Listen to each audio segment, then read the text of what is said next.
What? Good evening. I just did 2 sneezes right before I'm muting. That's gonna be like this entire stream, guys. When I woke up today, my nose was constantly, it was like a tickle, a constant tickle this entire time, and I've been trying to blow it out the entire day, and it doesn't fucking move. Forever in a constant like tickled nose state. I hate hay fever so much. So if I'm sniffling a lot, if like anything that sounds like it has to do with my nose, any sounds like that, I apologize. It's just been like this the entire stream.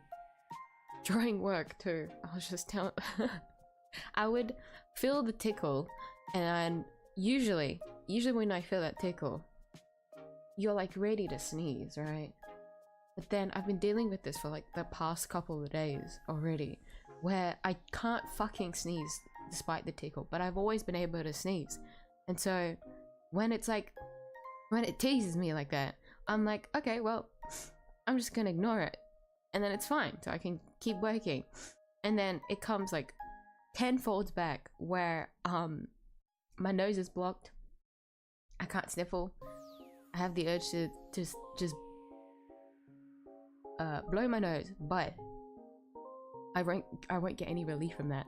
But I still need to like focus on my work, so I'll be like, I'm sorry, I just need to leave to blow my nose. It's not even like a sudden sneeze. I just need to blow my nose, just to get rid of the tickle. It's been like this the entire day, and I've been frustrated constantly. Someone save me from this nose.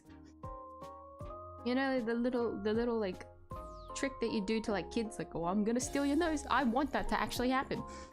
I don't want that to be a joke anymore. Please get rid of this nose. I can breathe through my mouth. I'll be a mouth breather. Breather? Oh. No, I'll be a mouth breather. Pause. Wrong word.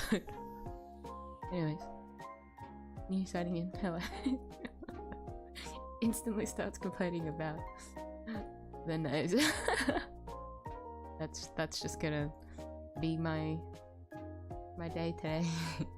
I can feel it now, and I'm trying to do everything in my power to not like irritate it, but I can feel it, and I know it's just gonna probably appear in like 10 minutes, like, because I'm holding back. I might actually have to breathe through my mouth. If I'm out of breath throughout today, through the stream today, then it's because I've been like forcefully trying to breathe through my mouth so that I don't irritate my nose. Don't do that. But this has been so damn painful. There's not much I could do.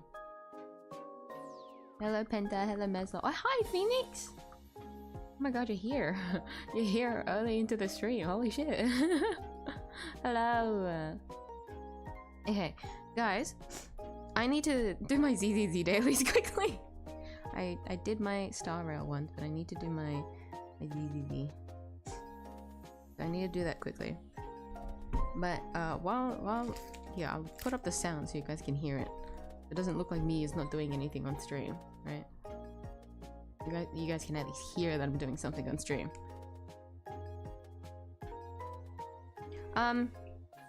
Remember how I was talking about the whip, the Bueno, the Kinder Bueno yesterday? So today I was like, you know what? I'll go into the craving. I'll like give into the craving. So I quickly went into the store.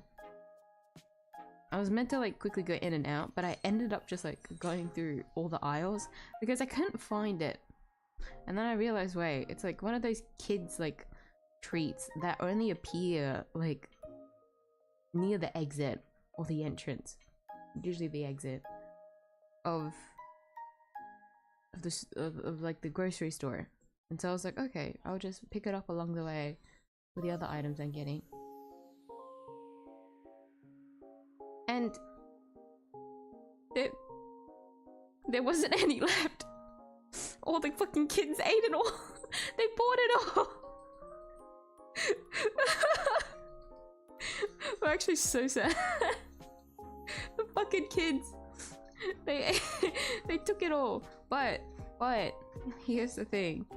there was a bueno. It wasn't the original, which is what I wanted, but there was bueno.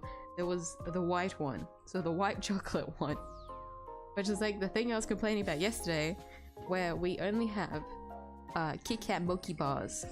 I like Kit Kats. I'm okay with like normal Kit Kats, but I can't.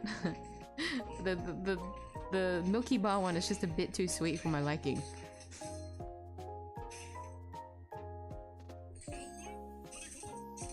Seeing that only the white one was left says so much. But I have it here on stream, but it just gets worse. Alright guys. When I went to put all my stuff away, I was called oopsie. I was called to do something, so I went to put down my stuff quickly. So I shoved everything into my bag. The thing is, right, when you do that, I don't know if you guys know, but the bueno there's wafers inside. Shoving a wafer snack into your bag is just, you know, it breaks it apart. And so I'm gonna eat the bueno on stream today, but it's completely fucked up. I've crushed it completely. The only person I have to blame is myself for that one, but I'm just... What the fuck, man? I'm distraught. There was no original bueno, and then I went to got the white one. I settled for less, and then when I went to put it away, I crushed it all up. I completely forgot it. Crushed it all up. I hate it. I hate it. Yeah. Anyways, I hope you guys can hear that I'm playing ZZZ in the background. I'm failing. I'm not used to playing on my phone. Please. And I'm using my stamina quickly. Please bear with me. Gambling at the extreme of bunnies. It's like, what do you mean? What do you mean? There's no gambling right now. Although I am, the entire reason that I'm doing this is to make sure that I get the points to get, but that's not the point. It's different, I swear. Yeah, at least I did one of the other gachas. I'm only doing one on stream right now. I was considerate enough to make sure that I did I only do one, not both of them on stream. Oh shit, I realized I forgot to do the store thing yesterday. Oh shit. Oh, I only missed out on Denny's, I think, so that's okay. Oh my god, I keep losing. Why is my fortune so bad? Crying at the store when you know it was sold out. I didn't cry. I cried inside. But when a grown adult, I wouldn't cry in the store because I didn't get my little kids chocolate. No guys, me just had a full fucking like meltdown in the store when she found out the one chocolate that she wanted to buy. She buying herself a chocolate for once anyways. Ended up being fucking sold out. Because all the other kids got to it first. Yeah, no. That was a moment.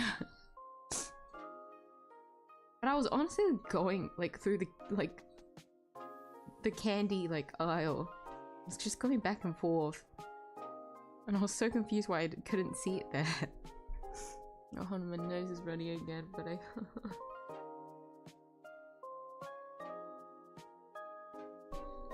What am I doing? I forgot. Yeah, okay.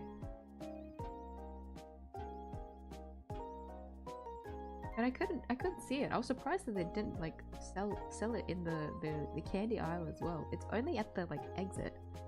I don't know if it's like this at other grocery stores though, because I wasn't really paying attention. So I need to do that. The grocery store that's next to my workplace. It's like a really small local one, so like, eh.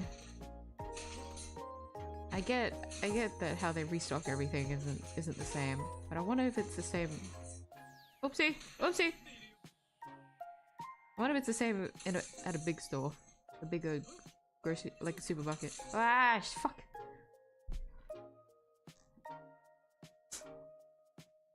What if I just hold on? What if I just violently blow my nose? Let me do that quickly. Let's see if that saves my nose. However, I'll get into peak gaming soon. I just need to do my gacha dailies and blow my nose. Hang on.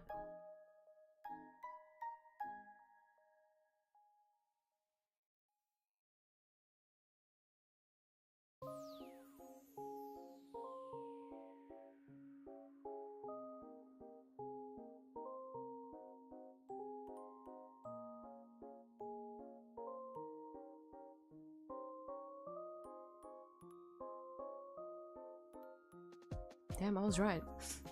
I said like 10 minutes it would happen again. And it did. 10 minutes later I had to go blow my nose to get rid of the tickly feeling. Although it's still there. It's still there. It's just alleviated for a little bit until the next 10 minutes. Okay guys, I think I need to do one more stamina use after this, and then I'll be done. Excuse me. Thank you.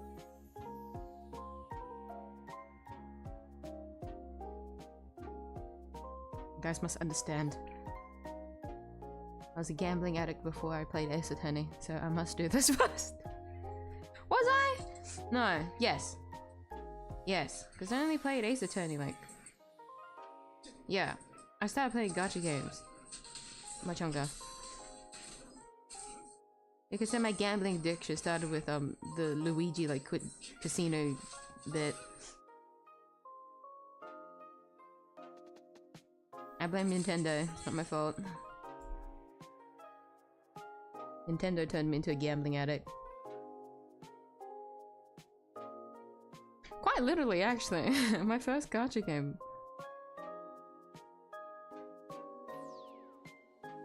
Was Fire Emblem. Heroes.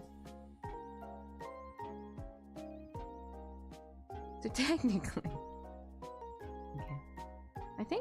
I think the... Hold on, let me see. Is the patch update for... Oh my god, wait, it is tomorrow, because tomorrow is Wednesday. Wait. Wait, should I do the story myself? Because I actually have the day off for once. That's why I'm able to do overtime today. Just don't worry, me doesn't need to wake up early tomorrow, and so we stay up late and wake up late. Okay. Oh, not the monthly reset, I'll do that later. Okay, I've claimed everything. Alright, close my phone, because I don't want it to die. I'm playing too much gacha games like I did back in 2020.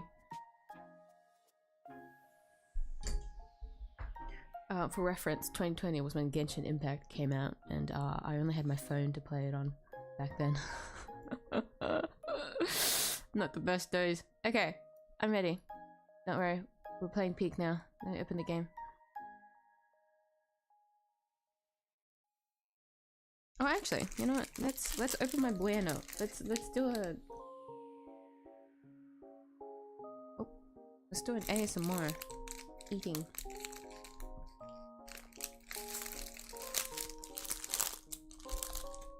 Is it completely crushed? Wait, it's not completely over? Okay, no, it's fine. It's just broken in half. It felt like it when I was like feeling the package. So there's two. I bought a double because I couldn't, I don't know. They only sell them in doubles? I'll use that one later, I guess. We'll eat one. The Bueno White. The white chocolate. It always has like these little chocolate like flaky bits around it. So I need to put tissues down or I'm gonna like spill everywhere. Because I'm not I'm not a person that wants fucking insects in their room, so I eat like a civilized human. Okay. I wonder if this tastes any different. I don't think I've eaten the white one before. I probably have and I just forgotten. It's covered in white chocolate rather than the milk chocolate it's usually covered in.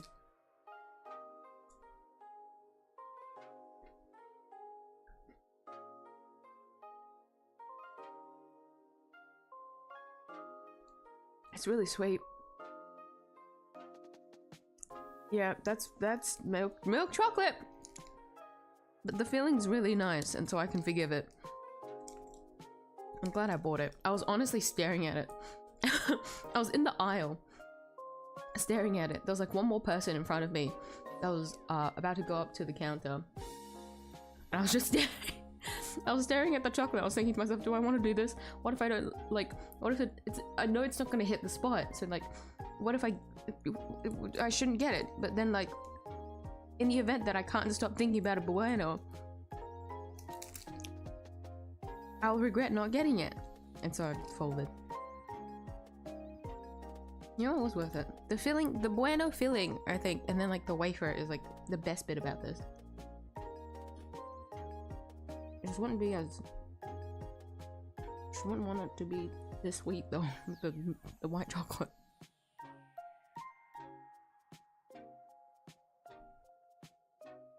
You know what? Yeah, I'm satisfied. I can only eat like 2 pieces though. So, okay, I'm gonna leave the other 2. I'll eat the other 2 pieces. For reference, what I'm saying, right? There's 2 separate bars that you can eat. Right? The other one's still wrapped over there. That's not the one I'm talking about. But then the 1 piece that I have, you can break it up into 4 pieces. I've already eaten 2 out of the 4. And so... just eating those 2 was already too sweet for me. Usually I could just, like, power through a full one. I love the milk chocolate. But that's too sweet. So I'll eat the other 2 somewhere midway between the stream. Just because I know that I'm gonna need the sugar rush. And it'll be nice to have something to eat. Brush your teeth. All teeth need to be taken care of. What the fuck? Yes, don't worry. I always brush my teeth. Did you really have to put an old? Are you guys scared that grandma won't have any teeth to be able to eat her snacks with? I appreciate the thought. Don't worry, I will. Especially if it's chocolate. The thing is, I always want to drink water after I eat like chocolate. Which is funny because those 2 just aren't a good combination. But I just hate how it sticks in my mouth, so I always want to rinse it down. Okay, we're gonna go straight into it. We're in the next section of the game, which is finally investigating a pretty important area. So you guys will see where shit starts to go down. We're investigating the missing 51st floor of the big building. I've nearly forgot the name of it, and then such a simple name I should have remembered, but it didn't come to mind immediately. The big building. And so Kay still has amnesia, and we've got Emma with us, a forensics student, and she'll be our assistant. So and we've also got old man Fender, but you know, oh, I should say Uncle Fender. Sorry, you're not that old. You're not that old. But let's talk to Emma first. Just FYI, Emma doesn't really have a distinct voice because I've never really been able to figure out the kind of like character, I guess, she's been. Cause you know how there's characters that are either like overly cheery or like there's like a certain air to them. Emma has like everything about her. So it's always been kind of hard to figure out what to do with her voice. So she's just gonna be normal for real. Well, first things first. I forgot I don't have my badge. We can't present. Oh my god. Yeah. We can't present our badge to Emma. Aw, shucks. Yeah, this is Kay's pin, right? It is. It's one of her most prized possessions, and yet she doesn't even remember it. Huh? Maybe it just needs a bit more pizzazz. I could customize it a little. What do you think? A pink ribbon here, a white feather there. We can have it looking pretty in no time. Thank you, but I think we'd better leave it as it is. Lest we confuse Kay and her memories and any further. We can't present it. That's so sad. Notice anything? I can't remember if there's another point in the game where we can, like, we have Emma with us to be able to present the Prosecutor's badge. Surely we can. But I can't remember, because I remember that Emma appeared in this case, but I forgot at like which point. And then she spooked us at the end of the last stream. I can't believe they suspect poor Kay. It's outrageous. Can agree more. The best thing we can do right now is to stay calm and look for clues. Except, I've been scientifically processing the situation and I think I've come up with a better idea. Maybe we could administer some carefully targeted electric shots directly to Kay's brain. What do you say? Might be just the thing to bring her memory back online. That sounds more than a little risky. It sounds incredibly risky, in fact. Personally, I'm still of the opinion that searching this room for clues is the better option. Really? But a little risk is what science is all about. Yes, a little being the operative phase. Emma Sky. I'm back for a little while to interpret for my professor, but I'm still mostly based in Europe. Gotta keep studying until I'm the finest forensic investigator under the sun. And damn right did she! Spirits of justice. Very glad to hear you say that. Dedication to one's chosen field is a student's greatest responsibility. It sure is, but I don't just want to get ahead academically. I've been trying hard at sports too. Especially that one event they have at school athletics meets. You know the one? There are quite a few to choose from. It's huge over there, and unlike here, it's considered a real hardcore sport for adults. That's right, I'm talking about glasses battles. Who hasn't heard of those, right? Me, never, not even once. Glasses battle for listening to Emma Sky talk in the storeroom about her studies. Glasses battle. It's kind of, oh, I should have said, okay, I went up here, but you know, it's still kind of left or right situation. Left or right as usual. That's how we'll investigate. It's kind of creepy, all these masks lined up here in the dark. Not a fan of horror movies, I take it? No way, that stuff's so unscientific. Think you mispronounced terrifying? Nah, she's real for that one. I can't handle horror either.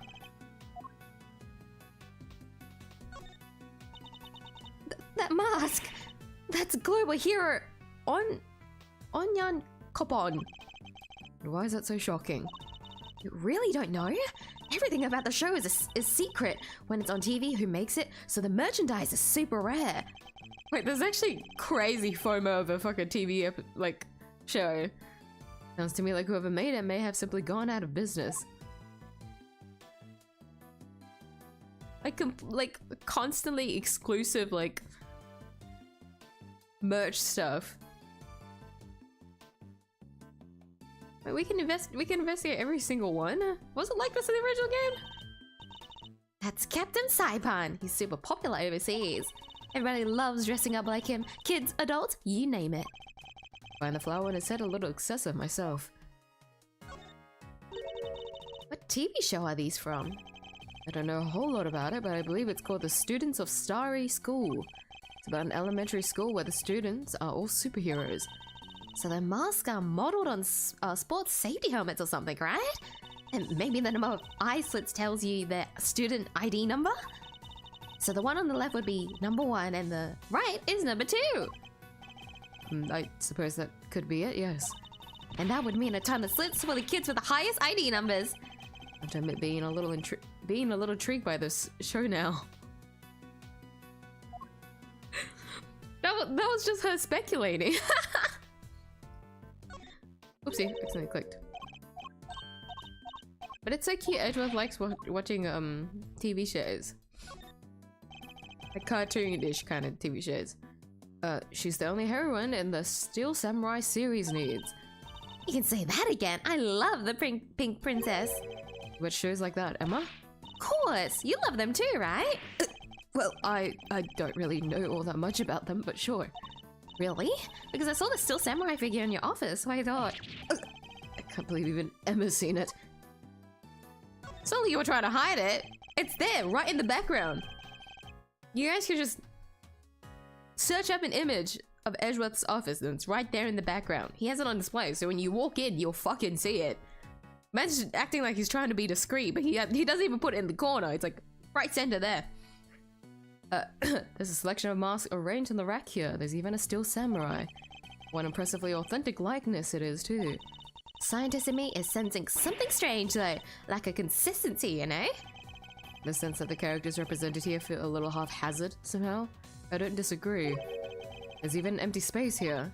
Yeah, just an empty hook right in the middle. Somebody using that one, perhaps. It's the Still Samurai and the Nickel Samurai. The Nickel Samurai always seems kind of pleased with himself to me. Do you know what I mean? Like, it's not just about being skinny and cool, you know. There's more to it than that. I'm Team Still all the way. You've just gone up in my estimation, Emma. Oh, not the bias. These are all case files from various murders. What? But why would they be in here? They should be safely under lock and key at the courthouse or the prosecutor's office, which would suggest that somebody removed them without permission. Something very suspicious is going on here. We need to find out more. Okay, so we have to deduce something, but we're gonna look at the entire what is it? Area first. Can we not interact with the... No, okay. I swear there was a time that we could interact with the ladder. The fucking blue badger in the left! I hate it so much! I hate that mascot, seriously. Like, here's the thing. I've always had a gripe about the mascot, even before in like the first investigations, where we have like a haunted house situation with those blue badgers. Like, that only amplified it more when I played investigations. But the blue badger has always been completely unsettling to me. I usually don't have a gripe with mascots. Like, I get some of them can be a little bit like unsettling, just a little bit unsettling just because of how they are as mascots. But like, I've always kind of looked at them like fursuits, I guess. And I'm not against furries at all, so I don't feel anything usually towards mascots. But the blue badger though, no. Completely creepy. I can't stand it. It gets on my nerves. Hold on. Oh, what's the matter, Miss 𝐢𝐴? I'm not mistaken, several of the items on display here. Pieces of evidence from old cases of mine. What are they doing here? Maybe this is where the committee stole stuff it's looking into? Can't be. Evidence like this is stored at the police department. They don't keep stuff at the prosecutor's office too? When a case is ongoing, yes, but once the last trial has finished up, it's supposed to go right back to the precinct, unless there's a very good reason for it to go elsewhere. And yet, here it all is. There's no point in trying to figure out out the whys right now. Should take a closer look at it all. They all have labels. Labels with numbers printed on them. Ah, my nose! Exhibit numbers, maybe? You said they were all pieces of evidence, right? Yes, but judging by how the numbers are written and by the items themselves, I guess these are prices. Price tags. The evidence all has price tags attached. High price tags. But prices? I would have never guessed that. Wait, but none of this stuff could be worth that much money, could it? Prices are very high indeed. It's no wonder she's surprised. Let's examine all of these in detail. We can't even like make a comment about it. It's just there. It's just there to be unsettling because we can.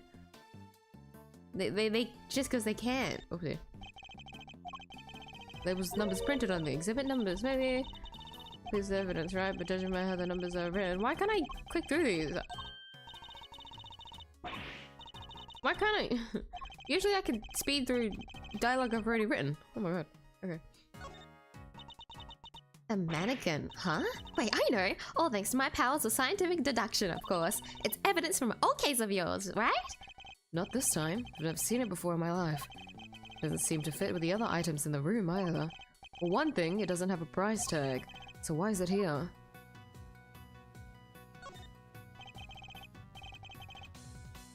I wonder why there's a mannequin. If I remember... Actually, no I don't. I think there's a significance to it, but I could just be gaslighting myself. It's a small bottle, one I've seen before. That's all? Nothing else to add? Well, no. What more did you want me to say? Hold up. I've got to write this down. Mr. Edgeworth can turn even the most boring topics into something picturesque with his explanations. Next time, try taking those kinds of notes in silence. Bottle of ink and a lantern, both pieces of evidence from a previous case of mine. But why? What's all this stuff that's related to you doing here? It's not as if any of it was in my possession for any length of time. The duration of the case and no longer. Perhaps this is all nothing but a coincidence. Seriously? A coincidence? Never thought I'd hear those words coming out of your mouth. Must always face up to the facts of a situation, however strange they may be. Isn't that what scientists believe too? Oh, you want to talk about what scientists believe? Settle in. This may take a while. You've opened up the Pandora's box. Isn't it interesting? There's nothing of interest here, even though this is so clearly important. But alas,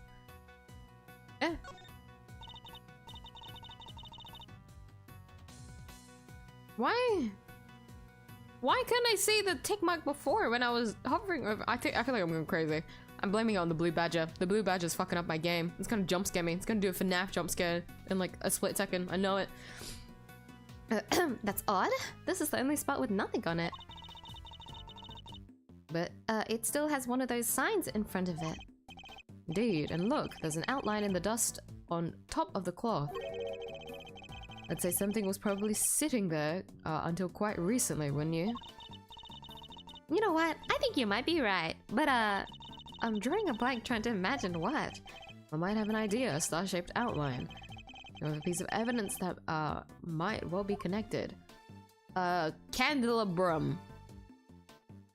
If I remember correctly.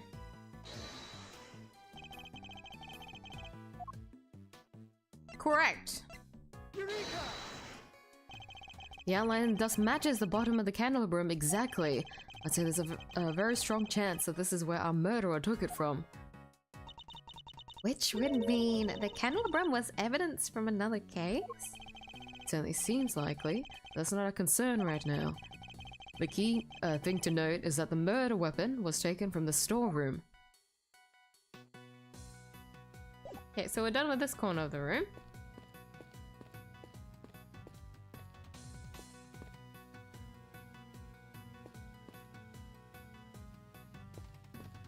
There's like a whole ass car in here. I just realized. Is that like a blue badger car? Thoughts on dolls? Is that what you're asking? How do I feel about dolls?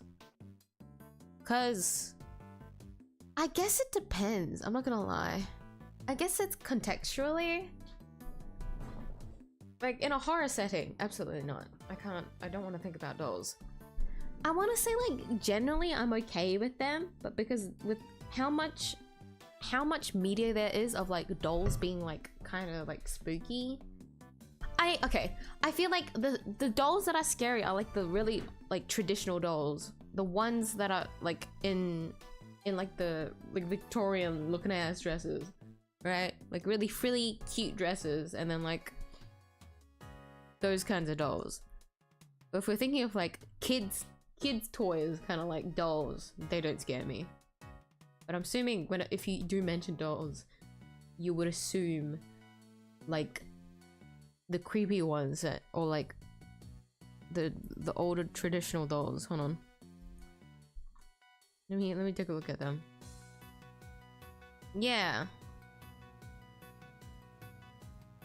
Some of them I guess it just depends. if I look at dolls as like an art form, then I can view it as in like the same way I view like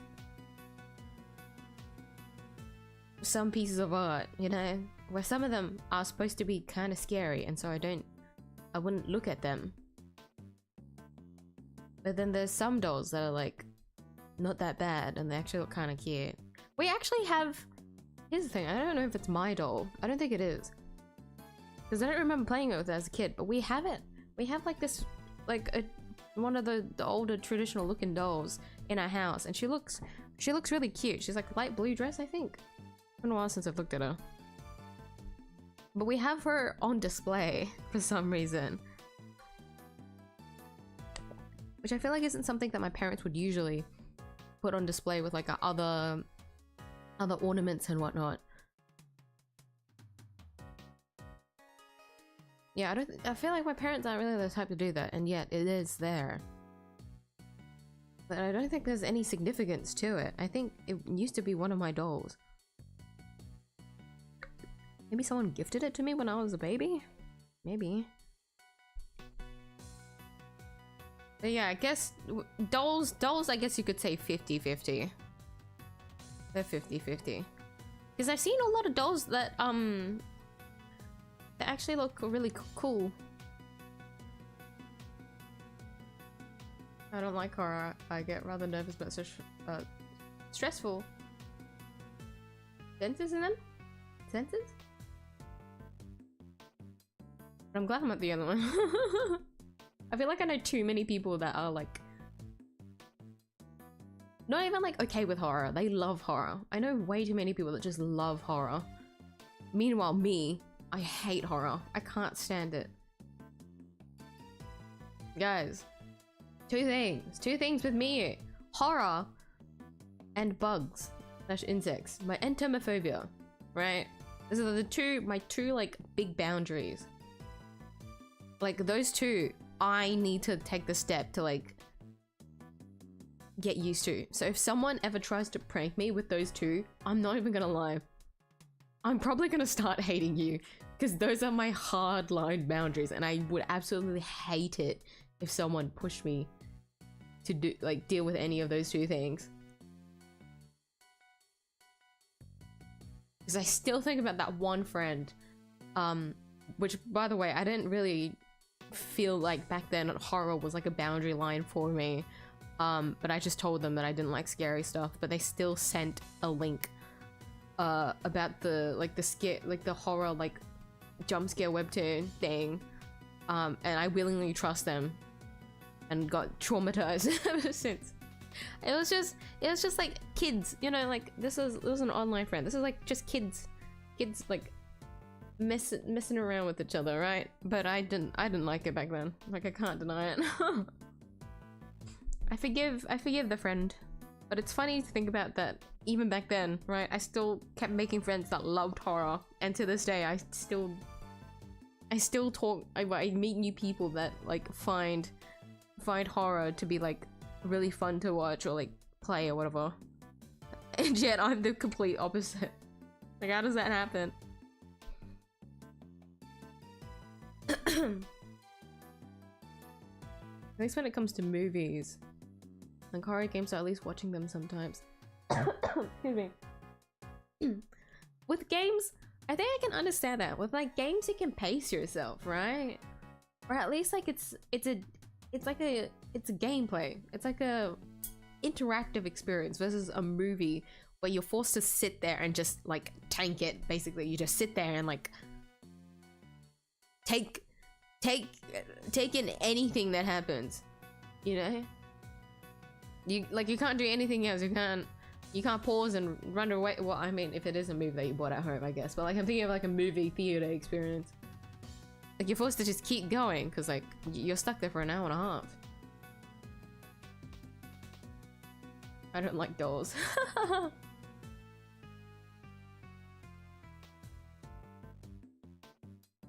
I don't usually play it. You don't usually play it yourself, but do you like watch other people play it? Because I definitely can't play it myself, but like in the event that a horror story really gets to me, I pace myself through watching it, but that's only if I'm like deathly curious. And usually it's very easy for me to get curious, which is why I try to avoid it in the first place, because otherwise I'll get traumatized for the night. So it's actually been a really long time since I've read like anything horror. Like, it's been a couple of months, which is usually the pacing that I do. Like every couple of months or so, like a horror game that I'm interested comes out. I'm pretty sure, like at the top of my head, the last one that comes to mind is that princess game. I can't, when I think about it, it really, like, the story really makes me... Slay the Princess. The game, fucking phenomenal. The story, also phenomenal, but completely unsettles me. Like, I can't look at her, I'll be honest. If I see her, I kind of get, like, goosebumps. But the story was good. That is, like, my earliest... No, not earliest. My last memory of the horror, like a horror-ish game that I've watched. I was playing it on my phone, and then I didn't watch it on full screen, and I didn't watch it on the player normally. I like pulled it down. So, what is it called? Like, it's not picture-in-picture, but it's in the YouTube app. That was how I watched it, in that little corner. That is how I watch horror. And this was before I got my new phone too. So my new phone is much bigger. My old phone was the iPhone 11 Pro. So the screen is much smaller than it would be on my new phone, which is the new 16. So that's how I usually watch horrors. Or if there was like my friend that was playing a horror game, I would just usually have the stream up on my PC, and then I'd put it in the corner, like a really tiny picture-in-picture like corner.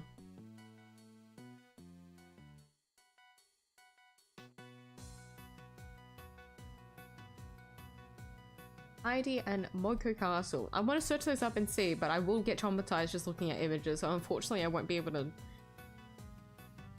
I'm curious, but I don't want to. Fortunately, usually whenever you guys like drop game titles or something, I would immediately check them out just to see what it looks like, but when it comes to horror games, I won't try. Horror game only when my friends want me to play it. A Resident Evil remake series is just an action I'm gonna horror. Like in that case, yeah.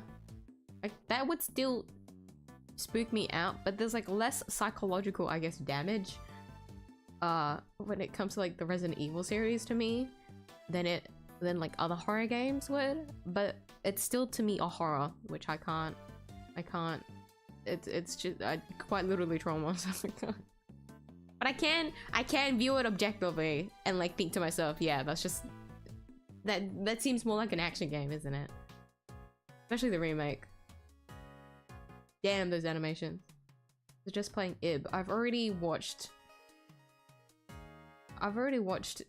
a gameplay of ib, but that was a while ago.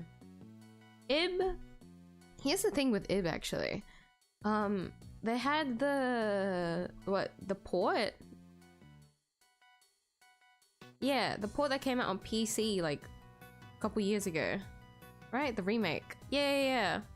Which I thought was really cool. It was ib, right? I'm not thinking of something else. I think it was ib. Yeah, it was ib.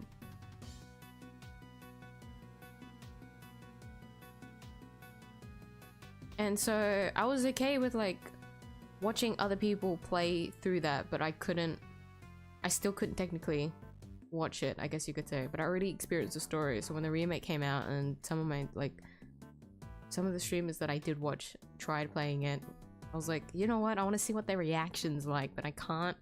I'll have to like hide the gameplay so that I don't watch. But I say ib isn't that bad, but there's still like a level of, like the story in ib is amazing, but there's still a level of psychological damage when like the jump scare scene comes in. Like, it still fucks me up. But I get a lot of ib fan art actually. Ib fan art still appears on my feed, but I feel like that's like a lot of what is it called? RPG Maker. Yeah, RPG Maker. There's a lot of horror what the fuck am I saying? RPG Maker games that I keep seeing fan art of. It's like the collection of all like the horror game like ones that like everyone always draws them together. It's so iconic, you know. You gotta just wait. You just gotta just experience all the stories in that little section together.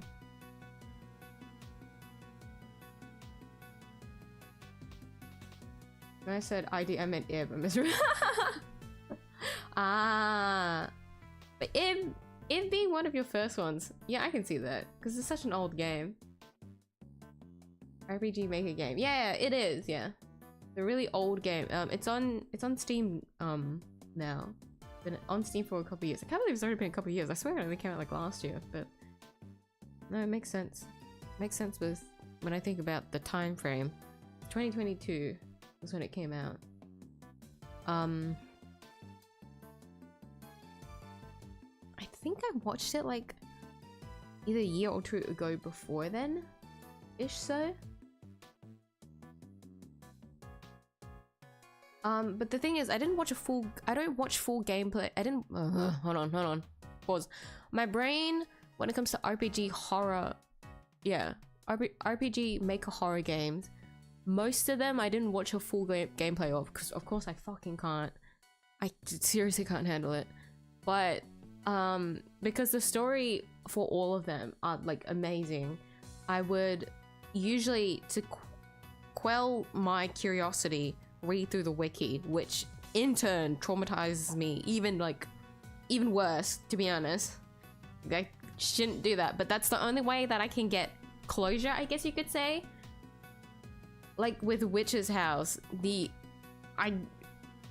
watching like the first, like, I guess, yeah, the first ending of it, I couldn't handle it, so I had to, the only way I can get closure from a horror game is if I like understand everything about it. And so I read through all the endings for Witch's House before I could like move on, I guess you could say, from it, which is quite funny because that makes it like it makes me more sensitive. It makes it worse for me, but that is the only way that I can move on from it, because if I didn't do that, it would kind of like haunt me, I guess. But then when I know everything about like the story, then I'm okay. I can just keep going. Mogeko Castle. Still have no idea what that one is, but is it like an older horror game? If randomly on YouTube. I feel like, yeah, RPG Makers was really popular back then. It's really dark. Okay, then I do. Yeah, you don't need to tell me the premise of the game at all. I'm okay. I want to be okay tonight. I don't want to go to sleep scared of something. Witch's House. I think I played this game before. I feel like Witch's House is like pretty popular in terms of like all the other RPG makers. Just because it has like that good level of like horror and psychological like story to it. Versus like IB, where it was just like a good like horror story. It wasn't really like completely psychological, but it does mess with your feelings. It doesn't mean it's not like that, but it's not as bad as like Witch's House. Took me a while to remember the name of the game. Yeah, a lot of older RPG makers, but let's move on from this, because the more I think about the horror games, the more that I start to feel a little bit nervous. let's focus on the story. We're in a dark area, like it's what, 7 p.m. or something in the Ace Attorney world right now, meaning we're like, we're free to get like any jump scares, and that's like the last thing I want to deal with. Also, I need to get through the game. Scientifically speaking, I'd say this looks like some kind of wooden icebox. Wait, hold on. Was that Emma or Edgeworth speaking? They both have E in their name, so I wasn't paying attention. She said scientifically, yeah. The chains are probably to stop the cold air from escaping. I don't mean to contradict you, Emma, but isn't this just a box for storing clothes in? The wood is imbued with a natural repellent that keeps moths away. Oh, yeah, sure. Guess you could look at it like that way too. Keeping your clothes chilled would be nice for the summer, right? Hey, excuse me. So not prepared to let go of that particular part of your hypothesis, I see. That looks quite important though, isn't it? Bunch of trophies and ooh, look, somebody's left a walkie-talkie here. Looks to me like it was put there deliberately. Rather like it's on display, to be honest. Hey, there are batteries in here too. It could be useful. Let's take it with us. Nobody will mind if we use it for a little while. Will they? I can take it to the police station afterward. Someone's starting to sound like a certain great thief. I'm a bit my hunger. Whoa, that's one heck of a desk. I wonder who it belonged to. There are 4 male figures acting as legs holding up the tabletop in the center. It's hideously cringy, and it doesn't even have the good decency to be camp enough to loop back around. Is this from one of your old cases too, Miss Edgeworth? No, I can't think of anyone related to any of my investigations with such instantaneously awful taste. At least I don't think there was. It is a reference to another case, but I can't remember exactly which one. But yeah, no. It's not there just for looks. It used to be somewhere else in the game. There's another blue badger! They do this shit on purpose. I'll never be able to go into this room. So scary. Are piles of banknotes just left out for all to see. A little tasteless, wouldn't you say? No way. These are all $100 bills. That's a fortune right there. Lots of money. Piles of money were left in the storeroom. Some kind of deal. How many years would it take for you to make that much money, Miss Edgeworth? Please, Emma, I don't even want to think about it. Oopsie. I had my hand on the keyboard wrong. What is that giant head thing? It's the head of the great Mrs. Monkey. Remember the case well, but how did they even get it up here? Huh? Mrs. Monkey? That doesn't sound right. Are you sure you didn't get the name wrong, Miss Edgeworth? Or misremembered it somehow? Don't be ridiculous, as if I'd ever make such a mistake. So, in reference to another thing. Hold on, my feet are getting cold. Let me put on socks. I thought I'd be okay, but my feet are cold, I guess. But it's not as cold. That's why I thought I was okay without socks on. The last RPG Maker game that I play is One Shot. I don't recognize that one either. Is that also a horror game? It's an RPG Maker game, so it could be anything.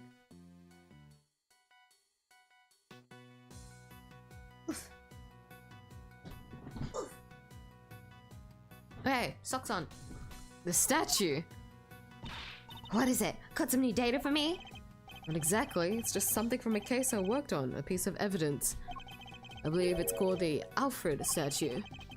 There were 2 of them, a real one and a fake one. Whichever one this is, it shouldn't be here of all places. Wasn't there a way to identify which one was the fake and real one? Guess you have worked on a bunch of different... Huh? Oh my god, I forgot she was here! Oh, we've met her! The OG! Oh, I gotta get my southern accent out. Gotcha! Caught in the act, red-handed, guiltier than a tomcat covered in cream. Ah! My eyes! Stop that at once! Hey, no stopping my snapping, not till I get every dang detail and then some. Y'all think I'm about to let a bunch of dirty criminals go before I get the shot? Think again. I'm not criminals. Yeah, sure. Pull the other one. It's got bells on. I can't fucking hot. Oh, this music is so nostalgic. Oh! Oh, yay! Oh my god, this is from the first... I actually got goosebumps listening to this. I really liked this theme, I remember.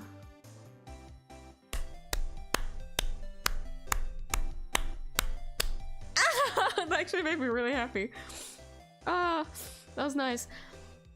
I'll try and... I'm sorry, Lotta, your southern accent is just gonna have to get some work on. This here camera's a weapon of justice. It ain't about to be horns woggled by your cheap denials. Oh, it's you. Huh?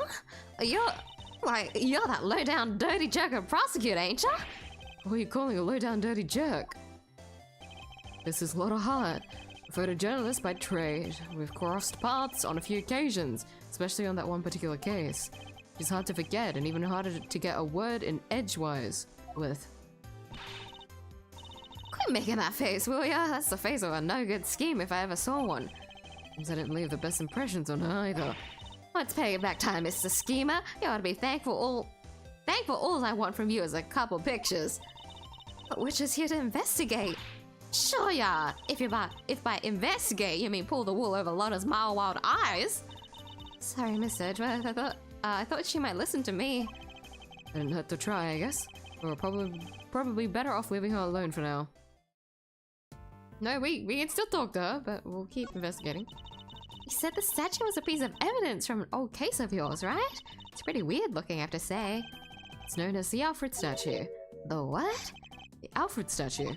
But it says here that it's called the 𝐢𝐧𝐟𝐸 statue. Alfred, 𝐢𝐧𝐟𝐸. What are you muttering about? Oh, nothing. Let's carry on looking around, shall we?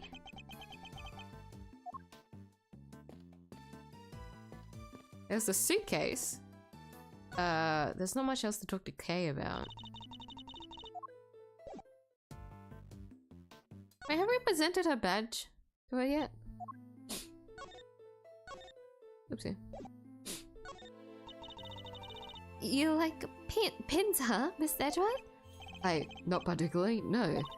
Still, you always seem to have one on you. Part of the job, I'm afraid. This one is also a piece of evidence. Oh?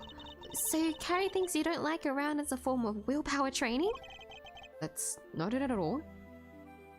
Willpower training. For some reason I got reminded of Maya. Wow, this is some sturdy construction. Thick foreplate, sturdy supports. At a rough estimate, I'd say it could hold 50 of you easily, Miss Edgeworth.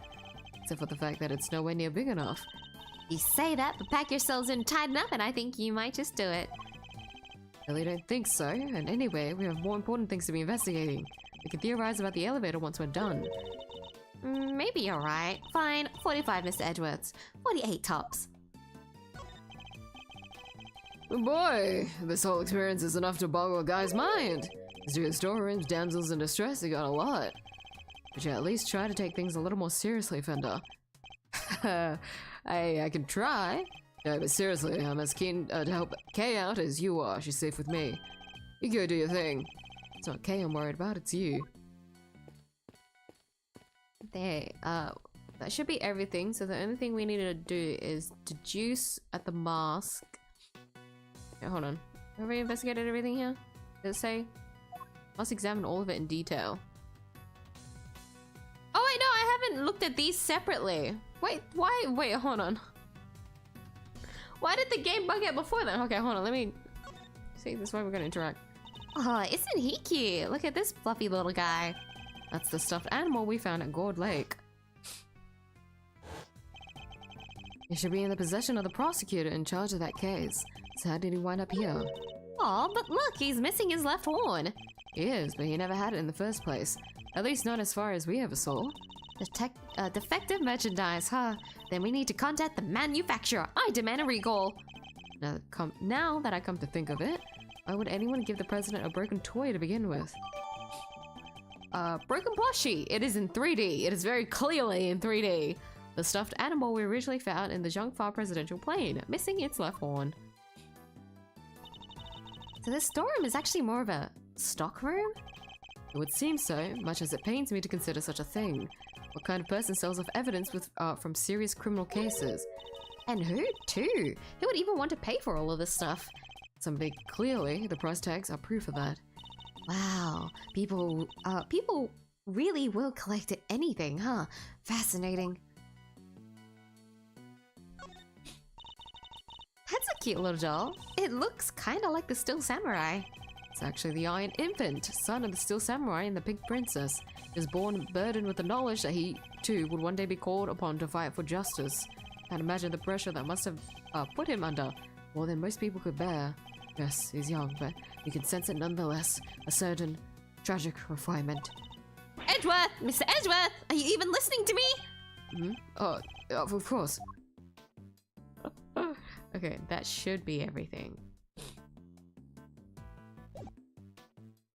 Yeah, there you go. There's a tick mark now. I'm always under the implication that there's no more tick marks when it's like investigating close up, like a close-up of an area. So, what are y'all doing snooping around a fishy old place like this anyhow? Because us, we should be asking you that.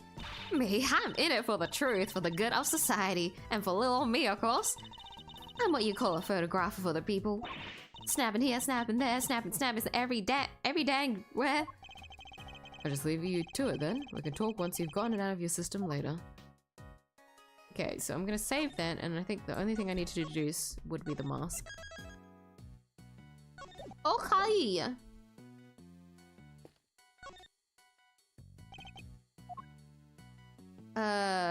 Hold on. We should be able to deduce here, I think. The jamming ninja mask that we have.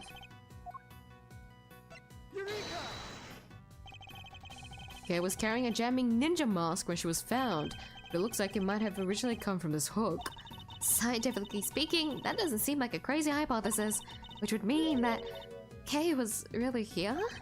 As you put it, not a crazy hypothesis, but why? Did she come to steal something, maybe? There's all kinds of stuff here. Because she's a great thief who steals the truth, I suppose. No, I think it's too early to jump to any conclusions. Eh?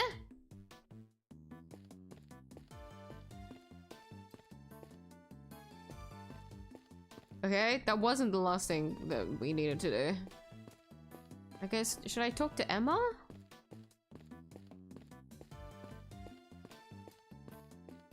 Oh wait, no, not Emma. Hold on, I forgot. I genuinely forgot this was a thing. It's not a horror game, but it has a good story. It breaks the fourth wall. Ah, a meta, like a meta game, yeah. Just from the title, I can see it being the case. I'm trying to remember if I've ever actually played an RPG Maker game myself before. I don't think so. Have I? No, probably not. Oopsie, I clicked. But we've seen items of old evidence marked with price tags, along with a huge pile of cash. I think it's pretty clear that somebody has been running an illicit trade in judicial goods. Heck. Shady deals? On a hidden 51st floor? This is big. It has to be, right? I think it might be, but we need to investigate a little further yet. We need to find out more about what's going on here. Really, there was an eyewitness who we could interview. An eyewitness, huh? Why exactly are you here, Miss Hart? Me? I told you. I'm in it for the truth, for the good of society, and for little old me, of course. I'm a photographer for the people. For the people? You won't tell me the real reason you're here. Perhaps I can hazard a guess. Don't play chess. Somebody was carrying an illicit police evidence trafficking scheme here in the storeroom. Oh, so she's after Juicy's story. Makes sense. Well, how did y'all figure that out? Guess it means I don't have to tippy-toe around it anymore now. One of my sources told me on the download about an underground auction. What? So all the items here was sold to the highest bidder. Folks were slinging money around like it was gone out of fashion. Had to come see for myself, of course. Get eyes on my subject, you know. Should have heard the tales my contact was telling. Taller than 2 trees, or so I thought at first. Anyhow, wasn't about to write it up based on hearsay alone. So yesterday I snuck in, slunk behind this here statue, and settled in to wait. Bidding started late at night and carried right on through to the break of dawn. and anyone had access into this room, you guys aren't doing very good at doing an underground auction. Anyone could have come into this room. It wasn't fucking locked. So the auction and the murder happened on the same night. Coincidence. Can I present the pin anyways? Hey, I know that pin. Belongs to the real 𝐢𝐧𝐟𝐨. You may be interested to learn that. You're kidding, right? That store is older than my grandpa's drawers. I need something more relevant, you know? Something that'll hit hard and boggle minds. Would you go so far as to fabricate information in order to boggle minds, as you put it? What do you think I am, huh? Now, just spice it up a little. Add a couple bells, maybe some whistles, who knows? Even a cherry on top if the mood takes me. It's the very definition of fabrication. I'll present, yeah, Kay's pin from now on until we get our badge back, but that's assuming we get it back. Who knows? Underground auction. Dirty deals in a secret storeroom. Talk about a story. Was there anything else on sale apart from the items of evidence in this room? Sure, there was regular old stuff too. Shady artworks from who knows where, that kind of thing. In what way are shady artworks regular exactly? The evidence was the big draw for sure. Reckon they were selling them faster than the crooks could smuggle them out of the cop and prosecutor shops. And I'll bet you got pictures of the whole thing, right, Miss Hart? Well, you see, the main event was down below. I had to try and see what I could from up here. Haven't been up here since yesterday. I assume you witnessed the entire auction from start to finish then. It was underground affair, like I said, so folks wasn't exactly giving much away. All them customers came down one at a time from up on the roof there. Oh my god, we get a layout! Wait, this feels weird. We haven't gotten a layout for this before. I don't think so. Or maybe I just never looked at it enough. Threw a mask just as soon as I got down the ladder, and that ain't all. I had voice changer doodads on them, see? Teeny ones. Teeny tiny ones. Dinkier than a bug's behind. So y'all couldn't see their real faces and y'all couldn't hear their real voices. Surreptitious. I can't. Hold on. Lotta. You usually don't use big words.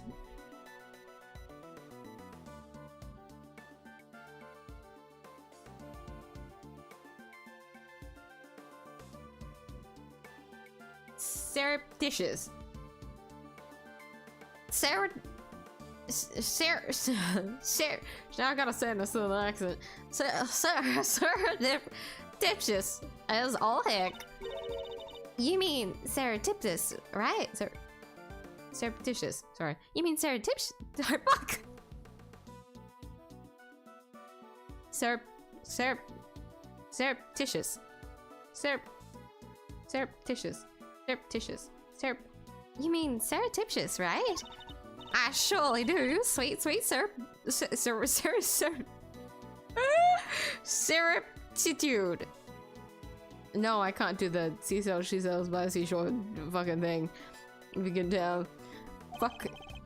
Fuck having to say S words. Also, not a word. Anywho, once they had their gear on, they went right on downstairs. And then in came the next one. When it came time to leave, they all done the same but in reverse. Up they came again, one by one.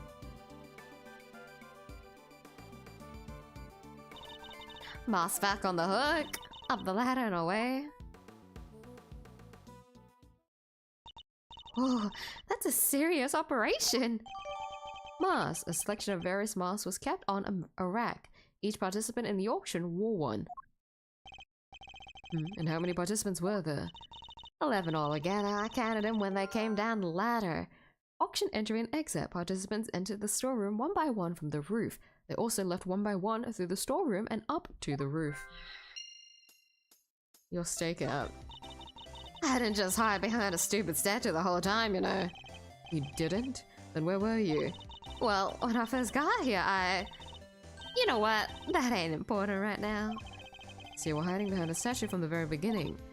Anywho, I watched all them folks come in from my spine spot there in the shadows. I see. So you're watching from behind the statue.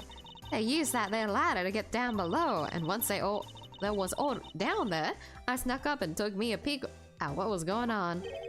You mean the elevator remained in the room beneath? Nah, they sent it back up, but there's a little peeky hole if you know where to look. Elevator don't quite sit flush with the floor, see? And if you bend down and squint just right, you see the whole shebang. Did you catch sight of who was in charge? Alright, sure, I guess I did. Ain't half so good a story if you don't get a glimpse of the old evil ringleader after all. I wonder who this ringleader is. I'll have to ask her some more. The ringleader. You mentioned a ringleader. Can you tell me any more about them? Y'all should know I came here to get me an exclusive. And an exclusive ain't much dang good if y'all done spilled the beans already. I see, so you don't actually know anything about them. You think that's why she won't give us an answer? Makes sense, I guess. Ugh, you got me. Couldn't see if it was a man or a woman, a kid, or an old timer, nothing! What were they wearing? Could you see that at least? Sure, white jacket, white gloves, and a magenta flower on the label. Them three things is what I remember. But what's good a description of the outfit? I don't got a clue who was wearing it. So the ringleader disguised their identity too, just like everybody else? Yes, sorry, mask, voice changer, the whole 9 yards. They're wearing one of the masks? Which one?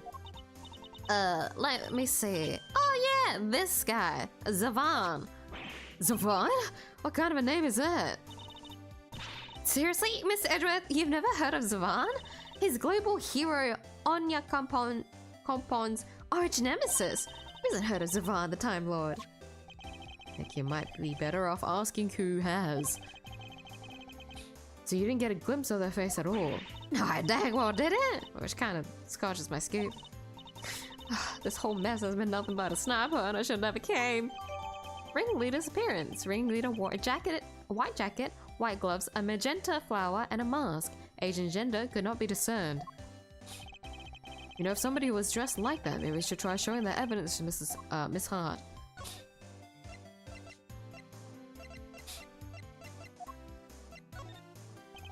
You said that the ringleader was wearing a white jacket, white gloves, and a magenta flower, correct?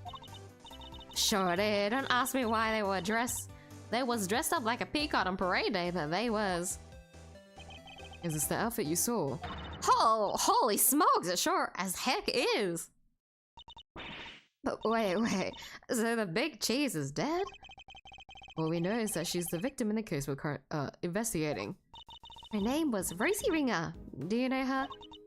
Nope. So the ringleader was a lady? Well, ain't that just slippery in a dang eel? Throw me off with a man's jacket like that. I don't think she did it to fool you specifically. I think I watched The Witch's House once or twice. Witch's House is good. Scary, but like the story is really good. For horror story, for horror story anyways. I agree. I agree. What am I saying? What am I saying? But me too. That's what I meant to say. I think I only watched it once or twice when it comes to The Witch's House, just because it was so scary. So I ended up reading things on the wiki after that. Good night. Unfortunately, there's work to occupy me for the next few hours. Have a great stream. Take care, Bezla. Thank you for stopping by. Good luck with work. You got this, man. I'm rooting for you. Hello, Bog. Feeling a bit extra in bed today. Oh no. Drink some water, you dummy. I know you forgot. You forgot it. I mean, my throat is getting kind of dry, but I have been trying to drink water regularly. I will do that. But hi. Good luck with today. I'm assuming you've got some work to do, so. Also assuming it might be paperwork. Well, thanks for dropping by. I'm gonna take a big sip, but I might have to refill later. Because I didn't fill it up all the way. Just because the water that I boiled. Wait, no, I didn't boil it. But I didn't want to re-boil it because I thought maybe it's hot enough, and so I went to fill up my drink bottle. But then I saw the steam coming out, but when I went to take a sip, it wasn't actually that hot, so I wasn't sure, so I just kind of left it. I don't know if that makes sense, but that was the train of thought that I had when I was pouring water in my drink bottle. Anyways, I'll be setting that aside for now. What's important is that we've discovered something vital to the case. Namely, that the underground auction was chaired by none other than our victim. Heck, you'll think it'd be the other way around, where she was probably killed because she was trying to figure out what the auction was, you know? It's interesting. So somebody done bumped off the bus, huh? And that's what's happening. When was what happening? Nothing. Nothing at all. Y'all just go on about your business now. No offense, Miss Hart, but that made you sound about 5 times more suspicious. Suspicious, my foot. I told y'all it's nothing. You don't get nothing more out of me than that. Wait, so there is more. How many dang times do I gotta tell you ain't nothing, okay? And I ain't saying nothing either way. Oh, you can tell us just a little more. You can tell us just a little more, pretty please. I'll tell you this, okay? I'm a journalist, a news hound, a scoop hunter, you hear? Exclusive articles go out, money comes in, and that's how the game's played. Tell you more? Heck, I done told y'all too much already. Wait, what if I examined some fingerprints for you? Pro bono. What kind of cooking mommy thank you is that? I'd sooner get a tooth pulled. You want intel, you dig it up yourselves, just like I had to. Okay, guess she isn't going to talk to us either way. What did I say? Talk to either of us. Oh, she will. I'll handle things from here, ma. There's a certain technique I find useful when dealing with difficult customers such as her. I mean, I give up the information voluntarily, but that doesn't mean she can't be persuaded to. Don't do it! Don't flashbang me! You fucker. Let's start by observing our opponent. I ain't telling y'all nothing. Y'all here? Now quit wasting my time before I really blow a fuse. As we've seen, she's very quick-tempered. She'll try to cut the conversation dead wherever possible. Hi, Urgent! Nice to see you again. How are you? Having much time to think. So I need to be swift and decisive. Miss Hart is definitely hiding something from me. So my first move is to discover what that something is. Commence. Tell me what you know. I need you to tell me everything you know, and don't you dare leave anything out. Good jumping. A creek, you big bully. Why should I tell you anything? You ain't got nothing to do with me. Nor me with you neither. I don't have a clue. Okay, that's fine. Let's talk about this reasonably. I can see you're a little agitated, Miss Hart. Let's just calm down. I am condemning you! Leastways, I will be just as soon as y'all quit yanking my dang chain. You don't look very calm to me. I'll stop when you actually calm down. We'll wait. That's better. Being a news hound's all about keeping a cool head no matter what the world throws at you, see? Speaking of news hounds, this might interest you. I met one a few days ago. She was a very hungry young reporter indeed. A reporter with a very particular turn of phrase, similar to your own in fact. Oh yeah? She spoke like me, huh? I guess that could have been someone I know. She was your apprentice. She was your sister. Her name is Tabby Lloyd. And if I closed my eyes, I could have believed I was listening to you. She told me about somebody she called the Chief. She was talking about you, wasn't she? Oh, so y'all met Tabby, huh? Well, ain't that something? When did y'all bump into her? She's a great kid. Reckon... Oh, wait. Oh, no, you don't. You ain't getting on my good side. Bring her into this, you sneaky snake. Oh, you nearly had me, too. Interesting. Talking about Miss Lloyd seemed to make her lower her guard a little. You should tell me everything. I know your apprentice pretty well. I don't have anything to do with you. That's a little unkind, don't you think? After all, I know your apprentice. I know her pretty well, in fact. Yeah? Well, I guess it does seem kind of cold of me to say that if you know her pretty good. Wouldn't want the poor kid thinking I don't give a rat's behind. Good, then you tell us what you know.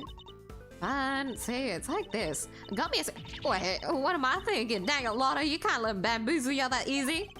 What was that about a scoop? Forget it. It was nothing. You have a scoop of some kind, don't you? You were on your way to school, weren't you? How embarrassing. A professional journalist making a careless slip of the tongue. You have a scoop, don't you? Now tell me what it is. Ah! Alright, I got me a scoop, a big one. But I can't just go blabbing about it to y'all. I got bills to pay. She may be hiding something very important. I have to get out of her somehow. You need to know the details of the scoop. She's quick to anger, but she's also quick to let key information slip. Now that we know that, the rest shouldn't be too hard. Because my nose is blocked, I think I'm using more of my mouth as I speak. Right? I said that at the start of the stream. And so I think that's drying out my mouth more. Because I'm not breathing through my nose properly. Oh my god, I may be cooked. Russian meal, let's see what else we can get off it. Is it related to the auction? The skip of yours, does it have something to do with the auction? You know what? I clean forget. But you tried to infiltrate an underground auction. It only stands to reason that you observed something. Otherwise, what would you have to write about? I don't know what to tell ya. I didn't hear nothing. Did you hear something from Miss Lloyd? Did you hear, sound of something then? You do realize— oh shit. No, just the wrong one.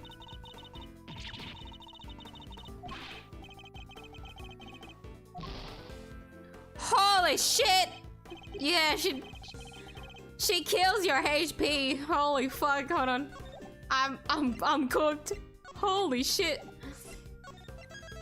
Oh my god. Yeah, she's quick to anger, so we have less time with her.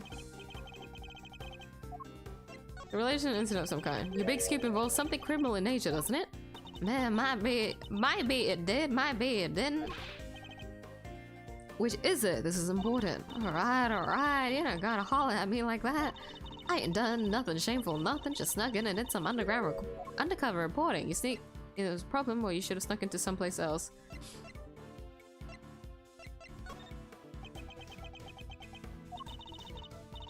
Oh my god. Oh my god. She takes so much. Actually, I've never lost a mind chest before, so I'm gonna watch this. Oh, it takes your actual HP. Wait, that's not that bad. Can't you just restart? Keep pushing. Yeah. Yeah, I can take that out. That's fine. Once more onto the bridge. Wait, do we have to start all over again?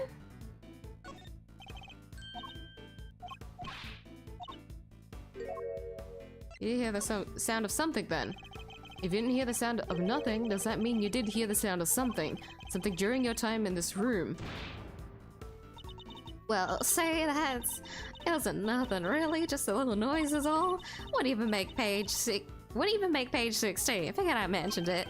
Did something happen during the auction? Something that made a noise of some kind. Related to an incident of some kind.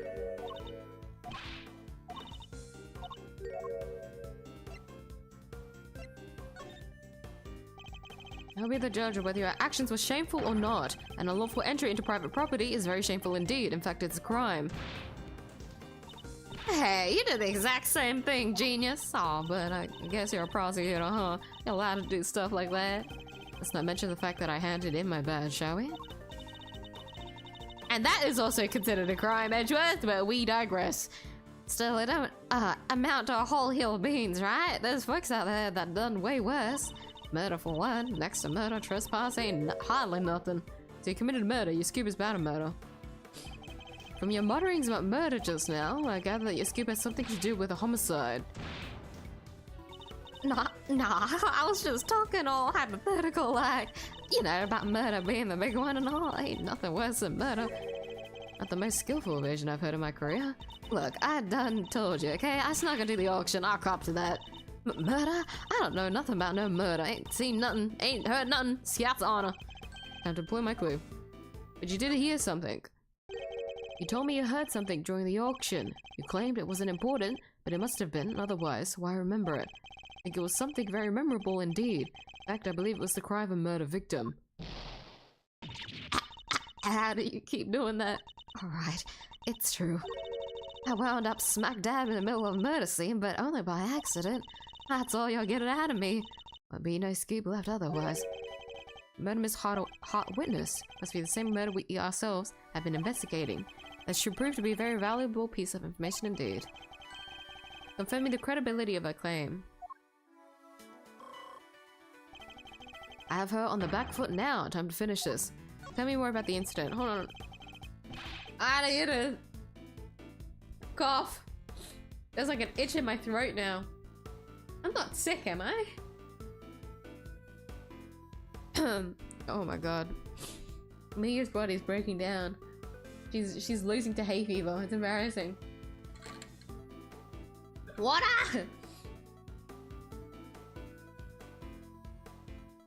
Okay.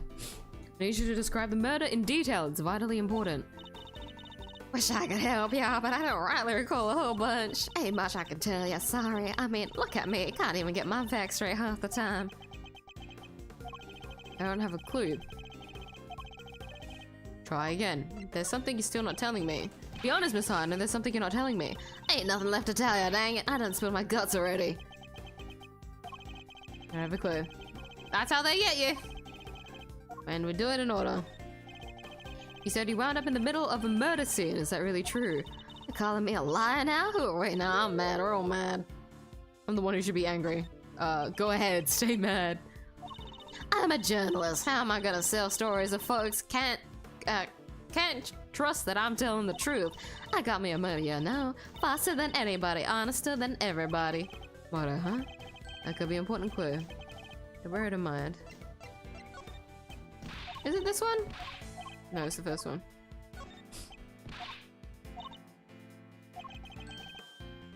To get her facts straight, yeah. Sorry, I thought you were honester. And everybody. And imagine that being so vague on the facts is a trait valued among journalists. Surely accuracy and honesty are what's necessary in reporting on a story. Well, see... Seems your so-called information is not credible after all. Look, there was a murder and I was there. I can even prove it. What are you grumbling about? You can prove it, can you? You can prove it, can you? How?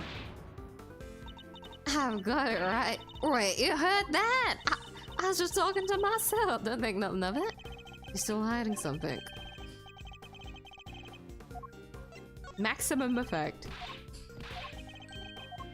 You're definitely still hiding something. Now you've been keeping something from me, and that something is proof. Proof related to the murder you witnessed. Proof sound enough to form the basis of a story you're hoping to sell. Ah!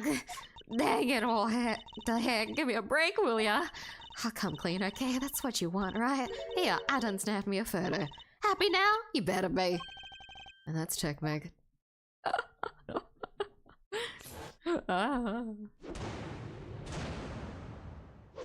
My thigh is itchy.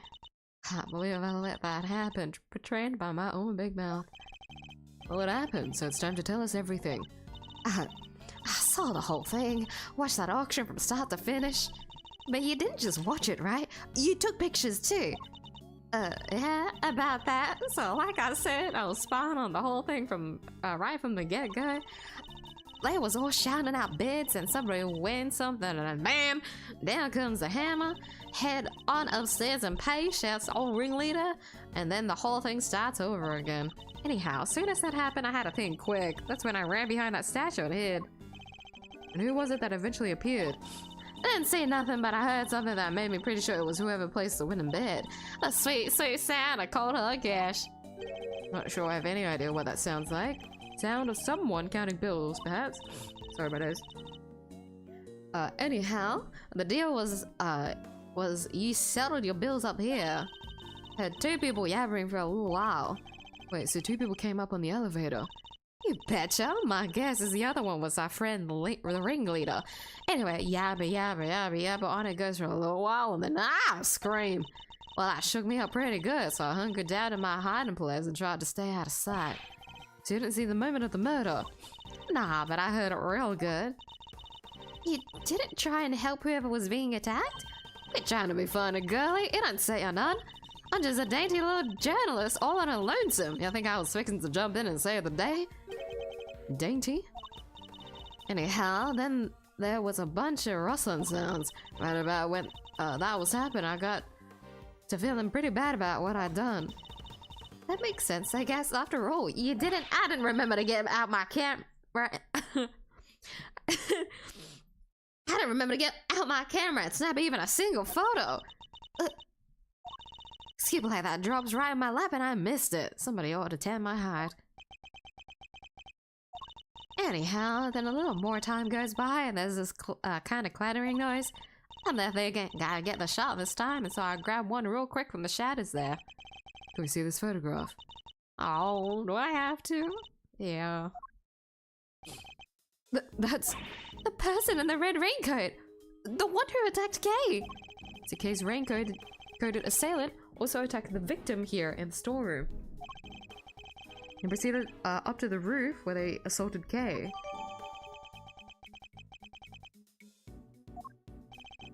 There's only one person in this picture. Where's the victim? Weird, huh? I wanted the same thing. Heard two people, but there was only one in the shot I got. And I didn't see nobody, nowhere else in the room neither. And that's the killer, alright? At least ways I'm pretty sure it is. So he's saying the victim disappeared. Disappearing victim. It's possible the murder happened in the storeroom during the auction. How'd you know it was the killer just by looking? Because they're literally red-handed with blood? How else would they get there, huh? And the auction just carried on after that? Sure did. They just went right along like nothing had happened. French folks is crazier than a box of frogs. I never understand how they think. Funny, I find journalists a struggle to understand as well. Miss Hart's statement. Miss Hart's observations about what happened during the mysterious auction. Alright, time to figure shit out. Auction entry and exit and disappearing... Hold on. No, we have to investigate more. Right? Or unless there's something we can... No, okay, then let's look at our evidence. A photo taken just after the incident by Lotta Hart, who had snuck into the storeroom. The ringleader and an auction attendee came up on the elevator. A scream was heard not long after. Illicit auction held in big building. Items on sale were mainly items of police evidence related to homicide cases. 11 attendees altogether, all were wearing masks. Auction continued even after the murder occurred. We can't examine this. The game doesn't let us, but it's so clearly a 3D model. You can see the outline. Yeah, that's all the evidence that we've gotten today. Those 5. She's 25? I'm not gonna lie, I thought she was like at least 26. I know it's like a 1 year difference, but 25 feels too young versus 26. It's like 25 is mid-20s, right? 26 starts to feel like late 20s, even though it doesn't. But I feel like that's what Lotta is. At least it's like been a few years since, anyways. It's like the trilogy, the first trilogy. But it feels like she should be older. Look, even here he looks fucking creepy. Excelsius. Ugh. Yeah. I guess it is just those two together. Wait, how so though? Auction entry exit. They also left the possible murder happened in the storeroom during the auction. These don't really add together, do they?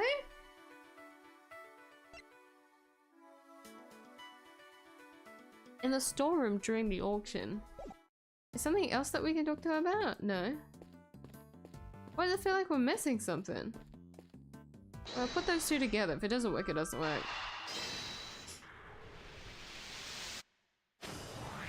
Wait, how? The storeroom was the actual scene of the crime, then you expect the body to have been up here at some point as well. But then entry, exit. Ah, it's because you're implying that there was no way to go into the 50th floor. Ah, haha. Right. Sorry. Right. Yeah, no, that makes sense because we don't know that yet. Even though it feels like it's clearly the case when you think about a few things.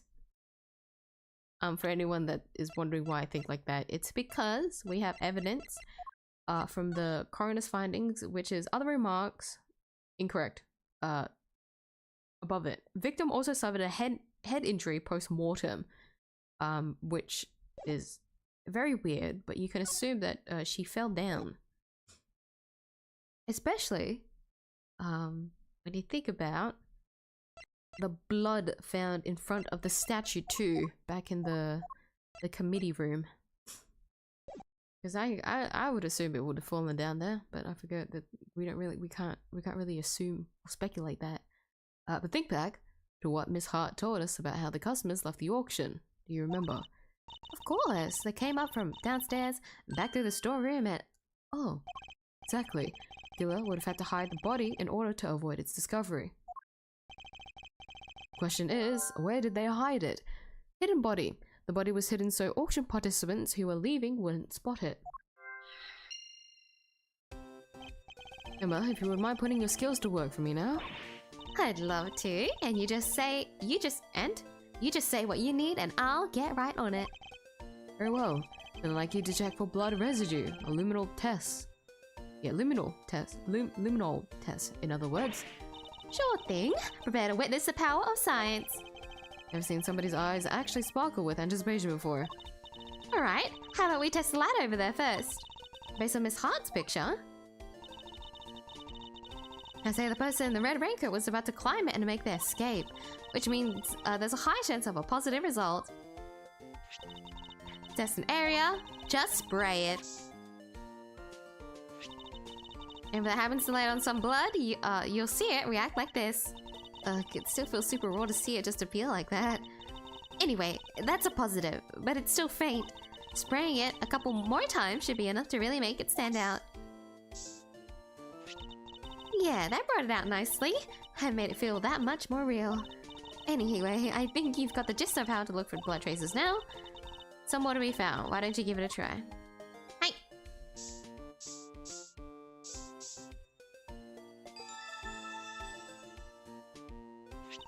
And that's how it's done.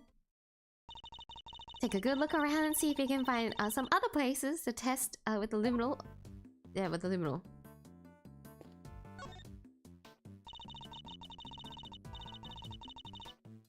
Examine it. Okay. So let me do a quick save here. My index finger is getting too long. I should have made it shorter. I was trying to be like, oh, but I'm gonna keep my nails long. I wanna maybe I'll try to not make it too short this time. I'll be able to handle it. Incorrect! Should always trust my gut. It's too long and now it's hurting because I keep pressing with it. Grr. You want to test there? Oh, okay. That was on. I should have gone from left to right, but I immediately went straight to the box. Oops. Just spray some luminal in any place suspicious.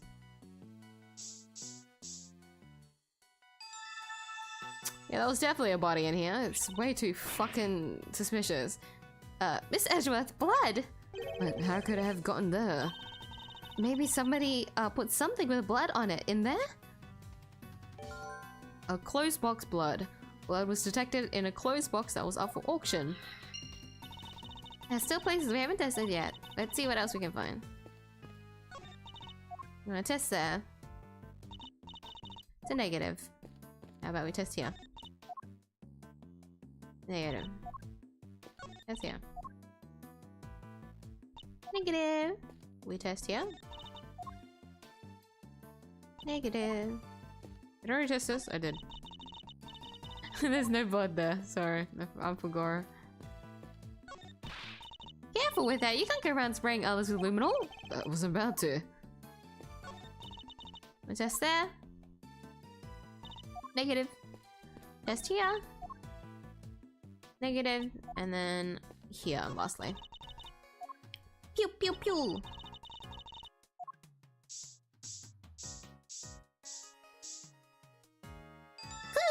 Creepy. Got a positive. There's blood here, but how come? Probably because this is where the murder was actually committed, I'd say. Oh, looks like some of it dripped through the floor below too. Elevator blood. Blood was detected on the secret elevator. It looks like it dripped through the floor below. I think that's all the blood there is to be found. Right, then that concludes this phase of our investigation.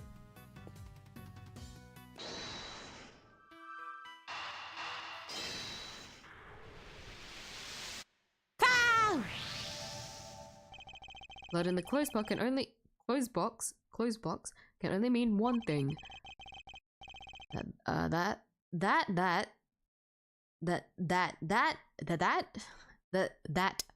is where the body was hidden. I'm certain of it.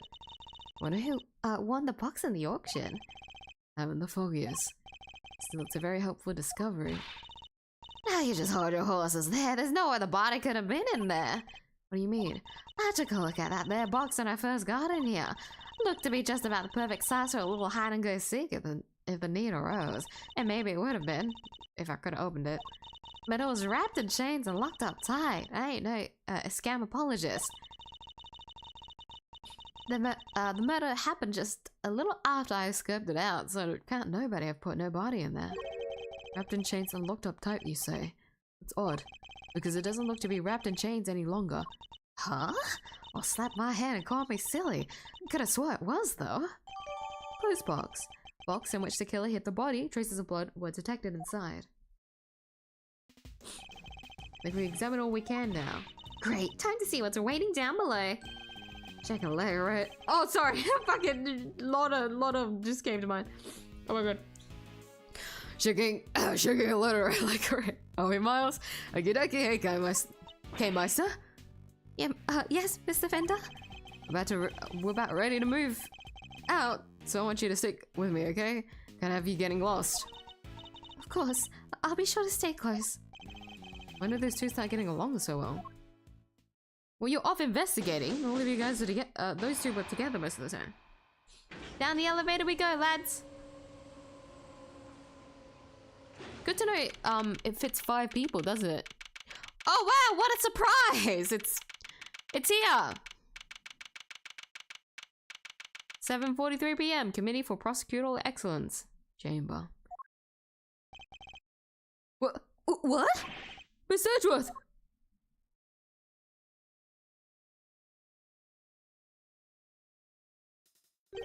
This room. This is the auction room? No, this is the committee chamber. Oh, fuck. No! I forgot. Way to drop right into my lap, K-Friday. You've got real guts, I'll give you that. Arrest her, man. Arrest her right now. Wait, but she's... So the rest of the riffraff, throw them out into the streets where they belong. Yeah, flashbang him! Flashbang him, Lotta! You delay them well! But look, everyone's hiding, like, protecting Kay. Isn't that precious? You can't do this. This is going to get way... What the fuck? This is going way overboard. What she said. Flashbang him, Lotta! Miles, is that looking... I can't fucking... For some reason, Fender's voice gets mixed up with Lotta's. Miles, this is looking good, I gotta say. See how the blinding light... Hold on. I think Gumshoe got fucking... he got splash damage. What did I do? You'll have to forgive me. I meant to hit a certain cowardly ex-prosecutor. You're aiming for him? You're aiming straight at me! Something keeps getting in my way. Something. K.A. We love women. We love women in crime and in violence. Fuck. Right there. Francisca. So, what are you doing here, Mr. Ex-Prosecutor? Still believe Kay to be innocent. And we're supposed to care what you believe? You no longer have the right to an opinion. I am Francisca von Karma, and have no intention of stopping here or now. But you chose to stop by giving up your badge, and so our game has already come to an end. My badge. was an obstacle to proceeding along the road I've chosen. I haven't stopped. I simply cleared the way ahead. And now I'm free to follow that road all the way to the truth. So don't you think for a second that my conviction has changed. I'm every bit as dedicated as I ever was. You seem to think you know what lies at the end of this road to the truth. In that case, I demand that you show me. I'll explain my current theory first, and if your road fails to lead anywhere, my whip will happily guide it. I'm so glad it's Francisca, not Eustace. Praise be Francisca. She's forever the GOAT. Francisca's current theory. The victim used her key card and entered this chamber with her killer. She was then stabbed with a candlebrim by the culprit and subsequently died as a result. We know the identity of the murderer thanks to the letters she exchanged with the victim. And we know the location of the murder is here in the committee's trial chamber. The blood on the floor of this room proves my theory. Game, set, and match. Miles Edgeworth, QED. She seems pretty confident, huh? She doesn't lack the courage of a conviction, this was said. And I gotta say, I can dig that vibe. I can even give her a no hard pathetic. Well, Miles Edgeworth, do you think you can bring my case crashing down my ears? If you really have found the road to the truth, perhaps you'd be so kind as to point me toward it. I'll be very happy to. Settle in, Francisca. I'm about to pave the road with incontrovertible evidence. My nose! You know what? I think this is a good time for me to eat the second half of my chocolate. Or at least maybe one. It's still too sweet. Which I feel like is only gonna dry my mouth out more because I'm gonna drink water anyways, it's fine.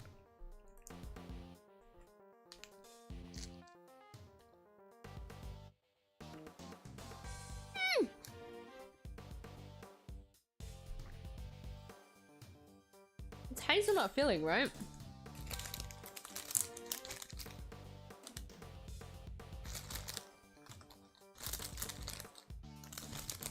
I always forget. Yeah, hazelnut filling. It's funny. I can't really eat hazelnut and yet, like by itself, but hazelnut as a chocolate filling is so good. Oh my god, hazelnut and chocolate is so good together.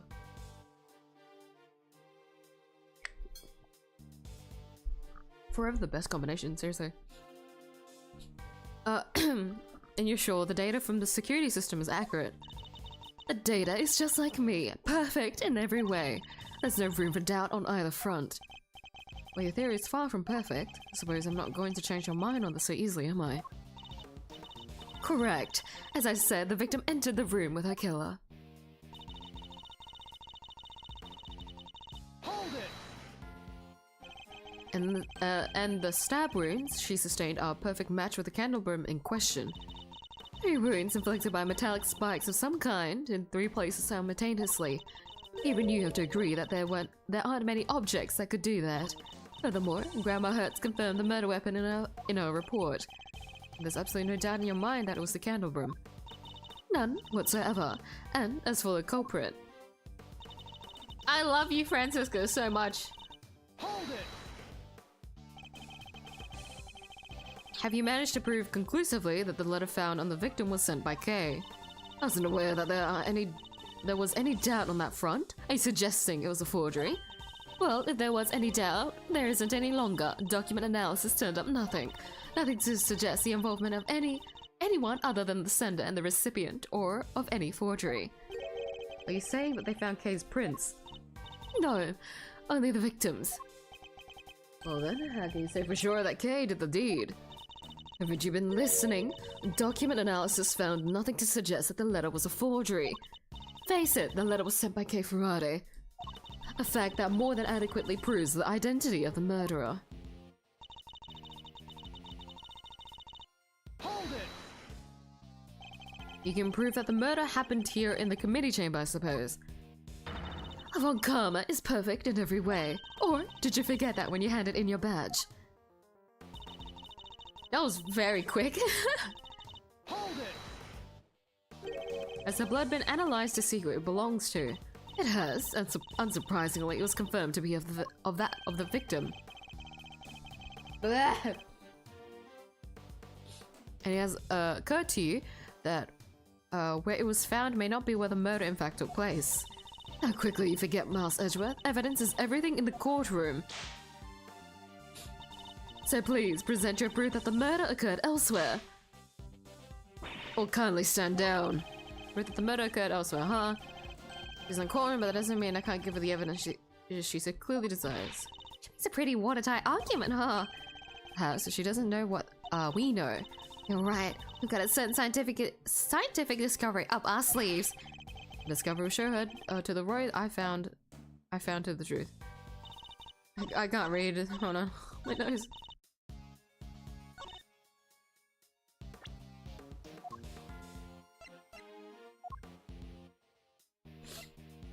Which one was it?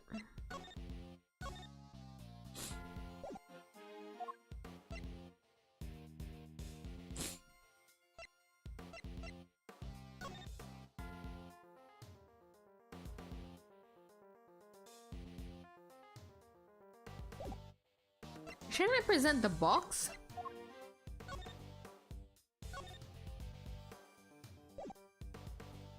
Not the box. Oh, sorry. The elevator blood? Objection! No. That's just because the elevator is just the elevator. I personally would present the elevator blood because the blood is up there, but I guess we need to say specifically something up there. There's something up there that could only appear without the elevator. That or I'm presenting on the wrong thing again. As I would present here, but this statement didn't go very long.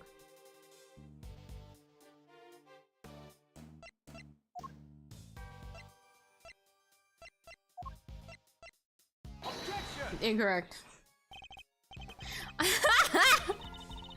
I don't know which one! I don't know which one! It should have been Lotta's statement! It's either I'm presenting on the wrong thing. I don't care if I'm fucking up. Scientifically, maximum amount of pain possible. Scientifically, I can tell you that hurts a lot.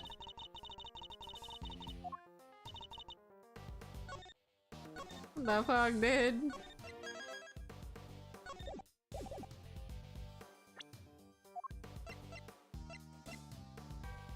No. Is it really the last statement just because they talked about it when you pressed it, even though this is the statement that clearly outlines it? Please tell me. If it's not the fourth one, then I'm fucked.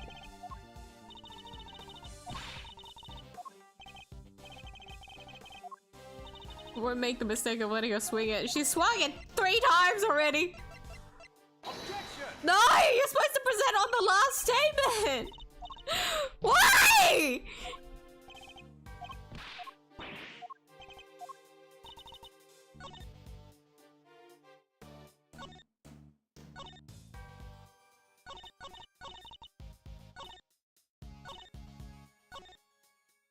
The blood on the floor of this room proves my theory. So do I present the elevator? Sorry, I can't allow myself to. I'll take this many L's, but any more than that is gonna be too much for my heart. Do I present? Fuck's sake! It's basically the same thing. It's basically the same thing! If I remember correctly, the blood discovered in this room was located at the foot of the goddess of statue. Goddess of justice statue. Murder under the gaze of the divine, a brazen act even for a cold-blooded killer. Except that may not be true at all. Take a look at this if you would. It's a blood stain we discovered in the storeroom directly above the committee chamber. As you can see, the blood we found looks to have dripped through the floor below. And the elevator it dripped down from descends directly to the foot of the statue. Oh, you noticed. And you agree that the murder cannot in fact have happened in this room. I put it to you that the victim was killed in the room above and only afterward was she moved down here. The goddess of justice did not witness a murder. She witnessed the killer try to cover their tracks. Why is she smiling? Sorry, I was just thinking back to a very similar situation. Well done, Miles Edgeworth. You've proven yourself to be even more foolish than I thought. Miss Edgeworth is anything but a fool, sir. And you know it! Ouch! Have you forgotten the picture you just showed me? Or are you really that airheaded? Even a cursory glance shows that there was far more blood here in the committee chamber than upstairs. Ouch, whipped and ignored again. Ah! We're not finishing that. You're trying to tell me that all of that blood dripped down from above, Miles Edgeworth? If it had, your storeroom stain would need to be 10 times as big. I say that the murder happened down here. There's no way it could have happened anywhere else. As insightful as ever, Francisca, but you've played right into my hands. How so? You're correct. There's far less blood upstairs than one would expect. Question is why? A trifling detail in the face of my previous explanation. Last, your explanation doesn't account for why there was blood in the storeroom in the first place. Surely you don't think some splatter managed to shoot itself all the way up there, do you? Whoa, like some crazy fountain of blood? No way! No way indeed! It's completely impossible, so how about this? What if this explains the difference in the amounts of blood observed?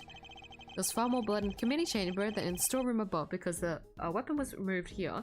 The victim was stabbed here. The victim was stabbed upstairs. Removed here?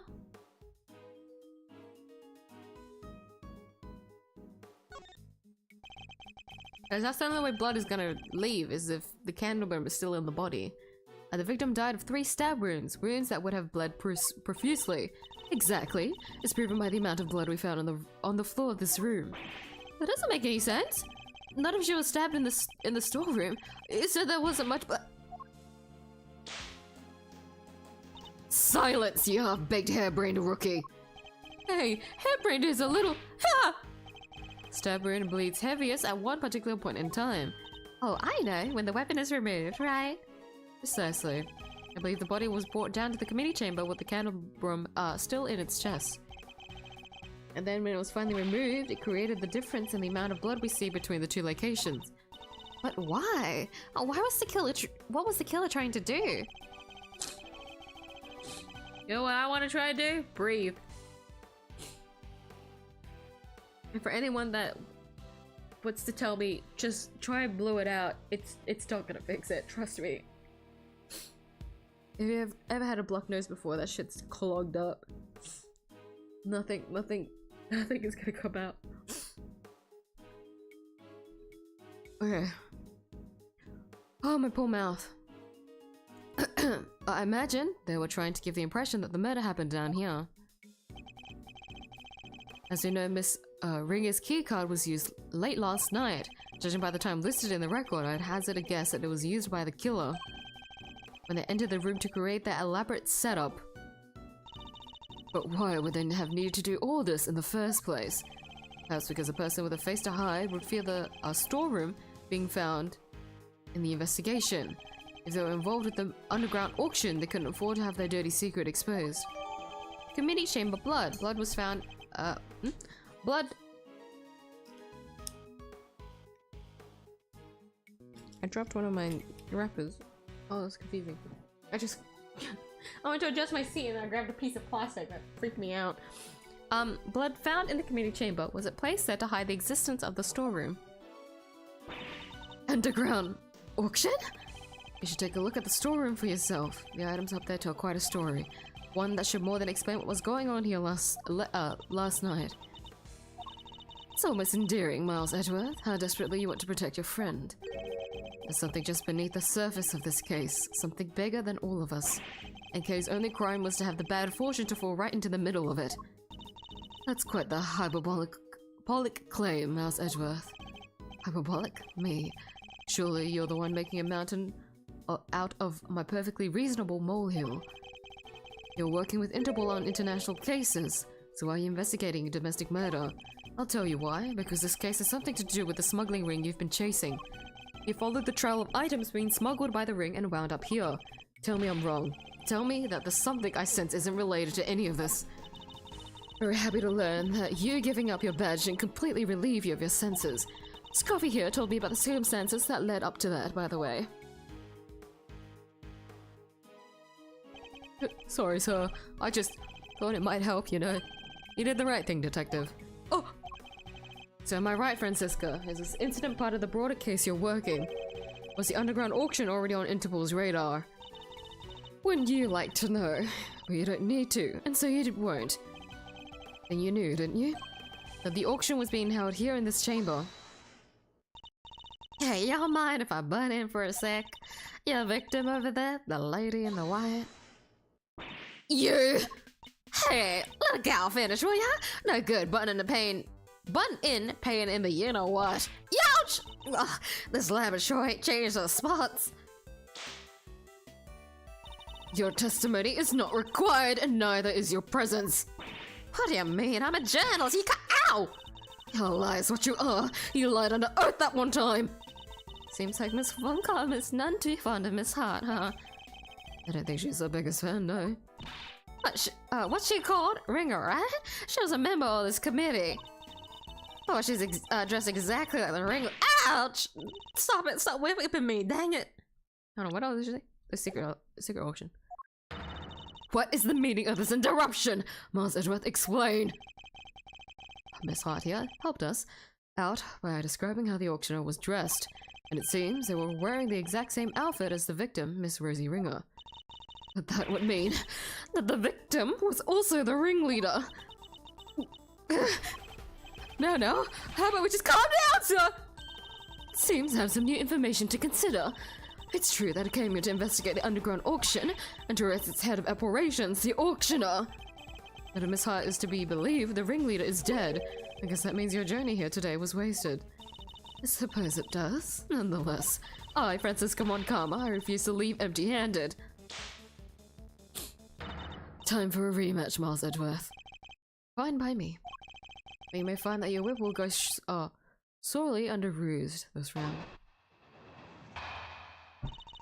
It's nice seeing Francisca, like, quite literally lash out. Her getting pissed off at someone.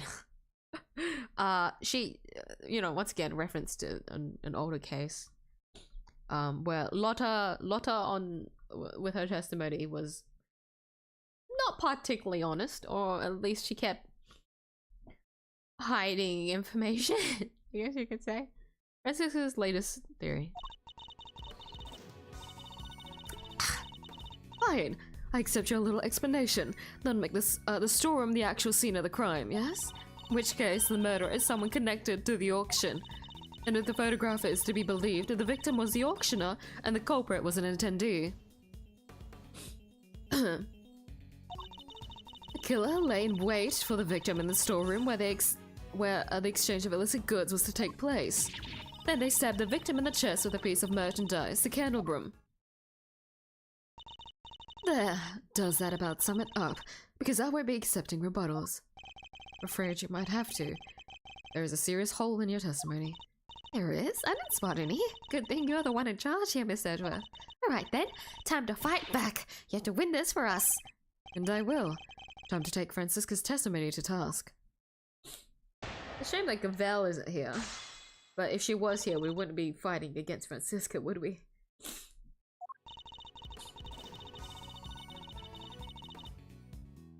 Pressing the wrong button. You concede that point rather easily. I can't help but be suspicious. I'm not in the habit of denying facts that are readily supported by the evidence. That's all there is to it. You were able to show that the murder actually took place in the storeroom.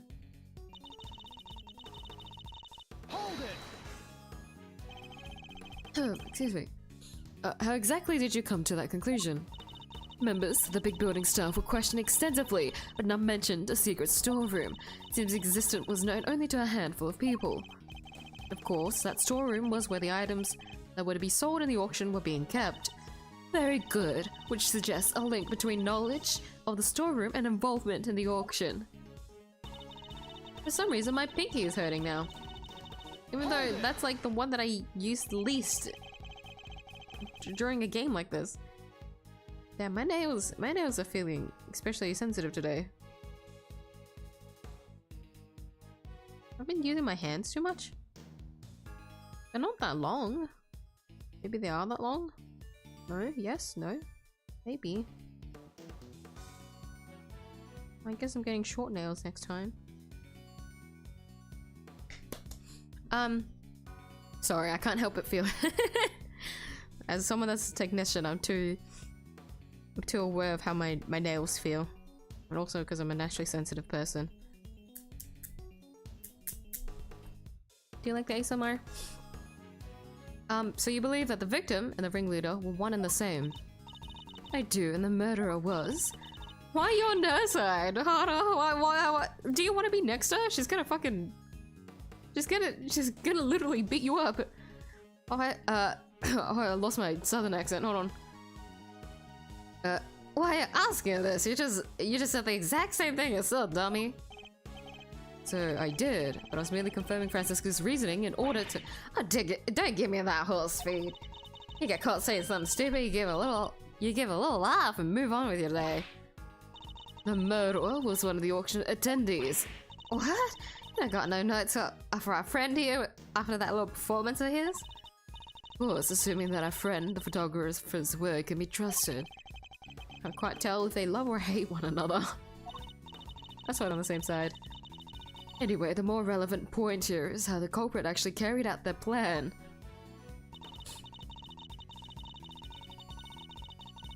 Hold it! How exactly did they manage that, may I ask? His heart was in the storeroom too, right? Remember? Yes, hiding someplace. And if you've seen the storeroom yourself, you'll know that there are plenty of other places to hide too. So you're saying the killer was hiding out of sight while they awaited the victim's arrival? I believe we can reasonably assume that the murder took place after the auction had concluded. After all, the victim was the auctioneer herself. She would surely have needed to be present throughout the proceedings. She thinks it happened afterward. Would you mind adding that statement to your testimony? I believe we can reasonably assume that the murder took place after the auction. I clicked too quickly. Had ended? Had concluded. After the auction had ended, you say? Are you aware of that? The victim was the auctioneer. I don't see how else it could have happened, do you? I mean, she's right. You can't have an auction without an auctioneer. No, you can't, can you? Why does that suddenly feel significant? Then they stabbed the victim. How do you know that the candelabrum was one of the auction lots? Because if the murder weapon had been deliberately prepared beforehand, it seems highly unlikely that the killer would have chosen such an unusual object. Furthermore, based on the culprit's movements, the candelabrum could have only come from the storeroom. We did find evidence that showed where it was standing, I guess. Exactly. Therefore, it could have only been something that was up for sale. Not that the issue of where the killer obtained their weapon is really the point here. It's a reasonably coherent explanation of events on the surface, but something's off. And to see if I can tease a little more out of her.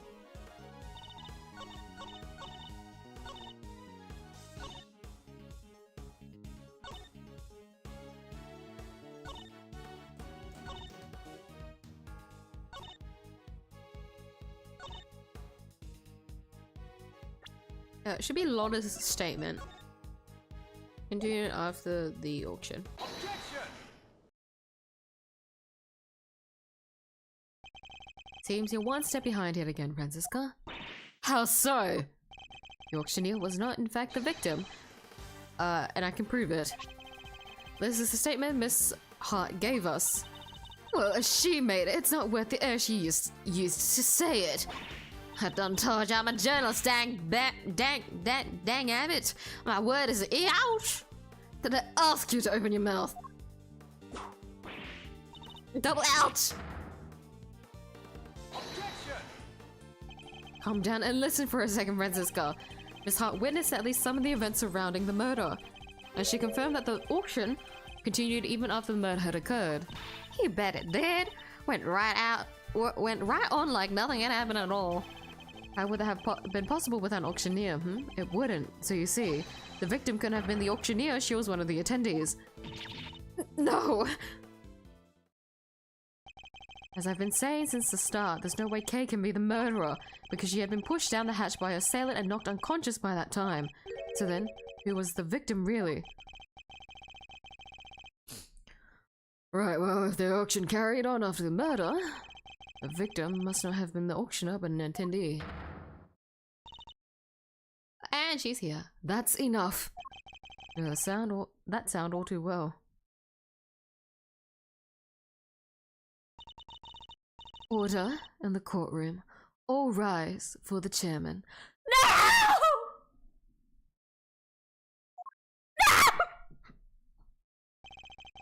No! No! Oh my... You know what? Maybe it's a good time for me to refill my water. Nah, man. Not my throat. Hold on. I need to refill water. I'm sorry. Not with this man on the fucking screen. I didn't think it'd appear so quick. Wait, fuck me, dude. Hold on. That was from yesterday.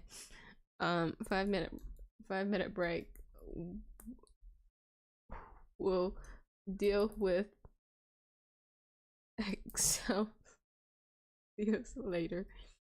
Damn, yeah, typing hurts. My nails are too long, I guess. I thought I'd be okay, but I guess not. My nails aren't even that long, I feel like, but when I type on the keyboard, I start to use my nails at some point, which isn't good for me. Okay, well. I nearly went to click stop stream. That would have been bad. Hold on. Leave some music in the back. Okay. We're gonna take a short break to refill water. Okay. Refill my water and prepare my throat for how many people that are gonna talk in this scene. There's too many people. Okay. I'll be right back.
Alright. We are back. Hold on.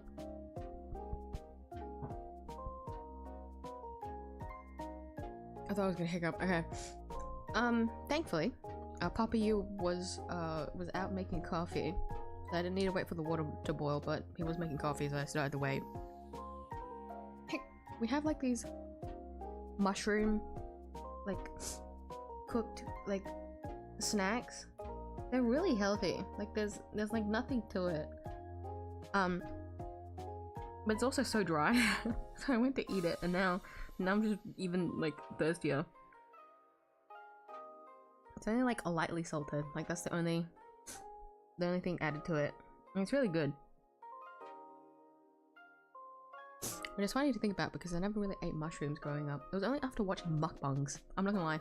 After watching mukbangs, I did actually consider eating more mushrooms. Just because they look so good in hot pot. Mushrooms in hot pot is so good. But that could also just be me liking spicy stuff. So more. What do mushrooms give? Fiber?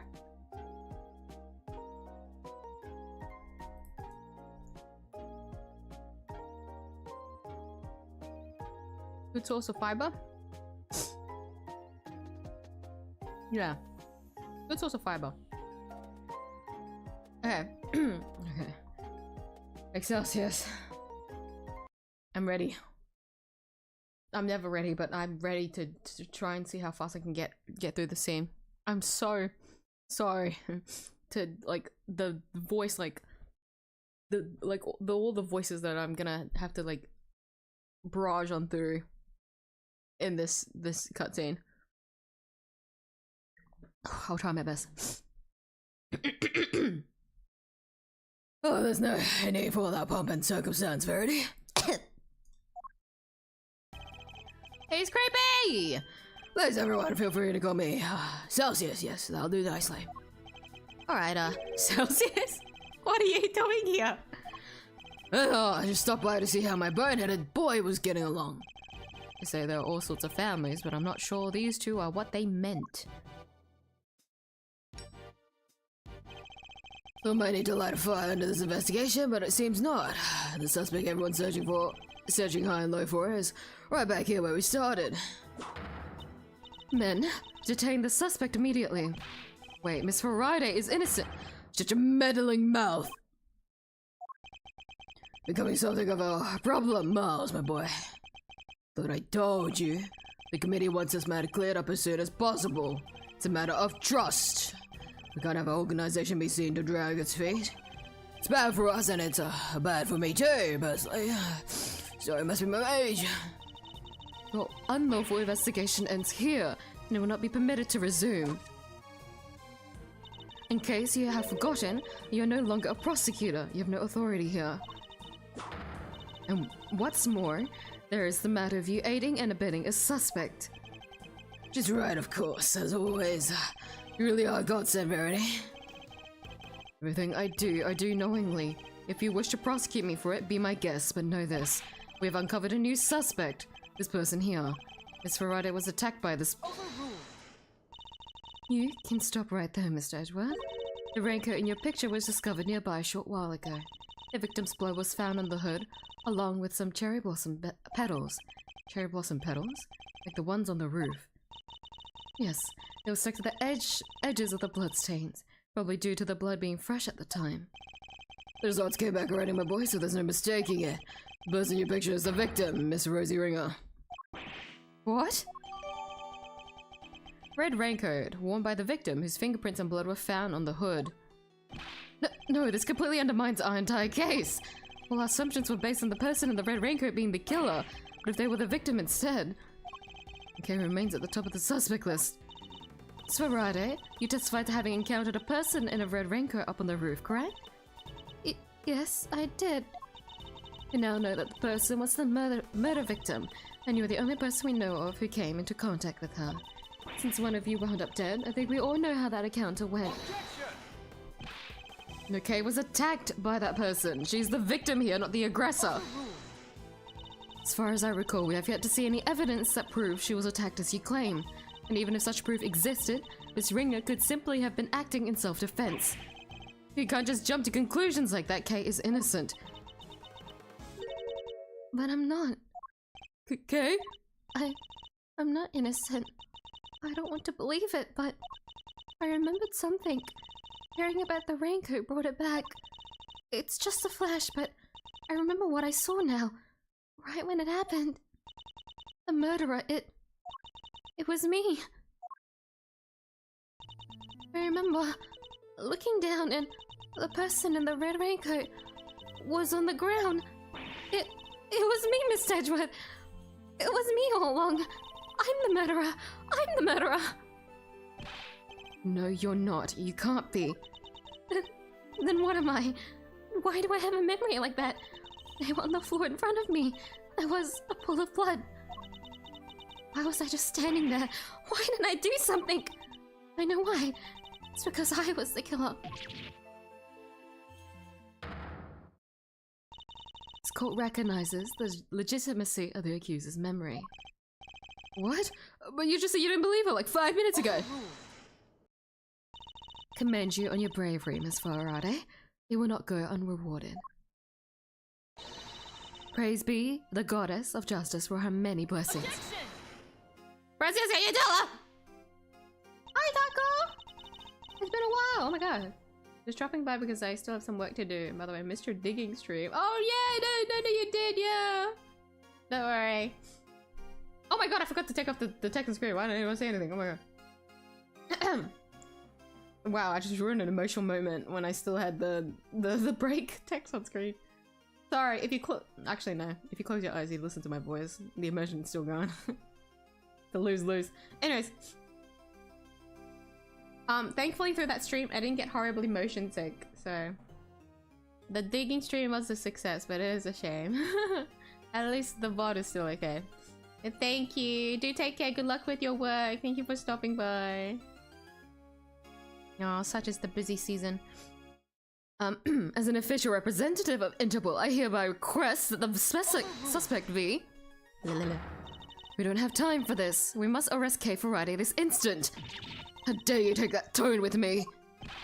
It's a gross overreach of authority. I demand that you give us more time to investigate. You say my investigation is unlawful. What could be more unlawful than this? Fortunately, you no longer speak for the law. Indeed you don't, but I do. Well, I can't help but be moved by dedication to your friend. I have to agree with Verity. Speaking of the law, it seems there is one other we must arrest. Oh yes, I almost forgot. Miles. Miles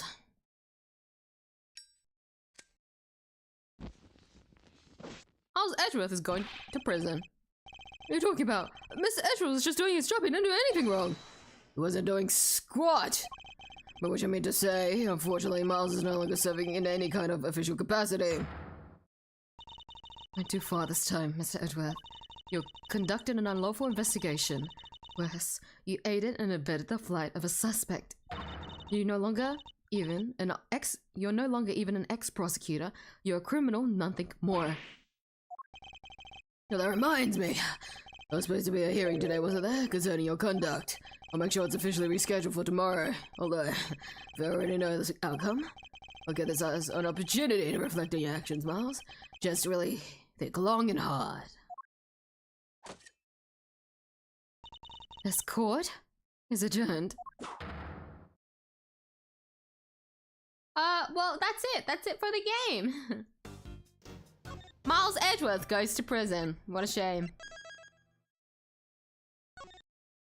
Yeah, as you can see, we're in the detention center. Oh my god, we never thought to see the day. Even Phoenix didn't end up on the other side of the bar yet. Right? Did he ever end up in the detention center? No, right? He's been in a hospital. He's been held up in places before, but not the prison. Inside a prison cell. Alright. Am I remembering correctly? April 6th, detention center holding cell. I thought I'd spend another night in here again. And they stripped me of all the evidence we'd so painstakingly gathered. We can still keep her pin for some reason. But he must have hidden it so that they don't know about it. Even if they did let me keep 𝐢𝐧𝐟𝐨 pin. Never mind. Let's consider of him. Can't help but worry about her. They better be, treating her well. Hi, Burger Castle! Yeah, Francisca's here! Isn't that hype? I missed her so much. Tasting the good part already, or was still at the worst part of the game part? Kay hasn't had a memory restored yet, so I call it the worst part, personally. Come on, let's go. You've got a visitor. A visitor? Who? Someone by the name of Dick Gumshoe. Want me to send him away? What do you mean someone by the name of Dick Gumshoe? How do you guys not know? Well, I mean, I guess not all the officers know Gumshoe. But I feel like he's pretty popular, isn't he? I swear he is popular. Double sex attention to the visitor. Wait there. They're leaving me unsupervised. Forgive the intrusion. Oh! Judge Cavell! Shocker, guys! What's going on? Please, Miss Edgeworth. Take a seat. Oh my gosh, he's actually sitting down. Oh, this is weird. And it's even funnier because Edgeworth doesn't have a sitting animation, so we can tell from his waist that he's clearly not sitting down. That's so funny. He's clearly not sitting down. They just moved his avatar down a little bit. Because that's not how a person sits. It would, like, his clothes would scrunch up a little. They would do that. That's funny. Phoenix hasn't been inside bars. Heavily fights you. It's just for you latent crossover. Literally!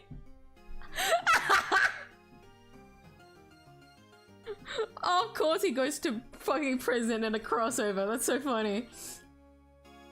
Wasn't he arrested for Maya's murder plus the delete? Oh, I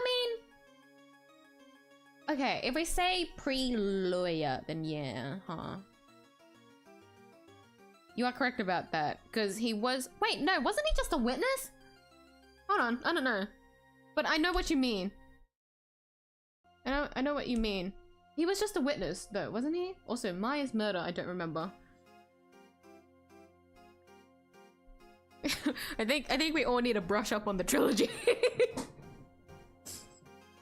I feel like I would have remembered if Phoenix went to prison, no? Wouldn't we all? We'd be able to, like, roast him several times if he was. The Delia... He was just a witness though, right? Or was he accused?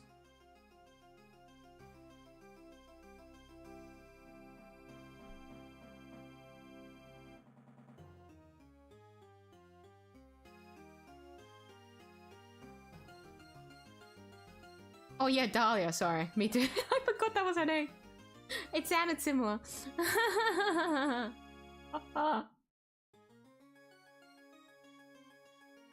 That still sounded the same to me.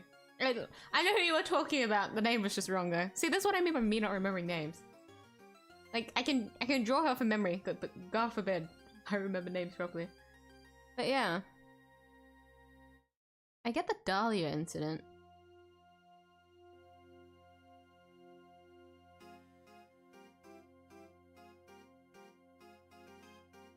Mia. Oh, hold on. How did that case win again?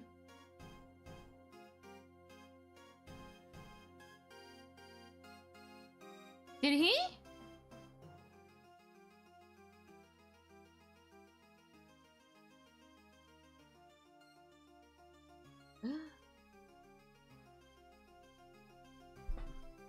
Oh, I'm really using my brain right now.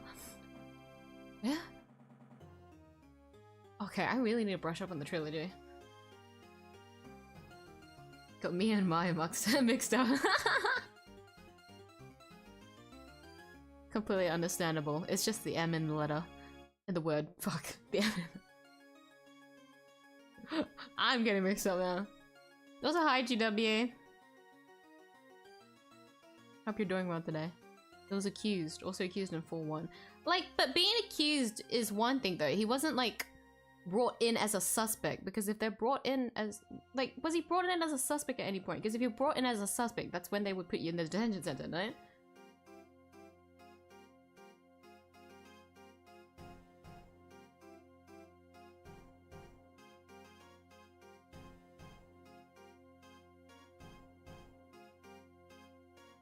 I was also accused in 4-1. Oh, I'm trying to remember. 4-1 is which one? 4-1. 4-1. 4-1. 4-1 is Apollo Justice. The first Apollo Justice, meaning when he was a bum? Sorry.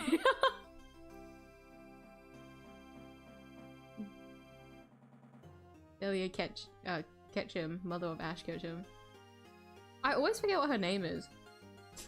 I remember her appearance. I remember that one artist that draws her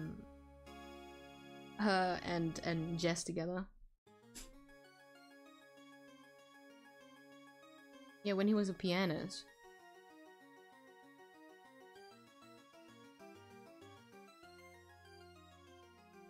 Oh, one?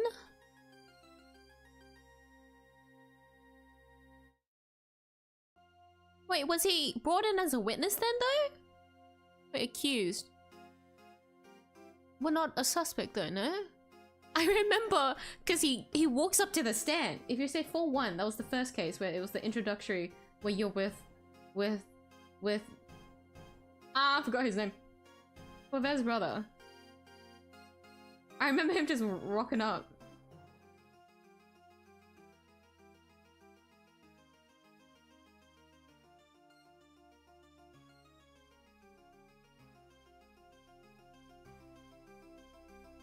Even then, that's him when he's not a lawyer again, isn't it? That's why he pursued law. If he didn't pursue law, he'd find himself constantly in jail. Shit, even the fucking flashback with Edgeworth. It was Larry, wasn't it? That was being accused? Oh no, my memory is going fucking haywire. Okay, I'll look back on it. I'll look back on it again later, but not him like straight up as like a when. Well, I guess in Edgeworth's case it's the same. He put in his badge and now he's in jail. Guys, you need to stay. You need to stay in your careers, but oh God forbid. God forbid. you'll be imprisoned forever. Oh, they really are boyfriends, aren't they? What the hell? That was a strange realization. What are you doing here? I was told it was Detective Gumshoe. I imagined you wouldn't come if you knew it was me. What could she possibly want from me now? Well, I know she said possibly, but he would still come just out of curiosity. Although he would be more like... suspicious, I guess. I suppose I better find out. Do you want to look at my badge? Miss Faraday is currently being interrogated about her involvement in the murder. You and the committee, you know what you're doing, don't you? You know that the wrongful arrest and persecution of an innocent person is beyond reprehensible. Sorry. It's quite the slanderous remark. I would ask that you refrain from your outbursts with a little more care. Besides, she is not innocent. You merely wish that she is. You can't say that. You don't have conclusive proof. Nor do you have conclusive proof to the contrary. So, let's not retreat this tired old topic again. She'll go to trial and the goddess will pass a judgment. There is nothing you can do to stop that. And there's nothing more to say on the subject. Instead, let us speak of the matter at hand. Phoenix slander will not be tolerated. Phoenix is so funny. Hey, I say that with love. Like, mind you, there's a lot of fans for jobless Phoenix, and I'm one of them. So excuse you. Excuse you. You say that with love, okay? Your visit. You may not be aware of this, but you are only permitted to meet with specially approved visitors. So I'm to be treated like a dangerous criminal, am I? Suppose my reputation has rather plummeted. It has indeed. For you, of course, and your friends. That attorney and the other girl were raising quite the fuss earlier. Bender and Emma. Saw them launch some extremely heated words at one of the guards. No, you didn't. You may thank the goddess in that regard, for even she is too busy to deal with each and every infraction. They would not be punished for their bad behavior. Emma, you're still a student. God forbid they find out about your actions while you're overseas. And also, Fender, your reputation as an attorney. Please. You're under Edgeworth and Lawco name. Like, please. You can't. Did you come here just chit-chat with me? You must have a lot of time on your hands. Oh, speaking of which, Ms. Von Karma is continuing the investigation where you left off. Just thought you would like to know. Figured you'd be worried about how they were all doing. Hate to admit it, but she read me like a book. Your motive. Let's cut to the chase, Your Honor. Why are you really here? I'm here simply to talk. Nothing more. There's something I wish to know about you. Me? Yes. Who else? Objectively speaking, you are highly intelligent and quick-witted. And a born prosecutor at that. Please, Judge Gavel, your sarcastic praise is but salt on my wounds. But I sincerely mean every word, Miss Edgeworth, and it is why I fail to understand you. Take this latest case, for example. You are up against the very committee itself. You had no hopes of succeeding. Even a child could have seen that, and yet... Don't imagine the old me would have been so reckless. The old me had power, and because of that, I thought the justice was always on my side. Just as you and the committee believe now. But a certain person changed my mind. Screenshot! He made me reckon with my selfish and skewed sense of justice. And once the scales had fallen from my eyes, I began to look at people differently. I saw that I was only able to be an effective prosecutor thanks to the efforts of those around me. Detective Gumshoe, the many investigative officers of the force, and even Kay. It changed me. The degree to which it changed me still surprises me to this day. I see. Thank you. I feel that perhaps I understand you a little better now. You understand me? I highly doubt it. Someone who is so focused on forcing their idea of justice onto others can't possibly see what I see. Is that so? Is that what you truly believe? I will say one thing. This has been a very interesting conversation. That is all. Before I go, there's one remaining matter. I was asked to inform you that the date of your hearing has been confirmed. It will be held today in the trial chamber. The committee sends its warmest regards. If that was all you had to tell me, you could have just sent a message. And trust the goddess's words to another. That wouldn't do now, would it? Until then, Mr. Edgeworth, I'll see you again very shortly.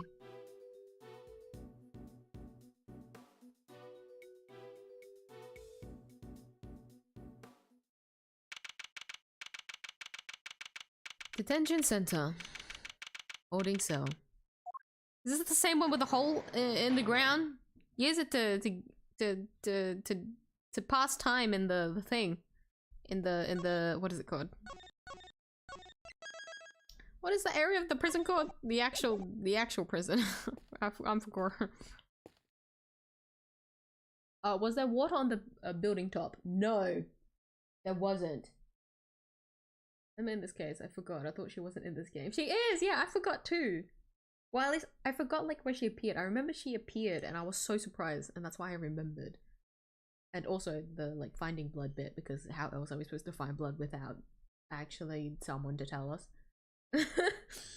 But yeah, no, she's here. I miss her so much. Well, at least like her in this fit, like her what? In Spirits of Justice, she's in a different clothes because she's an adult, but she's still a student here, and so she still has like a lot of color to her outfit, and so it's really nostalgic. Let's see how this turns out. Water hasn't appeared yet, and it wasn't like it wasn't raining or anything like that, was it? What else? What? There hasn't been like a lick of water.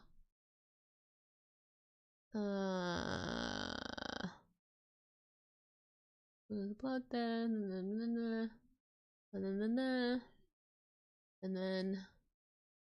then yeah, none whatsoever. Even in the committee room, yeah, there's nothing. There's no water. We might really be safe from water. This may be it. Like the closest we're getting to water, and there's the toilet here. Barely spent any time in here, and already I can feel my personal appearance slipping. May have given up my badge, but I mustn't give up on myself. Yes, self-care! My collar is slightly creased. Yeah, tidy outside begets a tidy inside. Which is why it's more important now than ever to take care of myself. It's a poster in the corridor outside. We regret to announce that due to the warden's arrest, the Die of Destiny game will be discontinued. Inmates will no longer need to roll a die every morning to determine their meals for the day. We wholeheartedly apologize to those who are looking forward to their daily casting of the die. Did anyone really need to need an apology for this cessation of such a ridiculous idea in the first place? Fucking god, you're gambling your meals for the day. That's insane. It's so funny. Can't remember what I'm supposed to interact with. Like, the game forces you to interact with everything. There's a menu here on the table. Seems that detainees are able to pay to have their meals brought to their cells. What looks good? Spaghetti and mac and cheese lunch. A linguine for only $1. This, hold on. I never say this correctly. Hold on. Hold on. I can hear it in my head, but I know it won't roll out of my mouth correctly. So I need to, like, I need to hear it.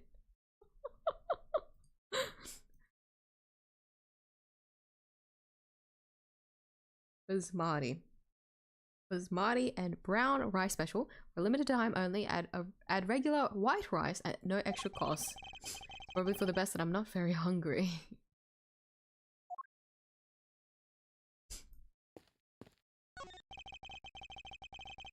There's a note on the wall next to the toilet.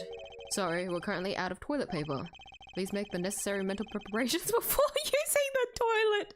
Necessary mental preparations. What sort of mental preparations can one even make?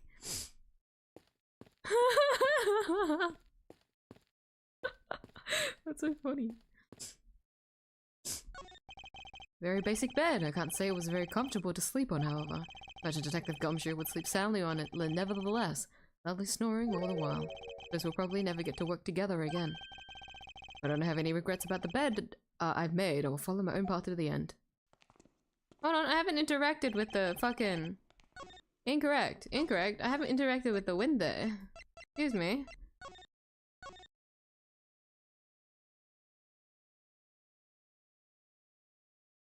Yes, it's important that I interact with the window.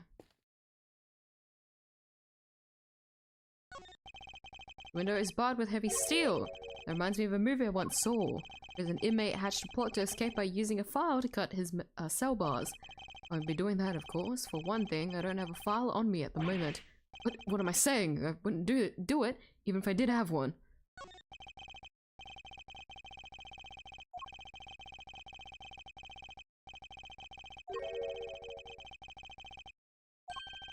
Not topple or miss. Oh, I forgot to switch again. My bad. Did I miss something again? My bad. I always forget to switch over.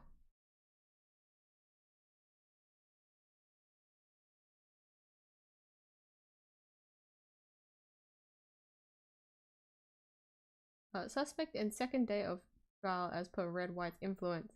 Associate for Doug's Swallow's murder was a college student, and then suspect for killing Shardy Smith while gambling. Were there any instances of those where he went and spent the night in the detention center? Or was he like only considered a suspect during like a trial or something? Damn, that means I really don't remember anything. But oh well. What can you do? I guess Phoenix did end up in jail at some point. Sorry man, I tried to give you a clean record, but what can you do?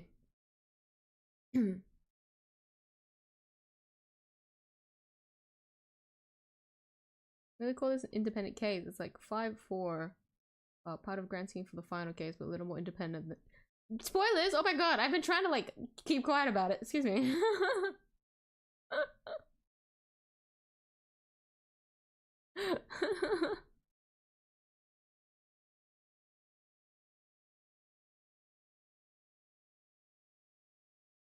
But yeah, no,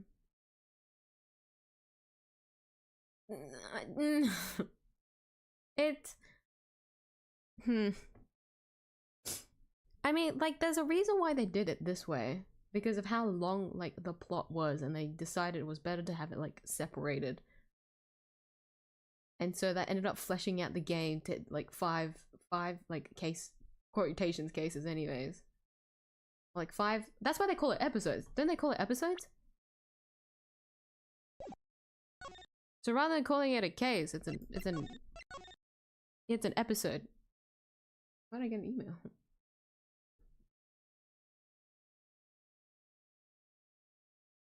Hold on. Sorry, I rarely get emails, so I want to quickly check it. Oh no, it's fine. Placement of the cell bars on the toilet is crazy. Welcome to the detention center.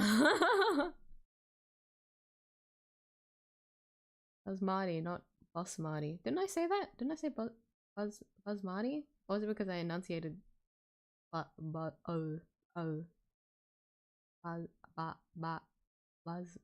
Marty? I'm probably gonna forget again in the future. I can't ever pronounce it correctly. Well, hi again, Penta. I'm back from eating a damn spicy noodle. Was it instant noodle? Was it ramyun?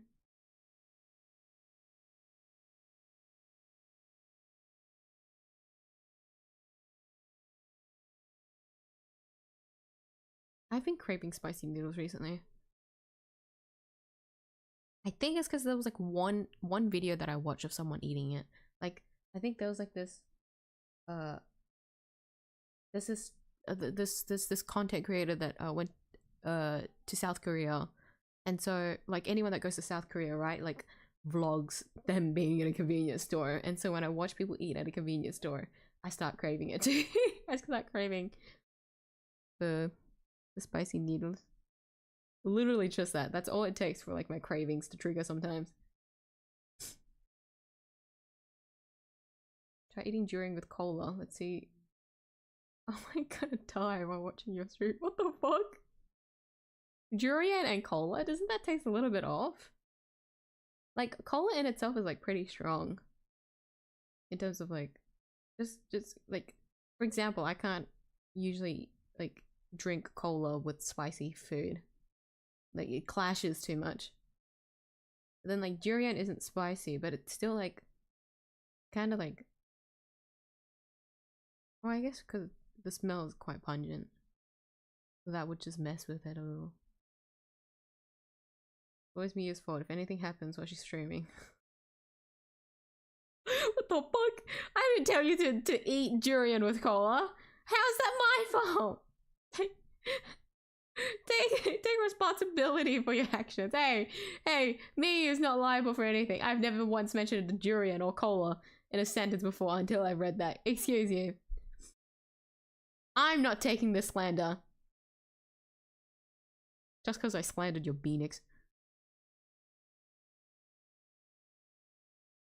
Send you a voice message pronouncing other thing because of your horrible pronunciation. Sorry, man. I'm trying. Because even if you do send it, I'm still gonna fuck it up anyway, so it doesn't matter. You'll have to like tell, yeah.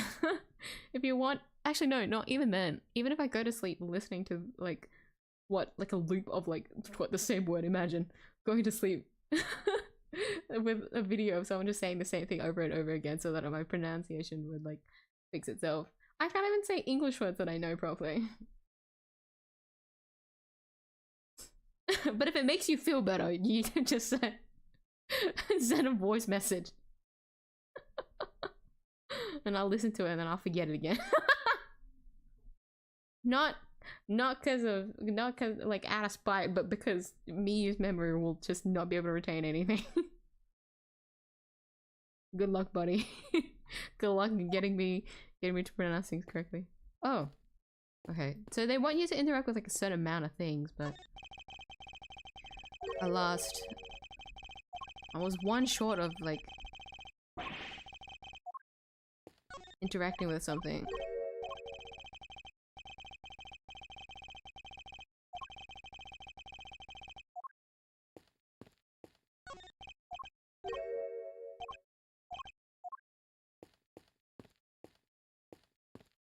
Damn, what the fuck? They forced me to keep going after they want you to interact with the bed and then the thing here. Probably. Let me save one more time because I'm still in here. The two things that you're supposed to investigate for you to proceed, would it be this and the bed? Because I was able to investigate everything now, but the reason why I restarted was because I couldn't investigate one thing. Anyways. Did you see the GIF I posted in Law? No! Did you ping me? Actually, I can't even see pings anyway. I'm sorry, my phone is dead. Yeah, it's not even at 1% or anything like that. It's like full dead and I haven't charged it. Largely because the cable's been getting in the way. How I put my phone where my chargers are, the charger for my lightning like cable was really short. So I usually just kept the charger in so that I could still receive notifications, but then the charger started getting in the way and so I got a little bit annoyed and just took it off. Yeah, I'll charge my phone again. Put it on this. No, it's just way too short. I can only leave it like that. But then that starts getting disrupted.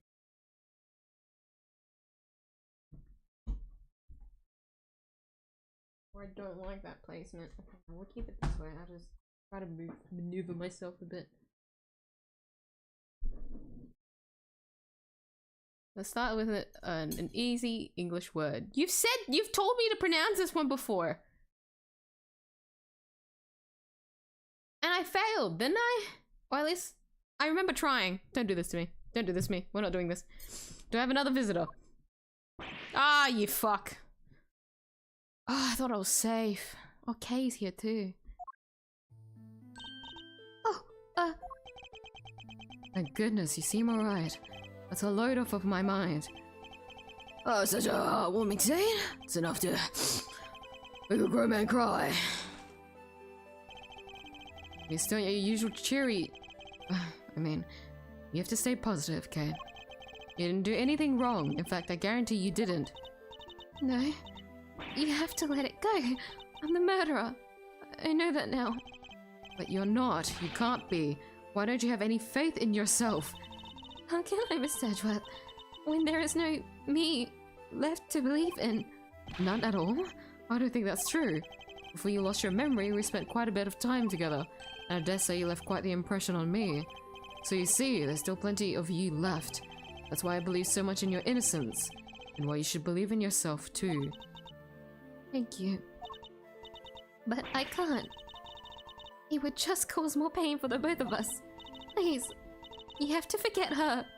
Forget the K. She's gone. Kay, no! Remind me of my younger self, you know? So noble. So bold. This is the justice you and the committee stand for.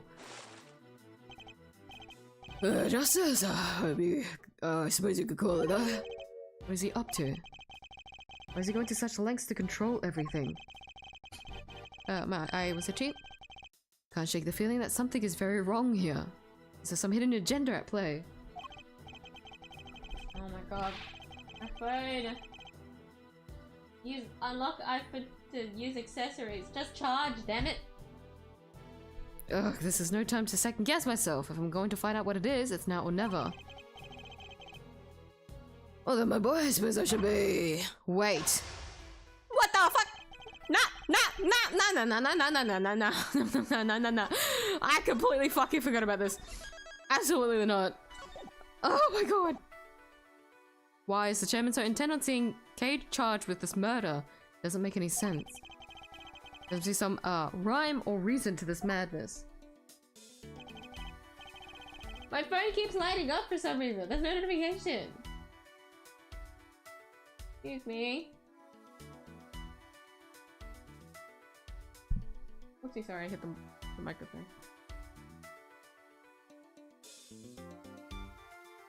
Excuse me.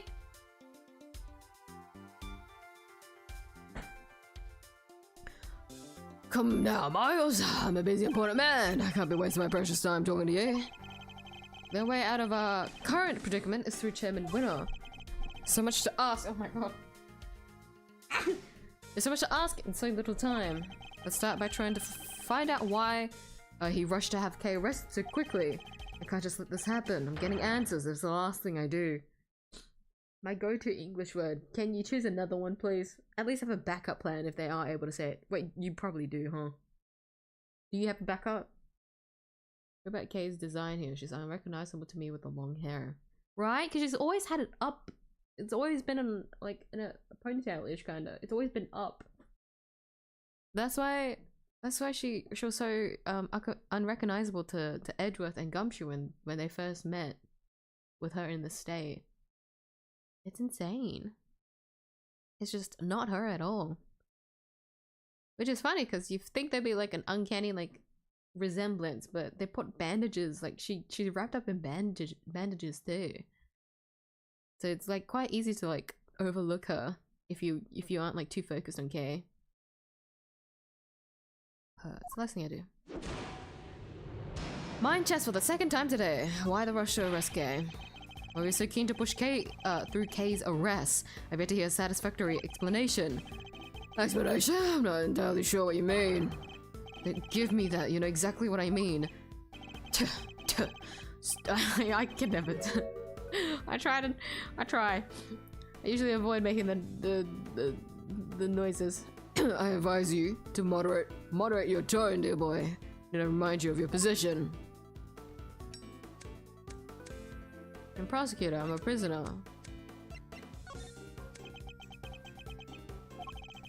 Suppose we did let your friend go free. What then? What do you mean, what then? Think how that would look, my boy, and who would have to take the blame? Me, that too. And so what? That would be a good thing. Oh! Oops. Oh wait, no, I did fuck up. I thought I did fuck up. Okay, never mind. You're right to keep your mouth shut that way. You won't say anything foolish. Sorry, but I can't stay silent forever, not while Kay's innocence is still in doubt. Oh, you're breaking my heart. Just look at this flood of tears. Oh wait, no, I did fuck up. Spilling out.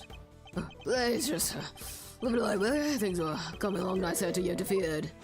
Interfered? Maybe I should leave it alone. Coming along nicely? Leave it alone. Coming along nicely. Did I get... Okay. I only noticed this like earlier today. I think I got a mozzie bite or something. I got bit on my jaw and it's such an uncomfortable spot to itch because it's on my jaw. Right on my jawline. What do you say? Coming along nicely. Maybe we should just leave it at that. Coming along nicely? Coming along nicely. That's a pretty strange way of putting it. It's almost as if you wanted Kay's arrest to happen. It certainly doesn't sound like the statement of an impartial representative of the law. Damn. This bite is brutal. When did this happen? Ooh. You think so? Well, that wasn't my intention.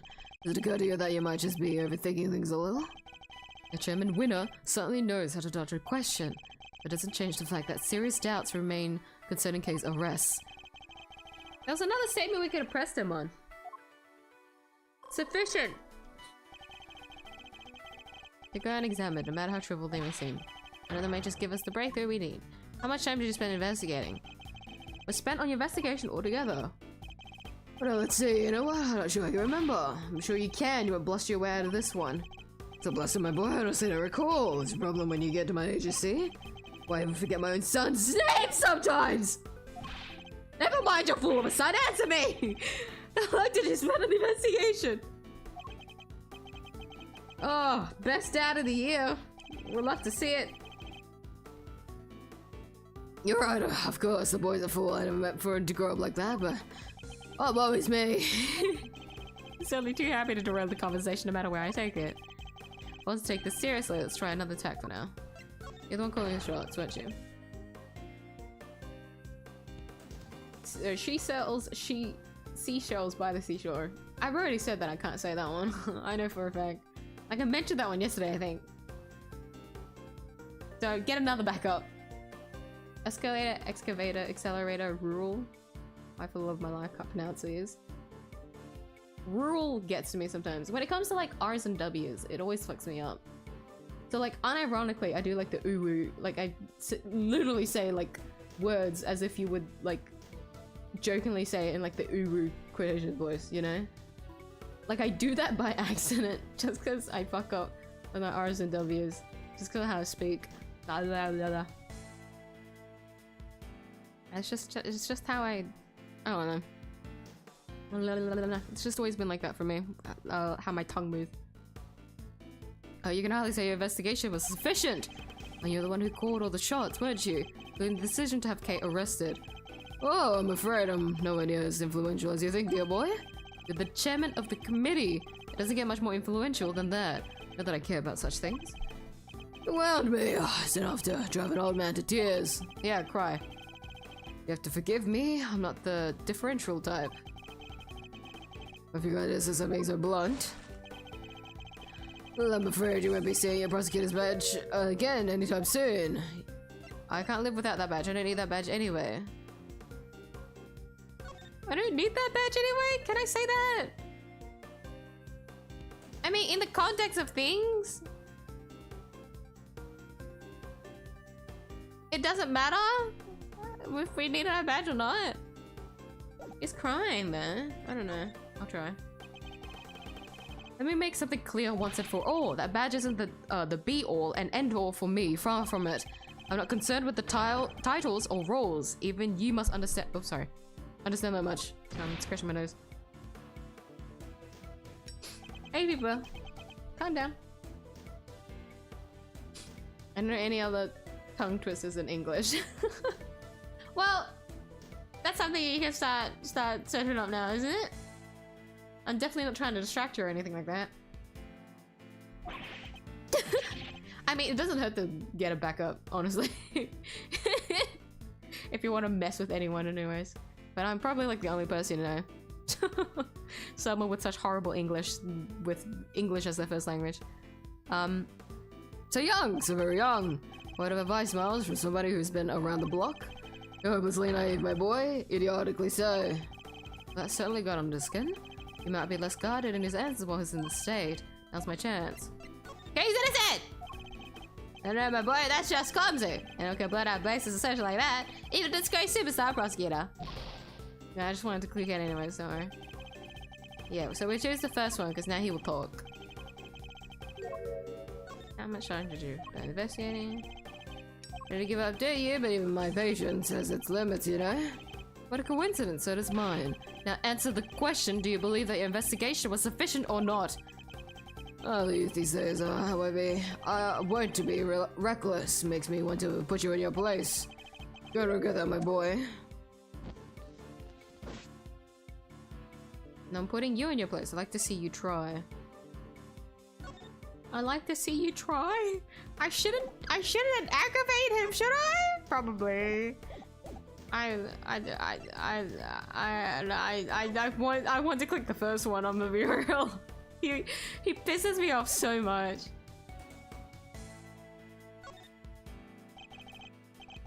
Yeah, not that one. We'll just bide our time. It's okay, at least you're not Lotta. You don't take that much HP as she does. Yeah, see, that's not that bad. Lotta was more brutal.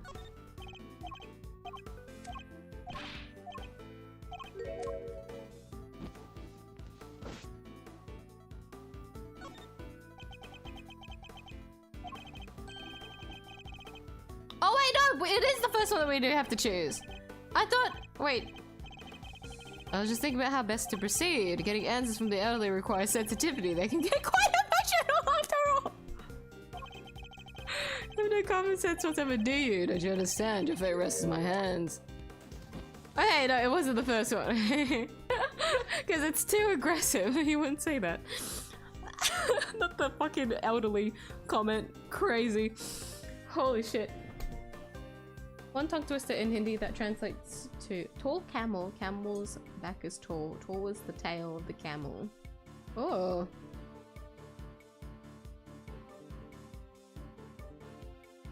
Back is tall. Tall is the tail of the camel. Ooh. Yeah, I can't do tongue twisters for the life of me. I still think about the tongue twisters in Great Ace Attorney. We find out that Kazuma can't do tongue twisters, but Rinosuke can, and so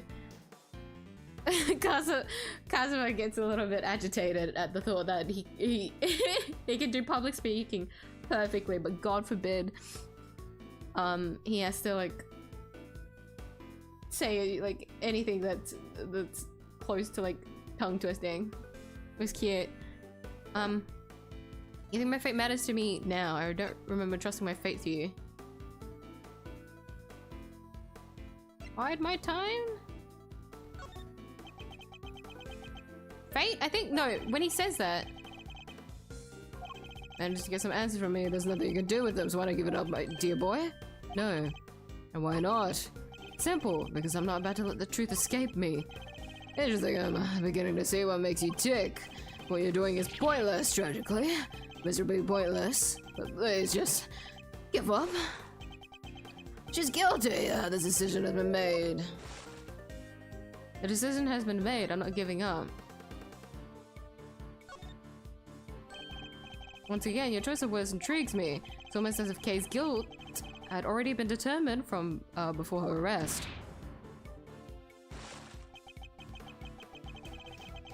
What are you trying to imply? That you plan to have her arrested. I'm implying that things haven't gone as they normally should. In fact, everything has proceeded as if Kay's arrest was the end goal right from the very start. Well, Chairman Winner, was it? That's certainly an intriguing theory. It's also a complete work of fiction, and I'm afraid I don't have time for such flights of fancy. I think it's time we bore the shabby little farce to the end, don't you? No, he's trying to make his escape. I'll confirm the legality of Kay's arrest before he slips away.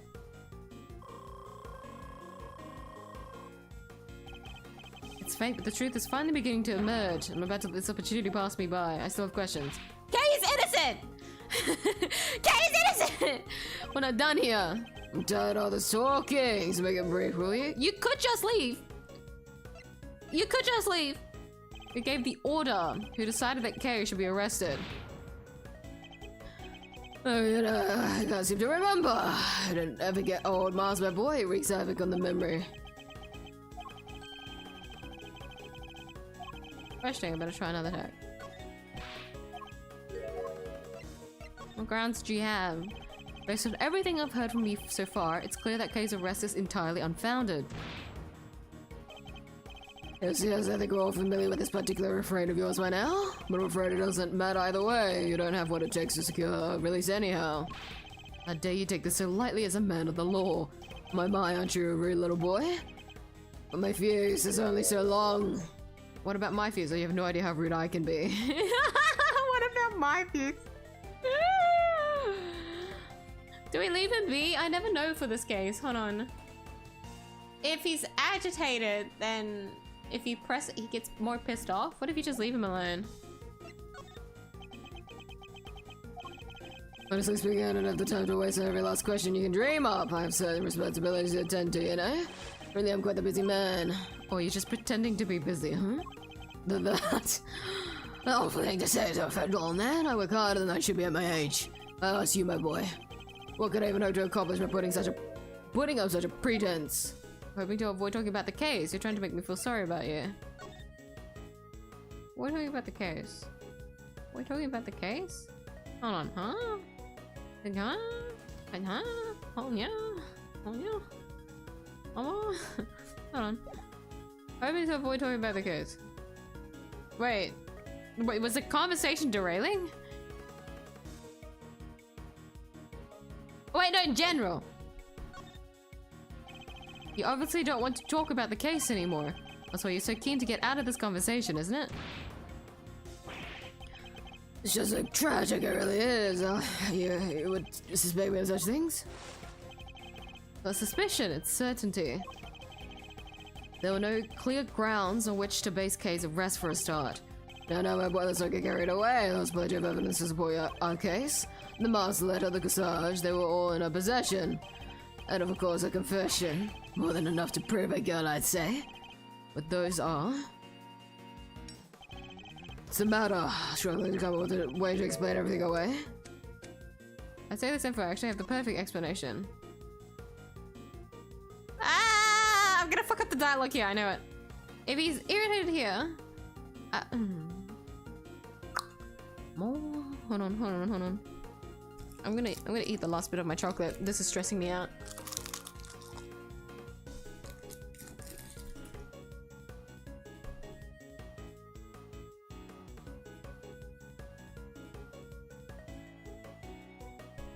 I'm really happy I did buy that. It's not it doesn't hit the same, but the hazelnut feeling is what I needed. And I have one more bar for me to eat tomorrow.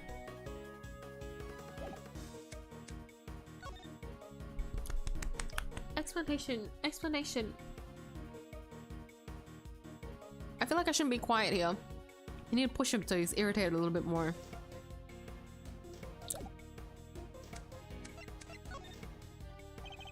I fucked up. Perfect explanation. All right, we'll get to it. We'll get to it. It's okay. It's fine. We're fine. Don't overreact. You're fine. We're fine.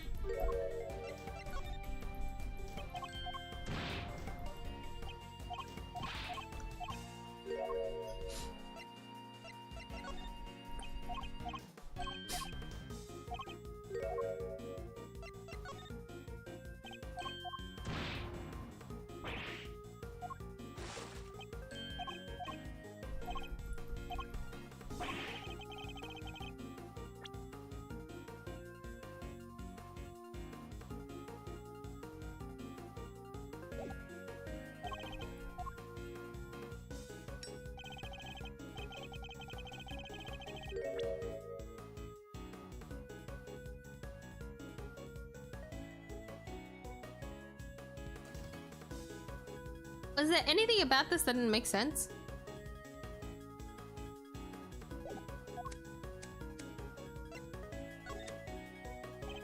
Yeah, okay, no, we're supposed to wait.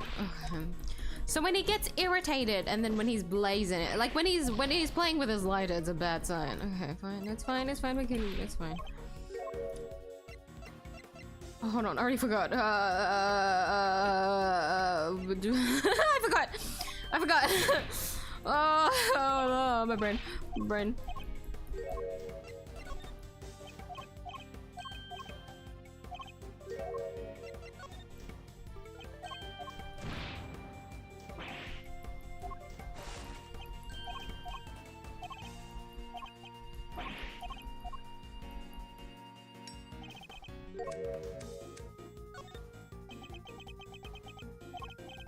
Well, there we have it. Your silence speaks volumes. It's true, I can't counter your argument right now, but you did let something valuable slip by. Suspiciously detailed knowledge of the evidence against Kay. The mask, the letter, it's not that. It's either the 𝐢𝐧𝐟𝐨, it's the 𝐢𝐧𝐟𝐵 or the mask. But for some reason, why did he choose? Yeah, so, oh, no, yeah, because the mask, why did she have the mask with her? Just because it was in the storeroom, it wasn't inherently. Yeah, I forgot. No, you're right. You're right. My bad. Rattled off that list like he knew it inside and out. I think that might prove to be a valuable clue. Okay, we're about to die, but that's okay. We got to the other bit. We gave the order who decided that Kay should be arrested. You remembered all the evidence pretty well. I'd appreciate it if you stopped playing the old man card. You remember the details of the evidence against Kay pretty clearly. Yeah, I use that card a lot, even though I'm not that old. Perhaps if your memory didn't fail— my nose. Hold on.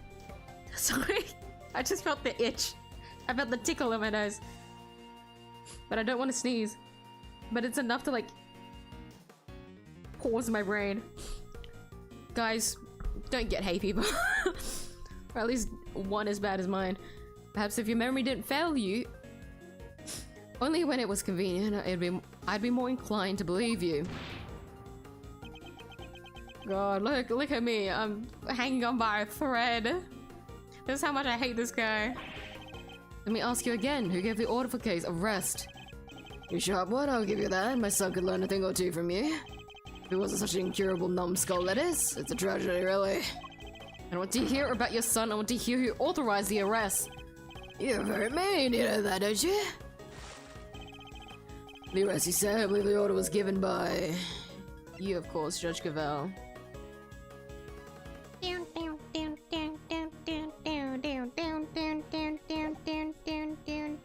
Oh my god! Oh, don't look at the gorge. Oh my god. Oh my god. Come now, German winner. Oh my god, just switching to the delay. The delayed switching to the other option. Jesus. Come now, German winner. We both know it was you. Alright, you got me. You make it sound like it was somehow a bad thing, though. But I have a reputation to uphold, so I guess I'd better clear up this little misunderstanding. I'll entertain your questions for a little more minutes. A little more minutes? A few more minutes. Let's see if I can put your mind at ease. Key thing to do now is establish how intimately he knows the details of the case. Just have to ask the right questions. Yum! That was so long! The end game is at hand. We're but a few moves away from the truth. You must have heard about the... No, I've not heard that song. Half gibberish and fast tongue twisters that require your tongue to ascend to the fourth dimension. Holy shit. How can people, like, how? Holy god. I'll send you that. Oh yes, this is the Mickey Leak song. Okay, I'll send it.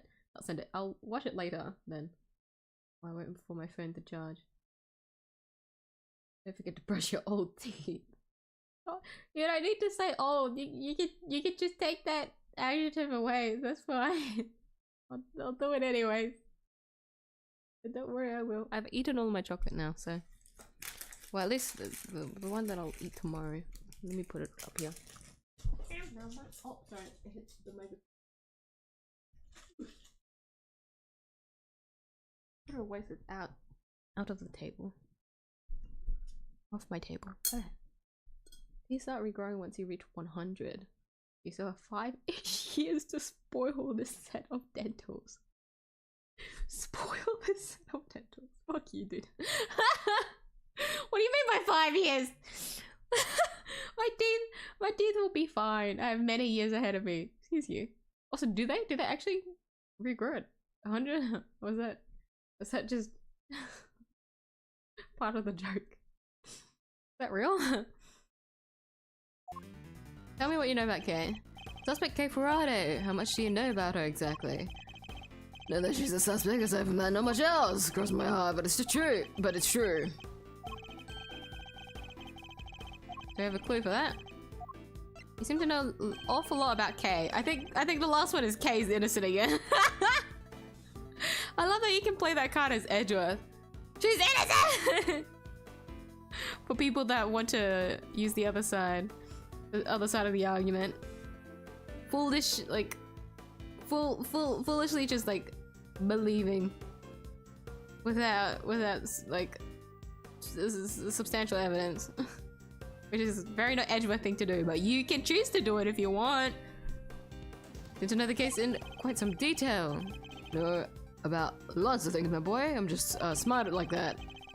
Too bad the same can't be said about the way you handled Kay's arrest. Oh, he's pissed off.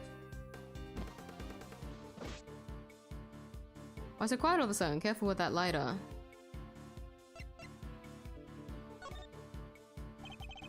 Okay, we're just supposed to. Okay, whenever he has the lighter, I can't help it. I'm sorry. I just want to cuss this man out. I'm sorry. Already fucked up in the first one.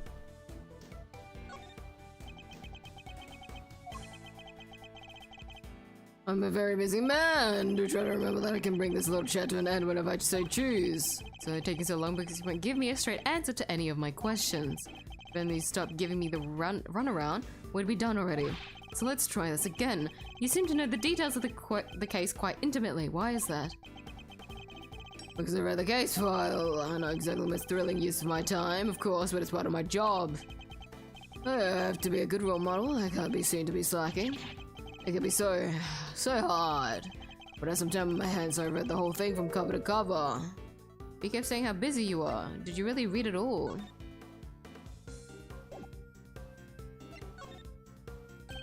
That's strange. I could have sworn you just told me you're a very busy man.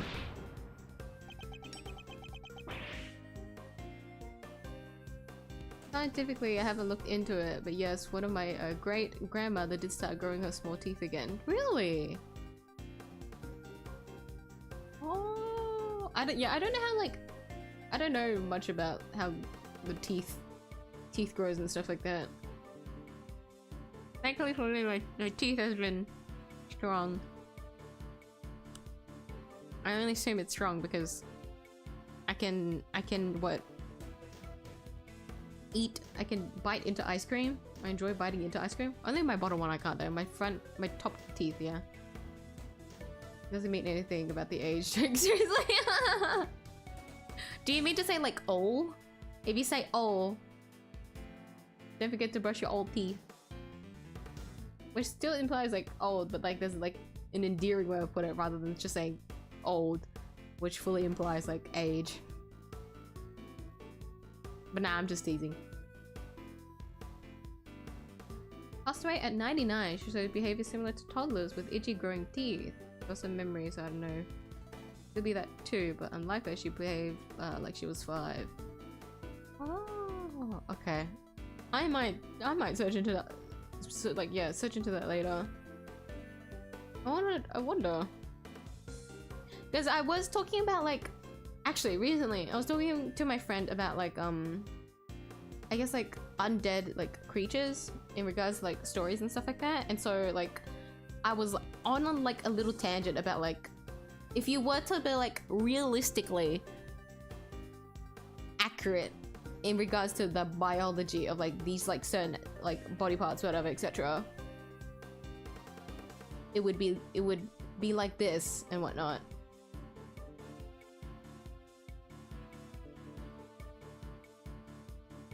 And so you saying that is like feeding into that curiosity again, where I think about like either like at old age or like past death, like what parts of the body is like functioning, not functioning, like how it functions after death. Wording.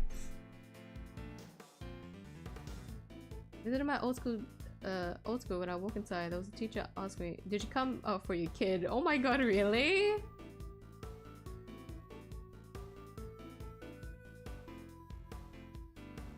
I get the opposite sometimes. In my workplace. I think it's because I wear a mask, so like a lot of my clients can only see my eyes, and so they think I'm a lot younger than I am, which thank you. But a lot of them still think I'm like in school. I'm like no, I'm not that young. at least say that I'm like of age young. But it's insane to think how different like appearances is enough for people to assume things.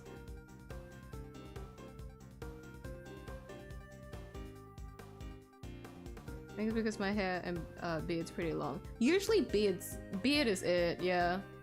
Which I feel like is such a big jump because there's people that grow like beards pretty young as well. But I guess it's like, yeah, if it's the length of your beard, they assume it would have taken a long time, so they kind of assume your age. my god, that's tragic. You come for your kid. Oh my god. That would take a hit for my age too. But thankfully I don't go outside enough to have those kinds of conversations.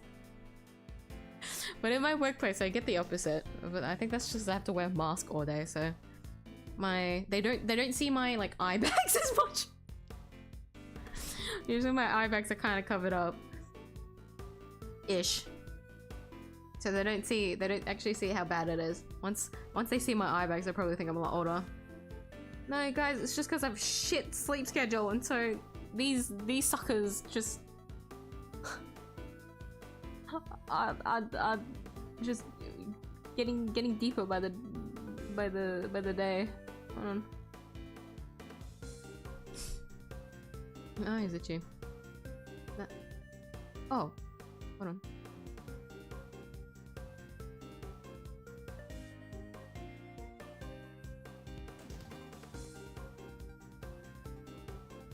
Sorry, I just saw something. Sorry.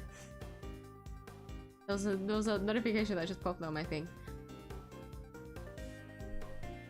I had the feeling when someone thinks you're old. You feel it now. Hopefully, you don't get too many comments like that in the future. That would be like too many hits. But I guess it also depends on the context, like where you are. Mia might be in middle school streaming with an old woman persona to not get her channel terminated. That's why she gets defensive when it comes to age. That's funny. Like all this time it was actually flipped. I wasn't actually an old woman. It was so that you guys didn't know that that I'm gonna violate what YouTube's terms of that I'm not old enough to actually be on YouTube. You fucking imagine. Oh my god. But no, why middle schooler? Like I don't get like a suit like high school. Like they still think I'm like in high school. I'm like a high school graduate, at least. Because I'm clearly working, so they know that I'm not I'm not in a high school, so they assume like a year after. I'm pretty young for her age. I'm often mistaken for a younger brother. Really? You must take care of herself well then. But yeah, as someone that comes from an Asian family, what, skincare? Like a really big thing? Or like, yeah, like appearance is a really big thing. And so I get hounded by miyuu a lot to make sure that I don't deepen my eye bags any further. I'm trying, I'm sorry. The other thing is that I don't put on sunscreen enough, which is crazy because I should, because I live in Australia, but I just don't like how it feels. I need to find like a good sunscreen product. But the other thing is that I just forget. I just constantly keep forgetting. But I don't go outside that much, okay? I'm always inside the building. The only times that I see light is to like commute. If I'm like in direct sunlight, it's because I commute. all of my like any like tans that I've gotten is because it was during school. Anyways, moving on before I ramble any further. To the cracks, the father side of the show went new. If you're keen on being an upstanding leader, you can start by releasing K, you know. You really don't give up, do you? It's a moving side indeed, my boy. A tragic one too, after all. Your efforts are for naught. Afraid your little friend was found unconscious near the scene of the crime. But did you exactly see where she was, and what was the weather like that day? Was it raining? Because we can pull in the water theory. Looking like I'm kind of rooting for the water theory just to see if water does appear at any point, because I don't remember water ever appearing. But like, you could turn around. This could be a comeback. Hold on. Did you see exactly where she was found? I'm gonna have to fuck up with this one again. I'm not exactly certain. You haven't heard much about the circumstances under which Kay was found. She was lying unconscious in the storeroom, correct? That's right, although I'm not at liberty to tell you how I know that. He knows things even we didn't. Like, he seems to be aware of every tiny detail about this case. This could be a valuable clue. You seem to know an awful lot. Tell me what you know about Kay. Yeah, you know every other detail about the case. Sorry, but the more you tell me, the less sense your story makes. One thing, you know details that even those investigating the scene were not aware of. Why is that? Because how much do you really know, Chairman Winner? I was irritated. Oh, that's the intimidating face you like to make again. Well, two can play this game. Do you like me now? Hmm? Go ahead and try to imitate me. You don't have what it takes to be me. Can we leave him alone? Do you have to commend you on your dogness? It really is something. I'll take that as a compliment. You take it over you like, but wrap this up, will you? I just don't have the stamina anymore. She's the culprit, the only possible suspect. Just accept that already. How much more evidence do you want us to load her down with, for goodness sake? Load her down with? Evidence doesn't prove anything. Load her down with? Yet another interesting turn of phrase. One that makes it sound a lot like the items Kay was carrying might have been foisted upon her. Impressive. You really do pay attention, don't you? It's no wonder they used to call you a prodigy, Mr. Ex-Prosecutor. Think you know the answer to your question by now? Why, you just go ahead and say it. I want to hear it from you. It's finally time to shed light on the truth. All that's left is to play one last move. Tell me what you know about Kay. Wait, hold on. Hold on. Can I do Kay's innocent one last time?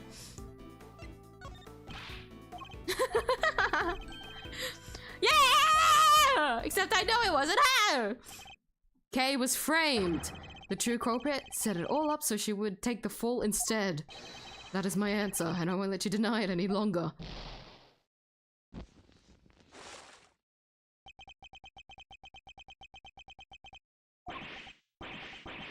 Oh, ha ha ha ha. My, you really are a sharp one. It's a bit of a shame you chose to hand in your badge. I admit it, you were right on all accounts. And that's checkmate. Fuck you!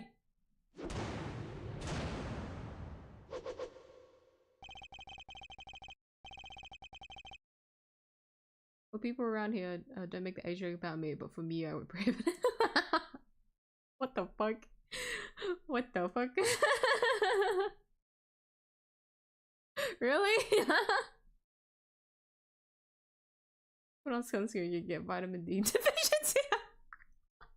How does that work? What? If I do try, I'm just gonna age more, I guess. Oh, my skin routine is in shambles, I guess.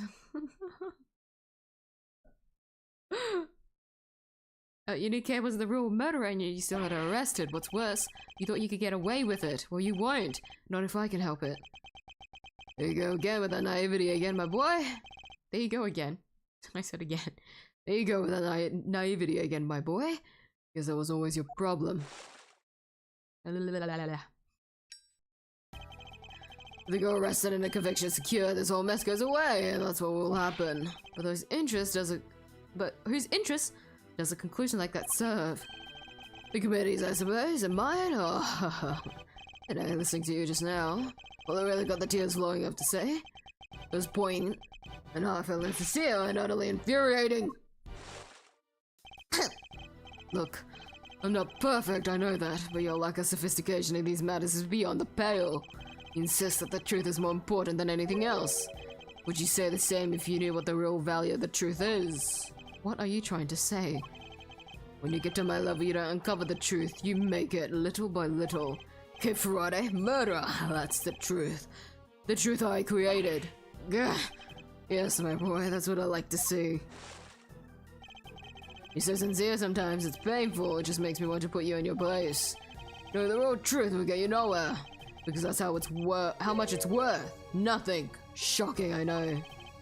Why not go after the real killer? How much do you even know about what really happened? You're still not getting it, that's your truth. And it is worthless, mine is all that matters. You understand what I'm saying, don't you? Mr. X, Prosecutor. Have all the power here. Curse you. Just say fuck you! I'll do it for you! Fuck you! What you menacing? You and your little friend are just as bad as each other. Violent criminals who deserve to be locked up. You pay for this! And with that, yet another person disappears from my life. Oh, it just makes me want to cry and cry and cry. Fuck you! Rat bastard. Never liked him. Not planning to disappear just yet, Gem Winner. There's still the hearing later today. Just you wait. One way or another, I'll prove Kay's innocence to the world then. Oh, this feels weird. Wait, was it like this in the original? Oh my god, there's people in the chairs. Very quickly drawn too. They're not as detailed. This was weird. Hold on. Okay. This is where shit starts to really go down, alright? Good luck, voice. Let's drink water. Oh, my pinky really hurts. Why? Hey, April 6th, 8:30 AM, Committee for Prosecutorial Excellence Chamber. The members of a majority are present. I hereby call this hearing to order. Majority are present. Isn't one of them dead? Just say everyone's here. God. I gather here today to assess professional competency of Prosecutor Miles Edgeworth. Here in the side of the goddess, we do solemnly swear to pass fair and frank judgment. Fair and frank? Don't make me laugh. Verity, if you be so kind as to summarize the case against Mr. Edgeworth. On April 5th, despite having been advised of the illegality of an investigation he was conducting, the accused refused to desist and eventually had to be detained by myself and Chairman Winner. His actions compromised the investigation into the murder of a certain defense attorney.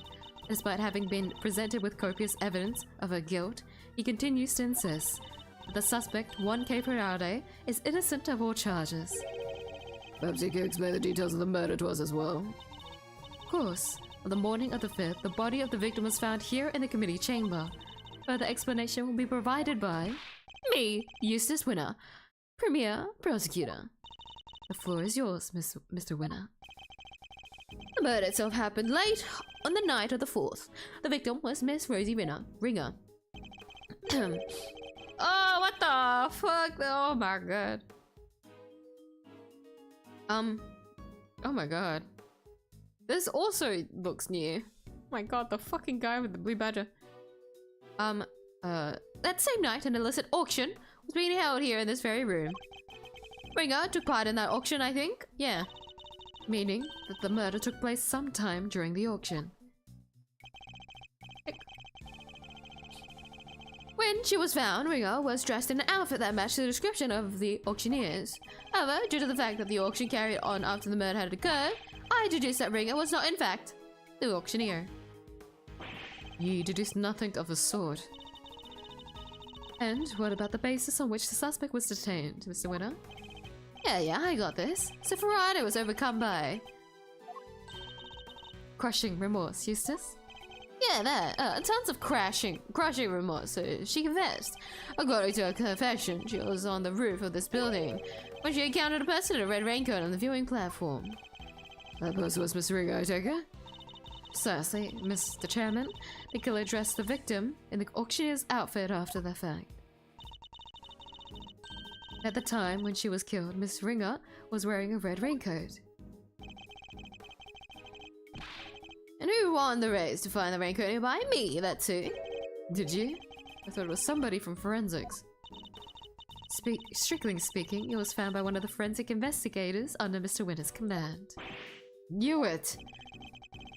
Blood analysis on the coat showed that it was indeed Miss Ringer who had worn it, and the suspect's confession was the final nail in the coffin. She confirmed having committed the murder. So as you can see, 𝐢𝐴 was the killer. There's no way anyone else could have done it. Alright, Miles, expect to have some objections. Let's get them out of the way, shall we? I have no objections, Chairman Winner. Oh, now is that so? That would take in more than a single night. No objections in the matter of my unauthorized investigation, that is. But in the matter of Miss Variety's supposed guilt, I have plenty. I can personally attest to the fact that Mr. Winner's investigation was fair and impartial. Yeah, of course it was. When it comes to carefully conducted ops, I'm the winner every time. No, Miles, it was within my power to offer you a plea of deal of sorts. If, and this is purely hypothetical of course, you were to withdraw your objections, you might wake up tomorrow to find yourself, the proud owner of a seat on this committee. Oh my god, that surprises me. Every fucking time. So I'll ask you again, do you have any objections, Miss Edgeworth? If you think you can buy me silence, think again. You watch your mouth. Only if the chairman watches his. I didn't come here to talk about committee seats. I came here to talk about the murder case. I demand a statement under oath, and I won't rest until I have one. I want to know exactly what the committee's view on the incident is. You want to put us on trial, my boy? Very well, if it will make you happy. Brady, please provide Mr. Edgeworth with the materials pertaining to the case. Really? But sir... This means laws, hooray! Hurrah! Says, let's humor him with the send-off he desires. You say so, Mr. Chairman. Evans data received from Judge Gaval.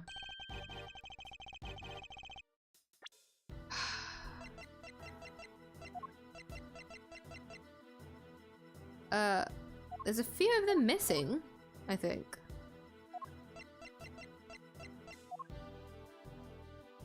Yeah, we have a few evidence missing, but they're not important anymore. No objections to Verity representing the committee, I assume? None whatsoever. Mr. Edgeworth. Don't worry, Kay. Everything will be fine, you'll see. Is it only me, is the organ section from Damien Gaines theme is in the committee theme too? The organ section?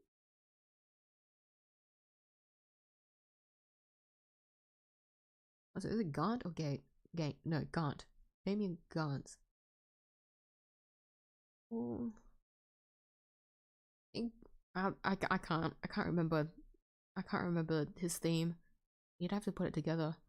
The committee's view of the case. No, I'm just not musically gifted. Miss Ringer attended the auction as a potential buyer. The red raincoat was one of the items up for sale. So our assumption is that after winning and paying for it, she left the auction with her purchase. Beyond the exit from the storeroom was, of course, the hatch leading up onto the roof. After she emerged onto the viewing platform, that's when Miss Ringer was attacked by Miss Ferrari. Shortly thereafter, her flame went out, and thus concludes the committee's view of the case.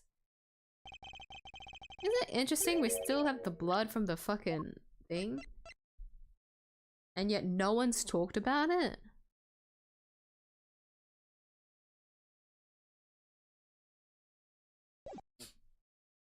Didn't I say some things? Raincoat was on offer that night. Is that really true? We believe so, yes. You remember the failed assassination attempt on the president of Zhangfa, I assume? Raincoat is a piece of evidence from that case. It should, of course, have remained safely under lock and key in the appropriate facility. But inquiries revealed that it did in fact go missing under mysterious circumstances. Wound up in the auction along with everything else. That makes sense, I suppose. Wonderful work, Verity. Just wonderful, crystal clear as ever. You flattered me, sir. Now, Mr. Edgeworth, perhaps you could save us all some time and simply admit defeat? I'll do no such thing, thank you very much. Very well. It's good to know that you still have some fight in you. It is? Why? And to think of it, she said some strange things when she visited me this morning, too. What exactly is she up to? Something's going on with Verity. I wonder what. In other words, a member of the committee was actively involved in the illegal evidence trade. It is unfortunate. I don't know what else to say. Of course, we'll be looking into such activities just as soon as this hearing's over and done with. Made your decision to pursue the matter further, Mr. Chairman. I'm gonna give up on his voice. I'm sorry. I can't do it anymore. It's not that it's hurting. I just don't want to do it anymore. This is me acting out. I can't fucking stand him. No, thank you.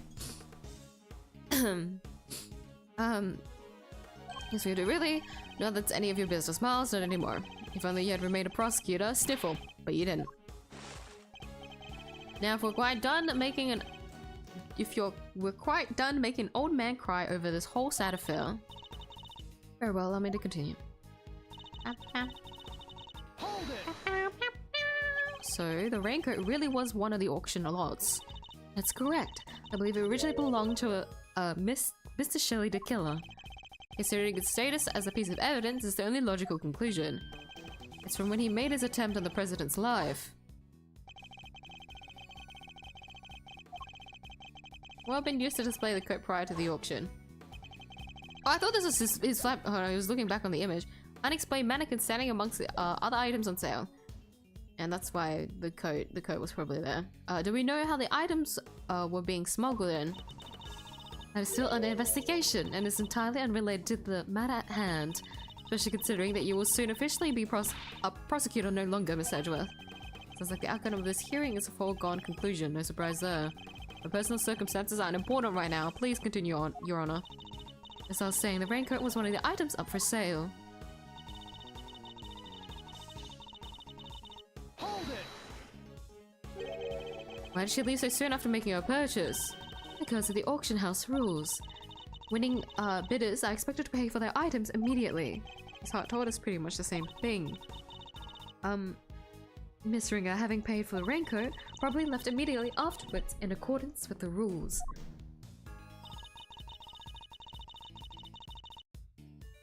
Oopsie. Hold it! Miss Ringer was a member of the committee. Could she not have left the committee chamber via the main door? While the auction was still underway, that would risk exposing its existence to those outside the trusted circle of attendees. Given that Miss Hart found out about it, I think his existence is already well and exposed. The rules of the auction stated that the attendees were to enter and leave via the hatch in the roof. Miss Ringer had no reason not to follow those rules, and given where the murder took place, we know that she must have done so. Hold it! But why? What possible motive could Kay have had? That is exactly what we are hoping to establish in our upcoming interviews with Miss Faraday. The words of interrogation after the fact, something you seem to specialize in. If the murderer knew that the attendees would all be leaving via the hatch, then the roof would have been the perfect place to lie in wait. So as I was saying, after she emerged onto the viewing platform, that's when Miss Ringer was attacked. Hold it! A flame went out. The flame of a life, Miss Edgeworth. That perhaps her flame was stolen from her is more apt. Objection! But the candle room that extinguished her life was one of the auction lots, meaning Kay had no way of getting a hold of it to begin with. Miss Faraday could not have lain in wait for the victim without knowing of the storeroom's existence. She could have easily snuck down the ladder and stolen it while the auction was underway. Once again, the security of that storeroom is horrendous. If only we knew whether a candle holder was during the auction. That surely clear the matter up, no? Well, either of you. Sadly, we don't have anything that could tell us much on that front at the moment. Give me, sir. This is something we are hoping to establish through a further investigation. Isn't that a shame, Miles, my boy? In this line of inquiry is something of a dead end then, isn't it? The theory is that the victim and her killer met on the roof, and that's where the murder took place. In other words, it assumes, the viewing platform was the scene of the crime. But is that really the case? Not had evidence that clearly shows the story of what happened that night. I have to double check. I need to remind myself too again. Hold on, let's look back on what they were talking about.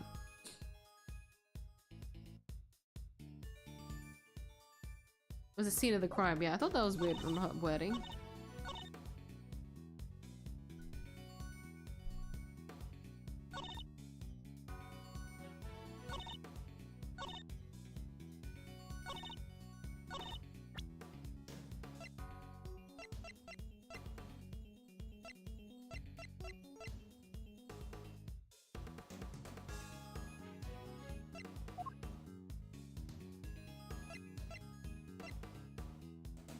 Hold on.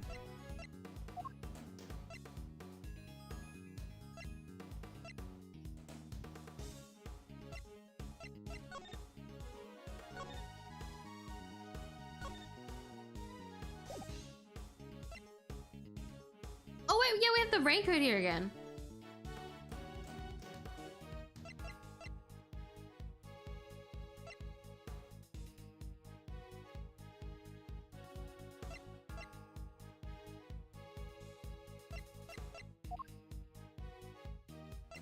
How do you prove that? Hold on. Hold on, hold on, hold on.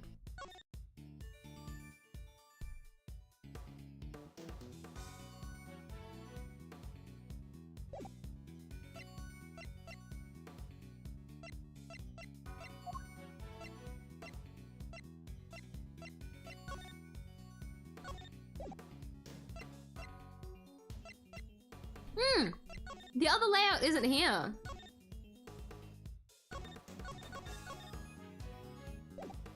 We got to see a layout of the storeroom, but they didn't put it in the... Well, I guess it's not technically in the plan for it. It wouldn't exist in the plan for it. But they could have, like... I don't know. Added an extra thing? Update the plan for it to have, like, an extra... Like, an extra piece of, like... layout? Like, a quick piece of paper layout of the... See, this is why I thought that it looked new. Because they don't keep it as evidence anywhere. Not that we need it, but, like... You know.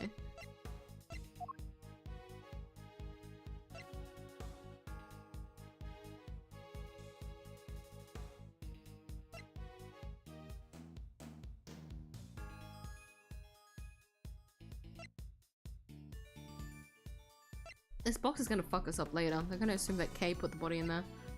So that other attendees didn't see it. Hold on. Hold on.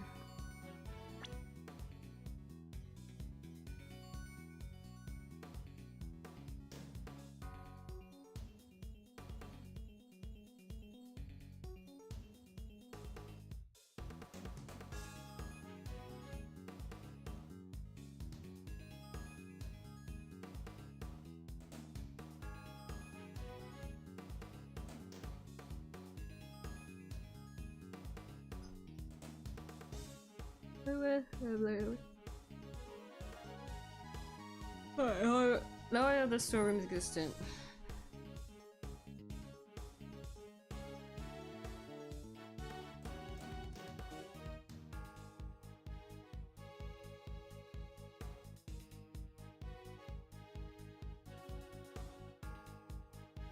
Story of what happened last night. Hold on. Which piece of evidence is that? Hold on. If it... Would it be the photo because of the blood in the hands? But we're led to assume that this is, Ringer.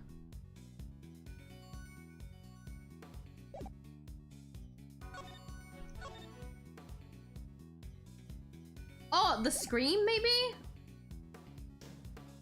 Objection! The scream that Lotta heard. If you can clear something up for me, Judge Cavell. What is Miss Hart doing here at this hearing? She's an eyewitness. I thought it would be obvious. Well, no, I ain't really an eyewitness, more of a neo-witness, I guess. It's not exactly the most confidence-inspiring choice to make you help you make your case, is she? I like to think I choose my allies a little more carefully than you, Mr. Edgeworth. Then you should question them more thoroughly because there's something she hasn't told you. Take a look at this. It's a photo taken by Miss Hart. Yes, in the storeroom, correct? What of it? According to your theory, the murder occurred up on the roof. But according to Miss Hart's testimony, she happened to witness the entire incident unfold in the storeroom, just before she took this picture. Wait, you're saying Cavell got it? Wrong. That's exactly what I'm saying. What? What the fuck was that? Are we going to a new section? What was that? What was that jump? Usually it, like, transitions pretty smoothly. We're not gonna have the third chess game, are we, today? It's hard. If I may confirm your accounts of the events you witnessed that night. Oh no, new witness? But still, it would be... That transition was weird. I'm overthinking it. Oh, you saw the person in the picture, correct? I sure did, clear as day, and with my own two eyes to boot. What were your impressions at that point? My impressions? This right here is a school of century or something like that. Yeah, that makes sense. I was hoping more for your impressions of the person in question. Oh, that there's a walking meal ticket? Seriously? Just my little joke. No need to look at me like I done sat you on your lunch. Oh, the red raincoat, right? Well, I took one look and I thought that's I put right there.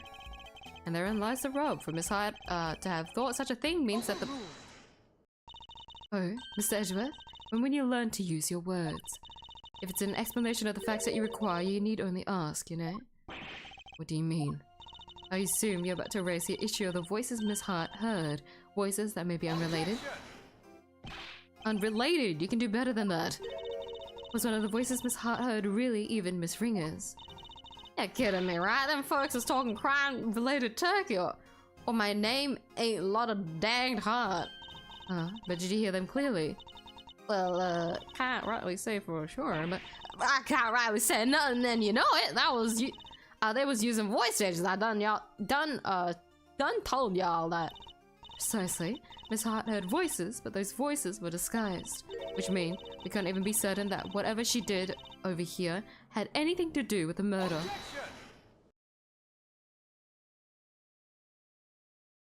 You dumb fuck. You don't need to yell in order to sigh at me, Mr. Edgeworth. Seems I overestimated you, Judge Cavell. Nonsense, Verity's the best of us, my boy, the very best. Yet she believes that when what Miss Hart heard might not have had anything to do with the murder.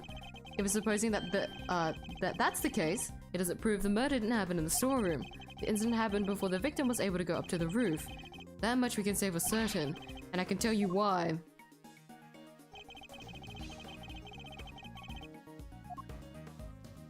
Are we blind to this? We initially thought that the person in the red raincoat was the culprit. Yes, because Miss Hart said as much. Indeed, she told us about the blood she saw on this person's hand, and I doubt many people would have thought differently given her testimony.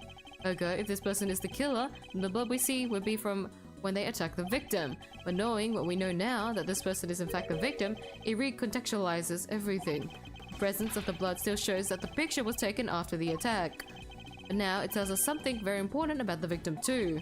This picture tells us that the victim was the ringer that struck the killer, survived the attack.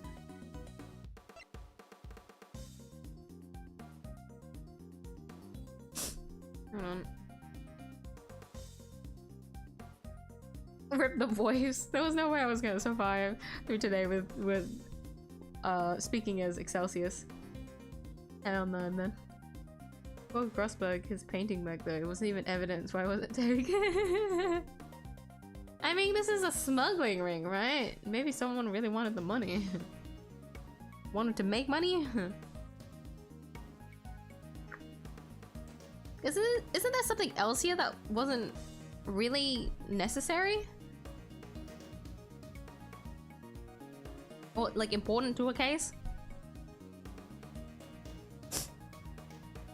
Nah, I think they just took it personally when they saw his desk and they're like, no, we need to put that away. You can't have this anymore. Struck the killer? Because why else would you talk about the blood? Hold on. Because we know that in the photo there's blood on her hands. So we know that this is her.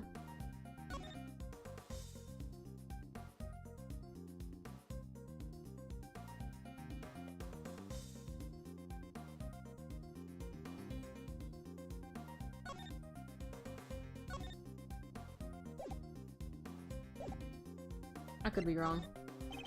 I am wrong. I don't remember exactly how this case goes. Oh yeah, wait, no, she did struck the victim and there would be blood everywhere, we would have known. Sorry, no, that was really stupid of me. Just because I knew that the candelabrum was inside her body, so there wasn't that much blood everywhere else. There's no doubt in my mind that the victim was attacked in the storeroom, but here we have photographic evidence of her standing upright and alive, albeit with a bloody hand. This can only mean that Miss Ringer survived the attack. The blood on her hand is from the wounds she had sustained. What are you talking about? Who dies from a hand wound? The wound wasn't on her hand, Mr. Winner. I imagine she had used her hand to try and staunch a wound. That's right, well, it's impossible to tell from this angle. The victim was already mortally wounded here. Oh, well, that certainly would change things, wouldn't it? Very much would, not least by making it absurd to suggest that Kay was the attacker. The encounter with the victim happened after this picture had been taken. After the victim had already been attacked and was in critical condition, but to you that all Kay witnessed was the victim finally succumbing to her wounds. That would have been quite the coincidence. A textbook case of wrong place, wrong time, I'd say. You seem to be forgetting a rather important fact, Mr. Edgeworth. Although I'm pretending not to remember it. What? What fact am I forgetting? Next time direct things up, don't you, Verity? Put the boy out of his misery. Dad, Gavel works for me! Why do you keep giving her orders? That's my job! You treat her like she's a fucking dog! Oh my god! Like a toy! That's mine! Like fucking spoiled brat. Goddamn. You really are a total not an embarrassment. I'm not! Hate to break it to you, but you both are. Go to it, Gavel. Put Edgeworth out of his misery. As you wish. Oh, she's gonna beat us up. What you're forgetting.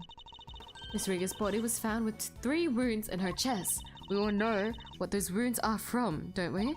That's right. They're from when she was stabbed in the chest by a 3-armed candelabrum. I doubt anybody could have survived such grave wounds. If you care to read the coroner's report, I'm sure you would change your tune. Nicely done, Gavel. Now, Edgeworth.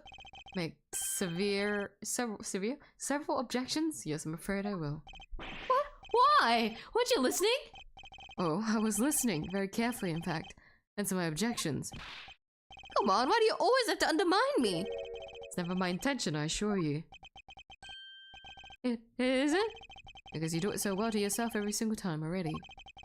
Yes, it isn't, yeah. I knew that because I'm... Please, dear sister, stop for goodness sake. You've already embarrassed me enough. Huh? What do you mean, Dad?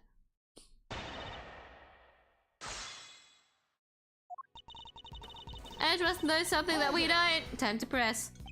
3 wounds. That can't have been pleasant? Yes. Which is why we must see that the perpetrator of this cruel act pays for their sins. Don't listen to her, Kay. She's just trying to scare you. If we could please continue on, Judge Gavel.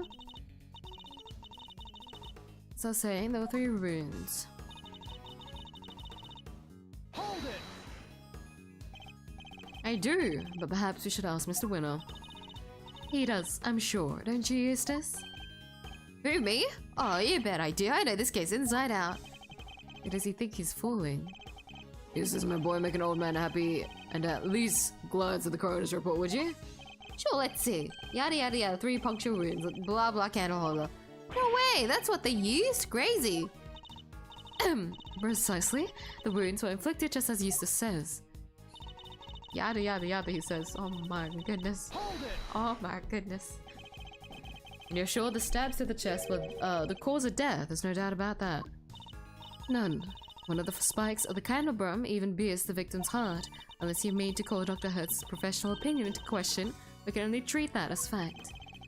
Coroner's opinion backing up my own winning ones. Now that's what I call a flawless victory. Well, I'm certainly not about to ignore the coroner's findings. Hey, what about my findings? You can't just ignore them. If the cause of death really was the puncture wounds to the chest from the candelabrum, that would seem to contradict one of the pieces of evidence we've gathered. He's not just ignoring my findings, he's ignoring me. Do something, Gavel. As you wish. At the very least, I'll ensure that he cannot ignore my own conclusions. Hold it! The victim may not necessarily have died instantly. I think we can say that much at least. Perhaps, but she would surely not have lived for longer than a few minutes either. So, there are people who could survive even if you stab them in the chest? Sure, there might be, and there might not be too. So which is it? Trust me, there are not. And in case you're still tempted to believe there might be, Hold it! cause of death is the set of 3 puncture wounds on the left side of the chest inflicted by a candle holder. Well done for reading, Miss 𝐢𝐴. That report forms the basis of my own conclusions. In other words, if I disprove what it says, I disprove your conclusions too. You have the strangest sense of humor, but I wouldn't mind seeing you try. However, before you do, I would advise you to read that report very carefully. Constantly changing my seat, I don't know, I feel very uncomfortable for some reason. Ugh. After all, I think it's the sugar, now that I think about it. Just eating just eating that little bar of chocolate is enough for my body to be. Telling you guys, white chocolate is very sweet. Very strong. There's a bunch of stuff from old cases, but only care about the painting. Grossberg was pissed in 1-4 that the police didn't return after White got arrested. Was he?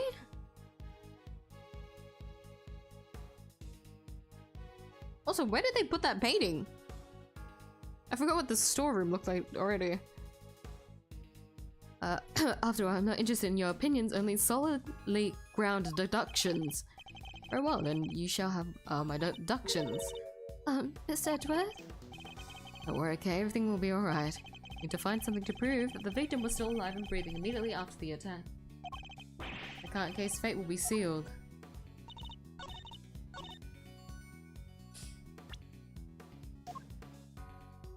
Hey!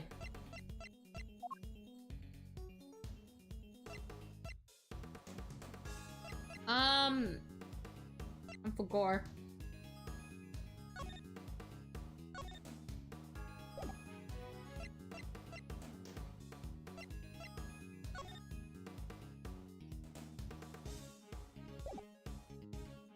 Let's see.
Hold on.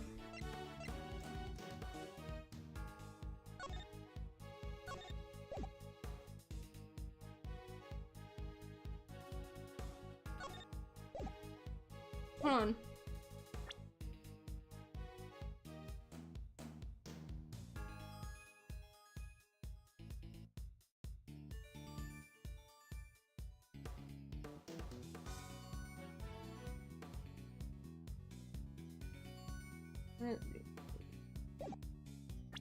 Wait, the reason, hold on, I'm trying to remember.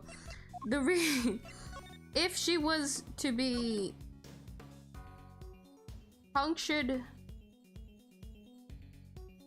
if she were to be killed from this,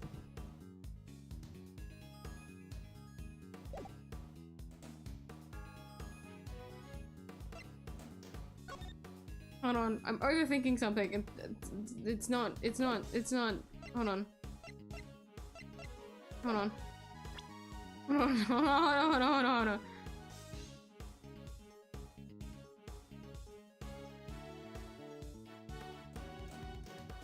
Puncture rings to the chest in the candle room.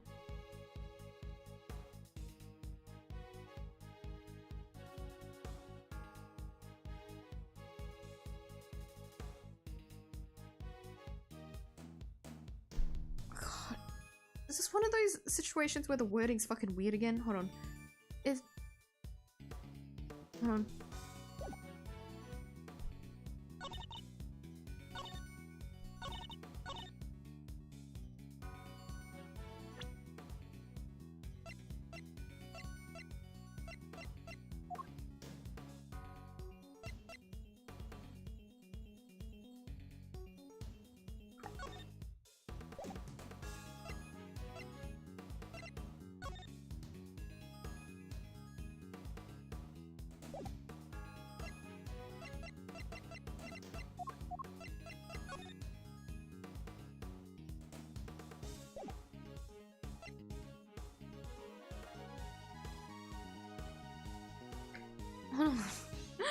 Ah!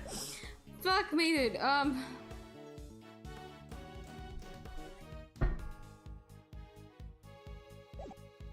Is it the key? No, hold on. When did the key card come into play? I forgot. April 4th. And then April 5th was the investigation. It's April 6th now.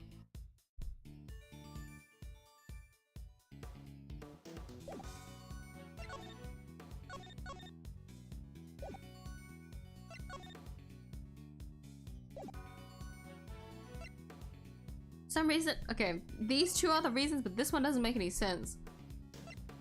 But these two are the only things in my brain, but I'm not, hold on. Proof that she was still alive. And something else that contradicts with the fact that if she was stabbed in the chest, then it should have been something else. Which is why I would assume this letter.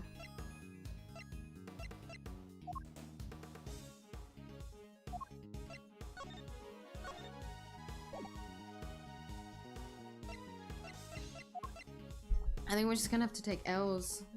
Should I take an L and see if a hint comes up, maybe?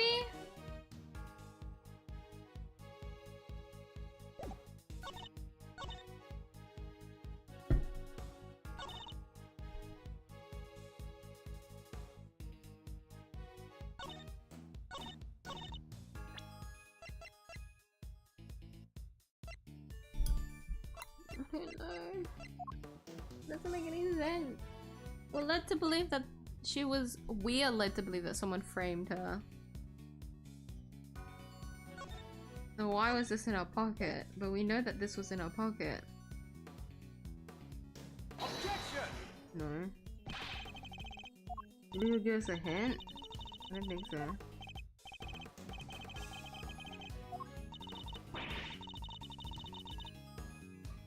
Dark chocolate or milk chocolate? Milk chocolate. I can't handle bitter things.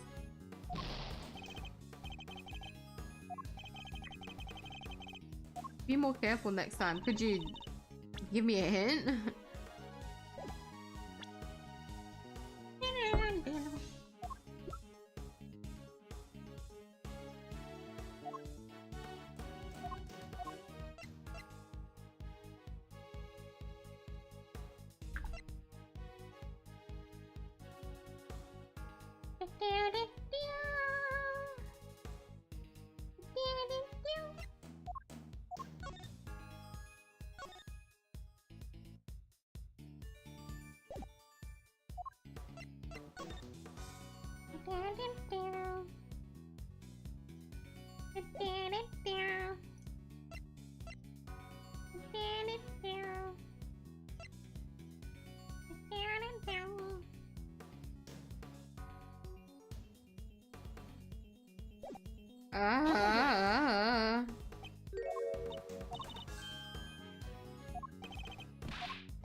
Contradict one of the pieces of evidence we've gathered. Hold on, I'm not sure.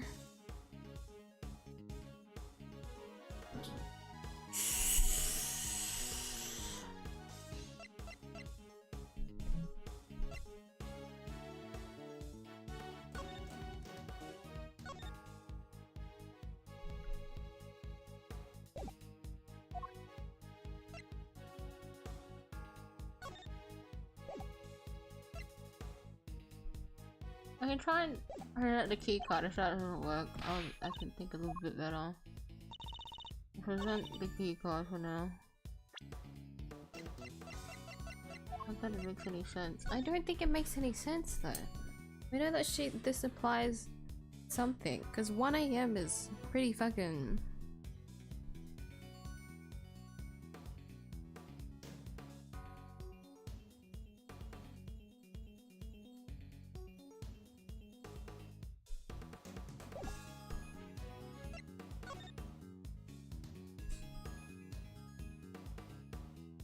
How long did the auction go for? They don't give these details, so I can't like not dismiss it completely. At least I don't write it down for me to remember.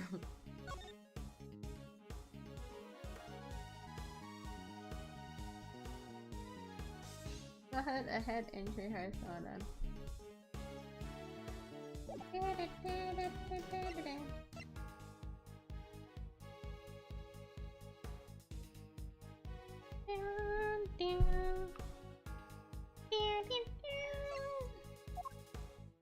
Because there's something, and I'm trying to fucking remember.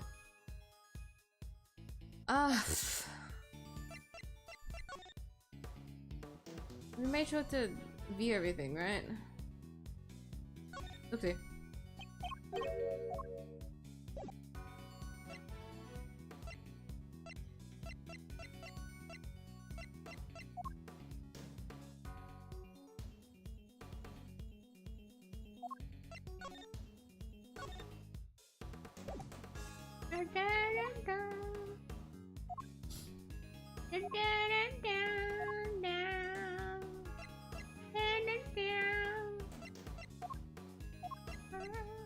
I'll present this first.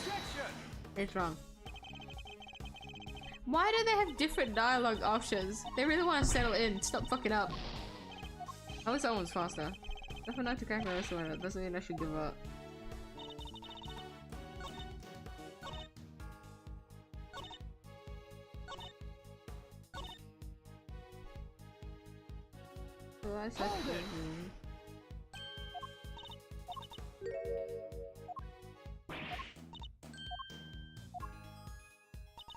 Hold it!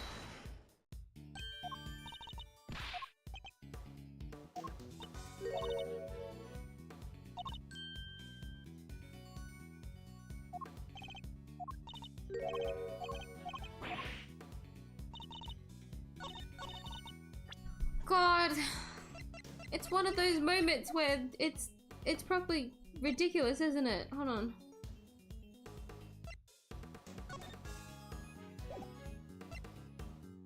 Oh my god, it's been so long since I just haven't had like an inkling of what it could be.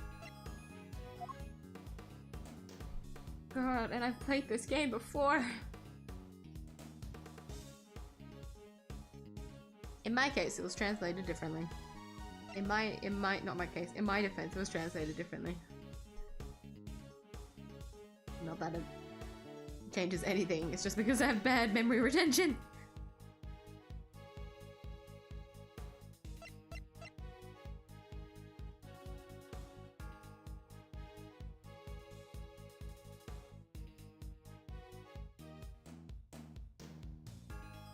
If we were to assume what they'd say, what?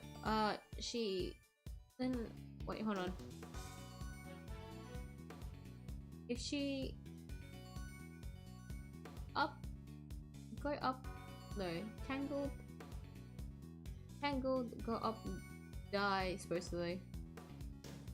Drag down, and then throw it away.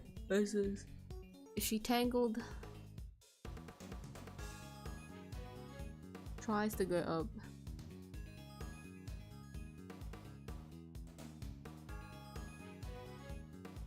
Ah!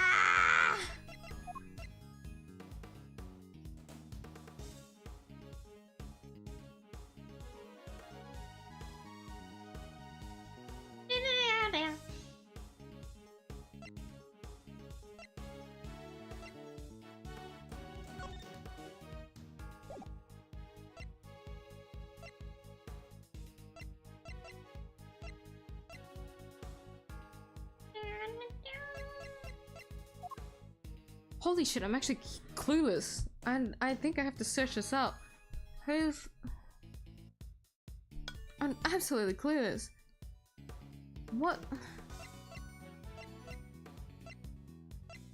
I completely overthought it. If for her to not... I'm trying to play out the scenario in my head and nothing's coming to mind. If she were to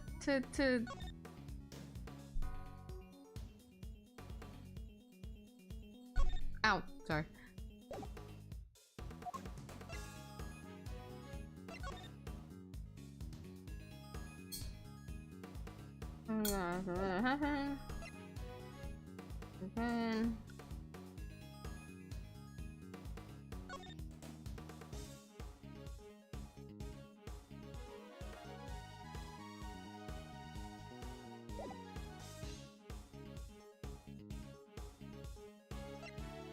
Because I'm pretty sure this is the right statement. It's not like the last one or anything.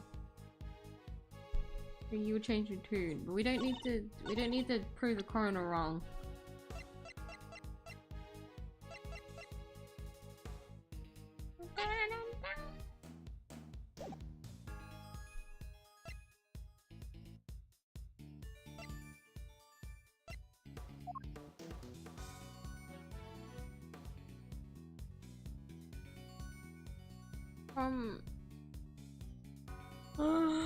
I really have no clue. Because I could just present random shit, but like it needs to have like a link, but I have like nothing in mind that like even remotely links it. Like I could present the candle broom. I could try to present the photo. But that doesn't make any sense. I'll try the candle room. I'll take 2 hits and then I'll search it out. To not be the case, and then yeah, we've already presented that, so I don't think it will be the case again.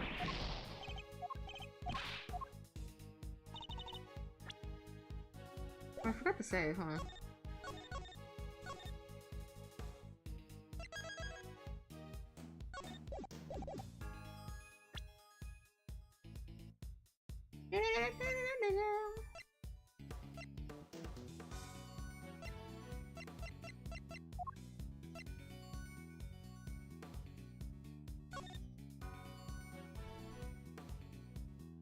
Although there's a 300 on the left side, I also suffered a head injury post-mortem.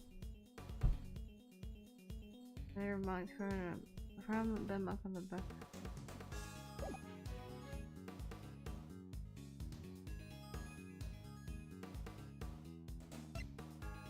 Yeah, it's not that one, and it's not. None of these are particularly related.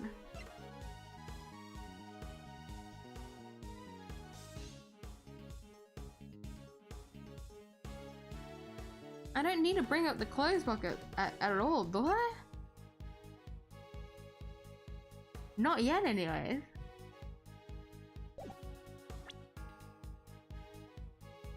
I swear to God.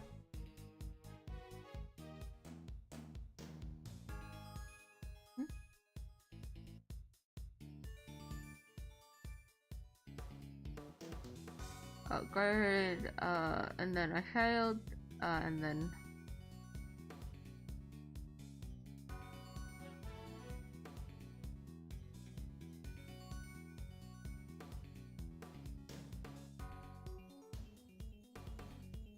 Each arm are covered in blood. The spacing matches the other wounds. Is that really the murder weapon?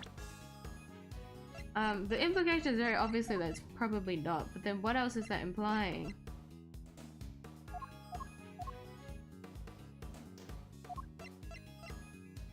I haven't present the coroner's report yet?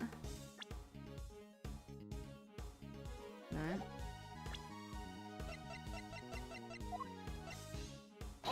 No. I really don't remember! What is it implying? If it's the wrong statement, I'm gonna be mad. Oh my god, it's been so long. It's been so long since I had to search up an answer. I was doing so well, guys.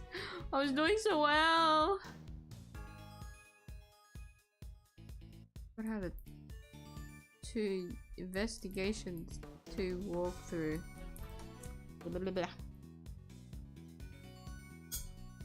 blah. Milk chocolate all the way. Cadbury dairy milk is my best buddy. That is too bitter and I refuse to see white chocolate as real chocolate. White chocolate I feel like is good in like when it's like, I guess it has like a lot of like what is it called? The Lindt ones?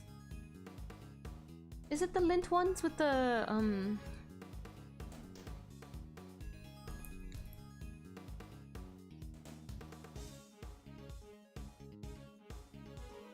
the ones with like coconut?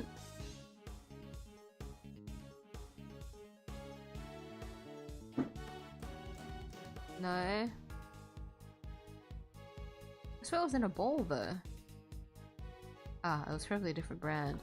But it has like it has like coconut or something on it and it tastes really nice. Like it's still sweet, but like if I ate that with dairy or like milk chocolate, let's say, I don't think it would ever hit the same way as like white chocolate would. I can appreciate white chocolate, but I definitely would prefer that over like dark chocolate. Dark chocolate is just too bitter for me. And that makes sense because I'm someone that drinks that coffee like with tons of like sweetener or sugar. I can't drink bitter coffee. And I don't think I've seen, actually the only dark chocolate that I can eat is like cherry ripe. The thing is with cherry ripe is that I got used to eating it. I never liked it as a kid, was the funny thing. But because it was like, it was still a chocolate, so my brain was like, I should eat it. I slowly like got used like to the taste of it. It started being nostalgic.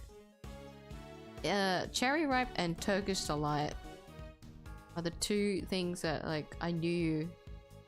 Well, not when it comes to Turkish delight, the fucking the Cadbury Turkish delight. Is it Cadbury? No. Yeah, Cadbury. Yeah.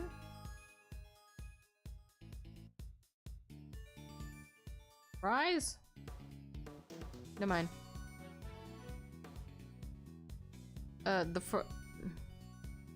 fries Turkish delight.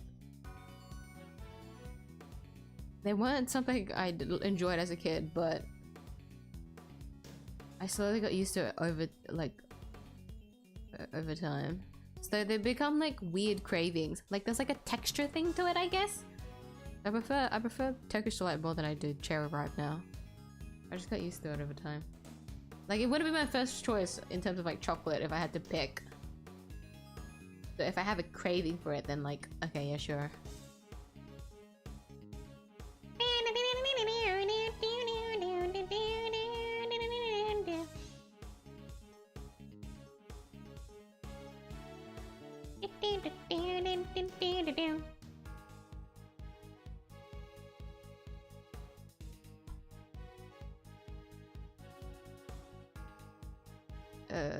Francisca, no, this one.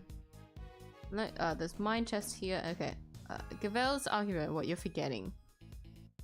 Red raincoat.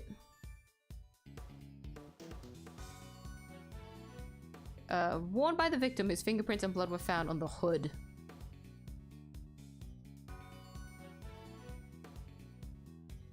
Oh, is it implying because the blood was only found on the hood and not like at the chest area?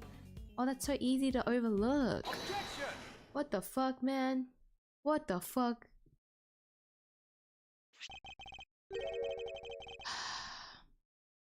Yeah, sure. Dark chocolate makes me want to throw it up after a while. My sweet tooth wants more sugar in white chocolate.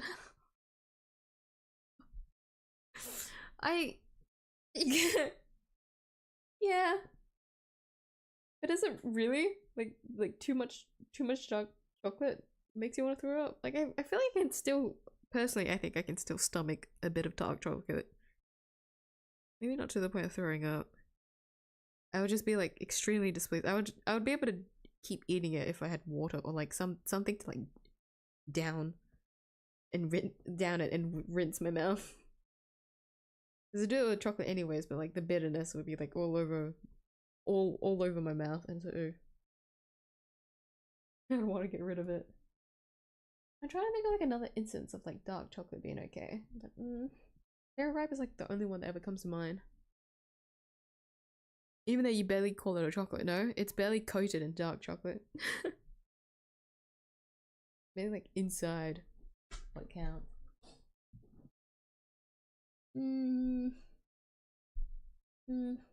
Yeah. If I had to choose a chocolate that I'd always eat, I will have to say, I don't know if this is like a cop out. Ferrero Rocher. There's like the texture and everything for me, and it makes me happy to eat it. I don't know if there's any other chocolate I'd like happily choose. If I had to choose a biscuit, like it would be Tim Tams. When it comes to like chocolate, like little like small chocolate treats, I don't know. Other than Ferrero Rocher, or like a chocolate bar, I wouldn't know. Boost is like a solid one, but I don't know. And I always lean towards milk chocolate. Chairman winner! You know what this is, of course. The red raincoat, that's right, isn't it, Verity? Yes, sir. The one Miss Ringer was wearing. I warn you, Mr. Edgeworth, you will not be thanked for retreading old ground here. Bye-bye, Guillotine. I'm sorry, you may be distracting people. Well, I'm afraid I might have to regardless. Now then, if you'll answer me this, Judge Cavell. You told us that the victim's bloodstains were found on the coat. Do you remember where exactly they were found? Of course. They were found on the hood and... Oh. What's the matter, Verity? The hood and? Was blood found anywhere else on the raincoat? No, it was not. Does that strike you as odd? The victim died of stab wounds to the chest.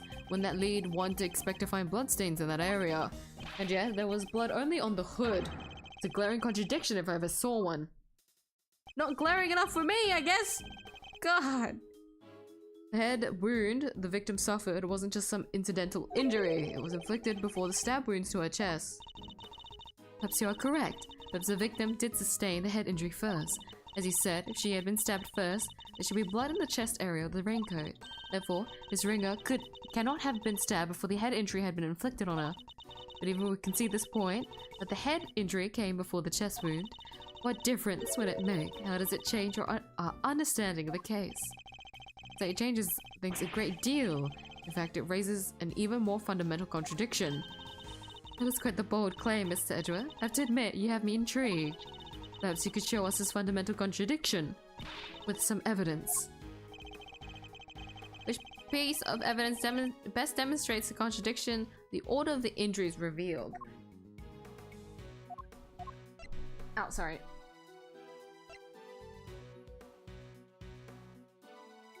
I'm probably gonna fuck up here, and I should have saved.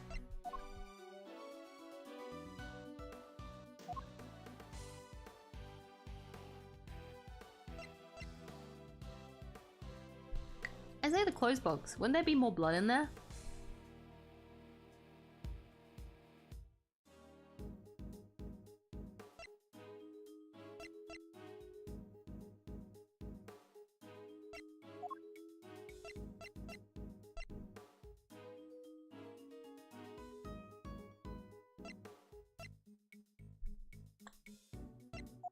I could be wrong. I'll take the L so that I can save. Take that!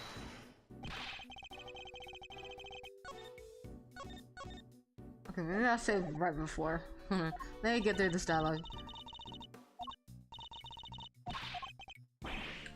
Damn! They got like 3 other characters to really set in like, you fucked up here. Excuse me, I'm sorry. The previous the previous test got me fucked up. And it's impossible for the head injury to have happened after the victim was stabbed.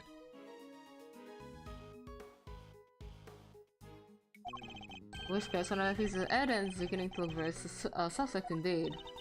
This one's with the contradiction after all, etc. Here there is. The victim had been struck in the head before she was stabbed in the chest, and this piece of evidence makes no sense at all. Take that! Oh fuck, I clicked! I'm taking that one back. I'm being petty for that one. I don't need to because I'm taking too many L's anyways, but I'm being petty for that one. I misclicked, genuinely. Ah, excuse me.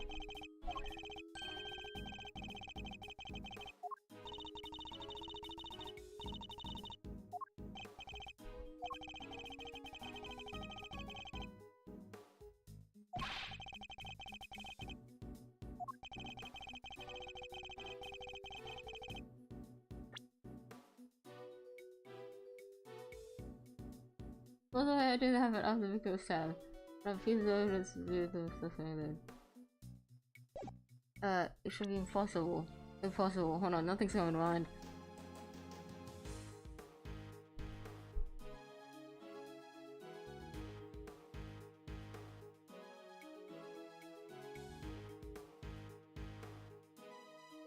Struck on the head before she was stabbed. Hold on.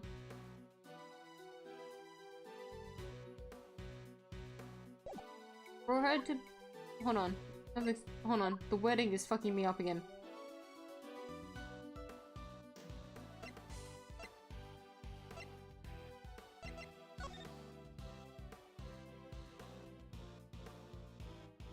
What? This one just stating that the head injury was suffered post-mortem?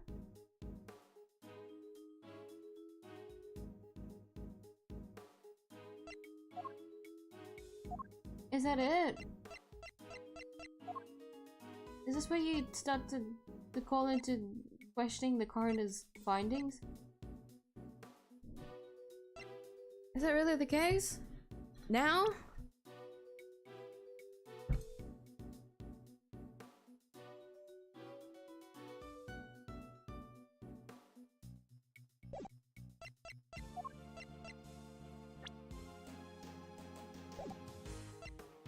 Take that! It is! God damn it. Ah! This is Dr. Hurt's preliminary findings, according to which the victim suffered a head injury post-mortem. But the order suggested by the bloodstains on the raincoat is exactly the opposite, yes. Bailiff is called here by Saponia, Dr. Hilda Hertz to the committee chamber with all due haste, until she testifies the case cannot be brought to a close.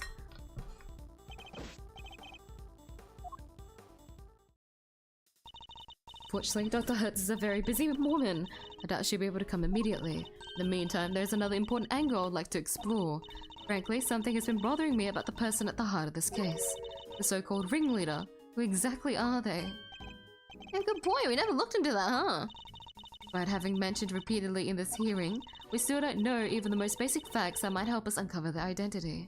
Well, Mr. Edgeworth, do you have any thoughts on the matter? We've seen nothing that might serve as clear evidence on of the auctioneer's identity as of yet. There is someone involved with the case that I can name. I suspect that at the very least they might be able to point us in the right direction. And that's? Chairman Winner, I demand that you testify as to what you know. What? Are you crazy? Why would you accuse my dad? You were cast doubt on the integrity of the chairman of the committee. Do you understand the implications of such an act? I don't care who or what he is. We're talking about the truth here. And about a man who seems dead set on framing Kay at all costs. The mask, corsage, ticket stub, and everything else. The items Kay was carrying when she was found. They were deliberately placed in her possession somehow. By Chairman Winner himself. Shocking accusation, and one I find hard to believe.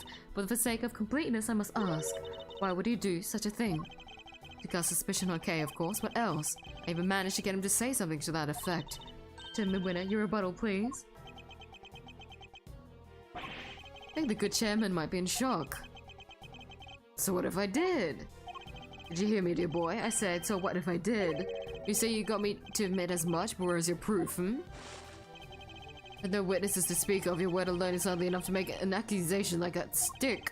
Or do you mean to tell us that you have something more to base your outbursts on? He still has the arrogance to show back at the detention center, and yet... Mr. Edgeworth? I'm going to have to ask you to explain yourself. If that's alright, Mr. Chairman. I don't know, I'll be very interested to hear this for myself. I'm intrigued to learn where Miles might have gotten the idea that I'm some sort of criminal. Because you never find a more fine, upstanding citizen than myself. There's a lot of nerve, acting all innocent like that. Very well, let's start at the very beginning. The fact that the auction took place right here in this hallowed trial chamber is at a point of suspicion. Location that should by rights only be accessible to members of the committee. Yeah, they all have keycards to the room after all. Furthermore, these auctions seem to be held on a somewhat regular basis. And for that to be possible, there can only be one winning explanation. That's right, Mr. Winner, that the auctioneer is a member of the committee. What? No! Yeah, what on earth is wrong now? What do I do, Dad? I played right into his hands. You did indeed, you utter nitwit. But Miles, my boy, you do realize that you've cast quite the wide net with your explanation. That's true. There are 11 members of the committee altogether. 10 given Miss Ringer's unfortunate passing. 10 potential suspects in total. Sadly, it's away, and it can't be me. It can't be the chairman, can it? Whoever it is, speak up right now. Calm down, all of you, please. Well, Miles, is that all the proof you got against me? You're very quiet all of a sudden. It's too late to back out now. You accuse the former chief prosecutor and current committee chairman of a crime. I tell you to prepare for the worst. There's no preparing for what you're about to face. Ew, his eyes! Fuck. Dude. Nah, man. Nah, man. So creepy. Know your place. You've been forcing us to argue over every little detail for a while now. Well, the murder happened, the order of the victim's injury, some other things I hardly even remember. But you needn't have bothered, my boy, because it's all irrelevant in the end. Think about it, the suspect herself has already said she did it. That's all that matters at the end of the day, and her sentence will be lighter for it, so rejoice. Quite concise. There you have it, feel free to pick holes in it as you see fit. How can I when that was barely a testimony to begin with? That man, it's a very powerful person, isn't he? It's okay, Miss Edgeworth. Please, just let it go. I did it. I'm the murderer. I even remember doing it. You saw a flash of something half remembered, Kay, nothing more. You must believe in something. Believe me when I say you should believe in your own innocence instead. But I'm up against the head of the committee here. This isn't going to be easy. He seems to think he's already won. Perhaps I can use that against him.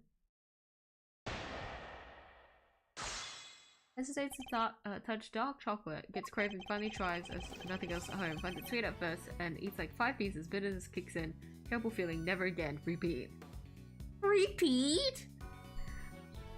A terrible feeling in my gut even thinking about dark chocolate, and it's there to stay for a few months. Oh my god. 5 pieces after all that and then they kicked in? Oh my god. Those chocolates weren't like bad or anything like that. Were they? Wait, no, you repeated.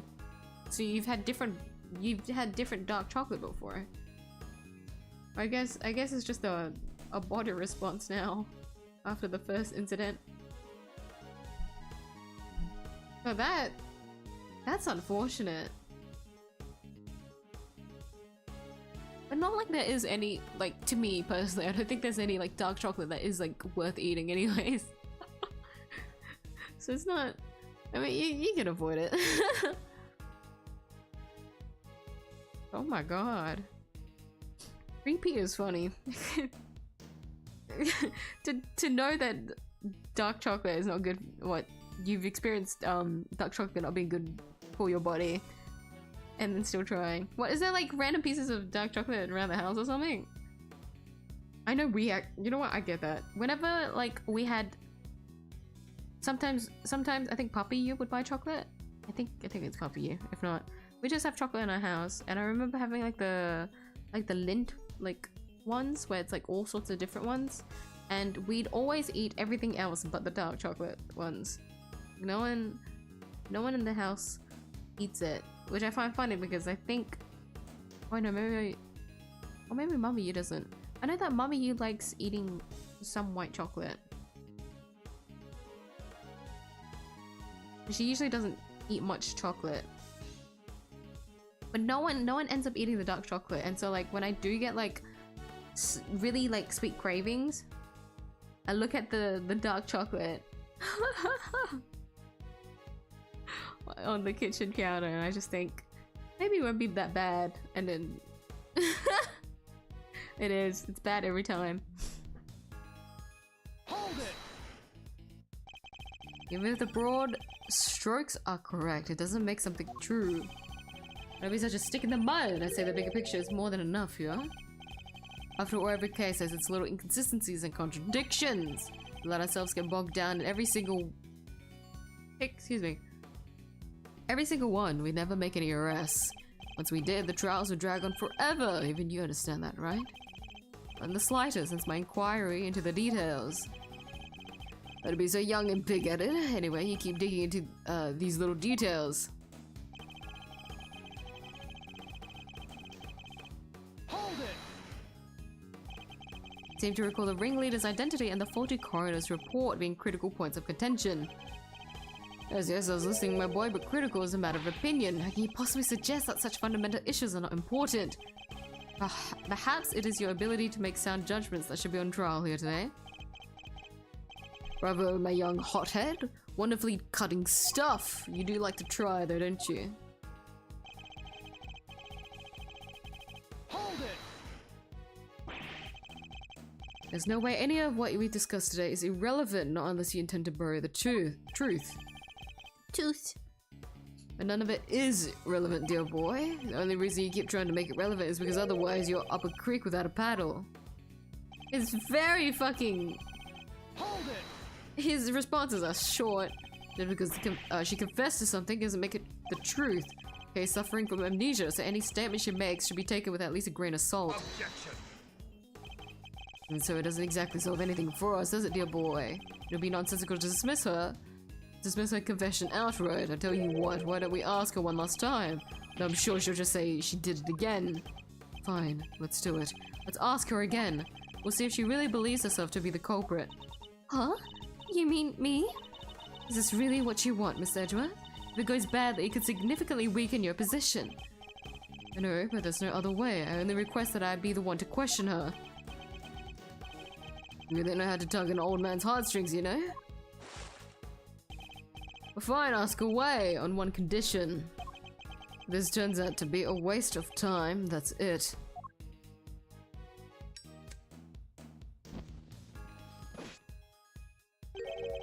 We'll call the proceedings to an end. Then and there, agreed? Well, proceedings to an end? You mean the hearing? Yes, dear boy, that's right. Perhaps you aren't a complete muddlehead after all. And just so we're clear, if we ask again, all that happens is the girl... And all that happens is that... the girl confirms... and all that happens is... Yeah, I think there's a typo there. If not, I can't read. Confirms the guilt. Is officially declared guilty on the spot. Ooh, that was scary. That sounds like a great plan if I do say so myself. That's it? You just declare her guilty just like that. That actually spooked me, Jesus Christ. Ooh. That got me, they gave me goosebumps, Jesus. They've never used that sound anywhere else. That's the gist of it. It's a big risk, but he's going to find a way to condemn her either way if we don't do something. Okay. Yes? It's a lot to ask, but I need you to think. Do you remember anything else about what happened on the day of the murder? Anything that might help us prove her innocence? Why? Why are you still fighting it, Mr. Edgeworth? It's no use. I can't be of help to you. I'm sorry. I'm too scared to try and remember anymore. What if I remember something even worse? And if I did, I'd just be making more trouble for you. Please, just accept it. The guy you thought you knew is a dangerous criminal. Criminal who let you down and betrayed your trust. Don't worry, Kay. You have nothing to be afraid of. I may not have known you for very long, but I know you well enough. And right now, I'd say I know you better than you know yourself.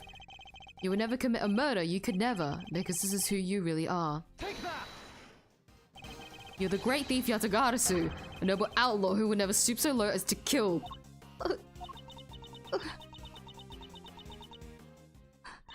I can't do it. I'm sorry. Because all I can see is the one memory that's returned. I have to face it. Hold it! No, the only evidence of your guilt is the confession they forced out of you. As I said earlier, you have to believe that you're better than that. Or are you saying you don't believe a word of what I've been telling you? No, it's not that. You're trying so hard to help me. And you're risking so much for me. It's too much. You have to stop. I'm begging you. Ah, so that's what's going on.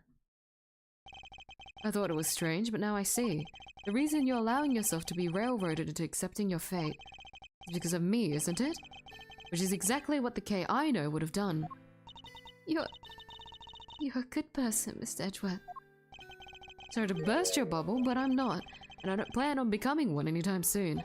Because despite all your wishes to the contrary, I'm still trying to help you. So you see, I've merely been servicing my own ego, regardless of what I put you through. Now, let's try this again. See the good in yourself, Kay. Remember the noble thief you truly are. That memory of you committing the murder, you need to question it with all you have. That's all I ask. So please, do it for me.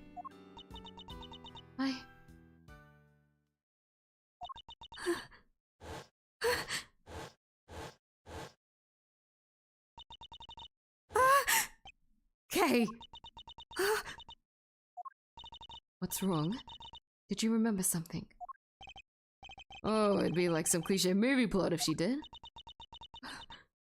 The cow.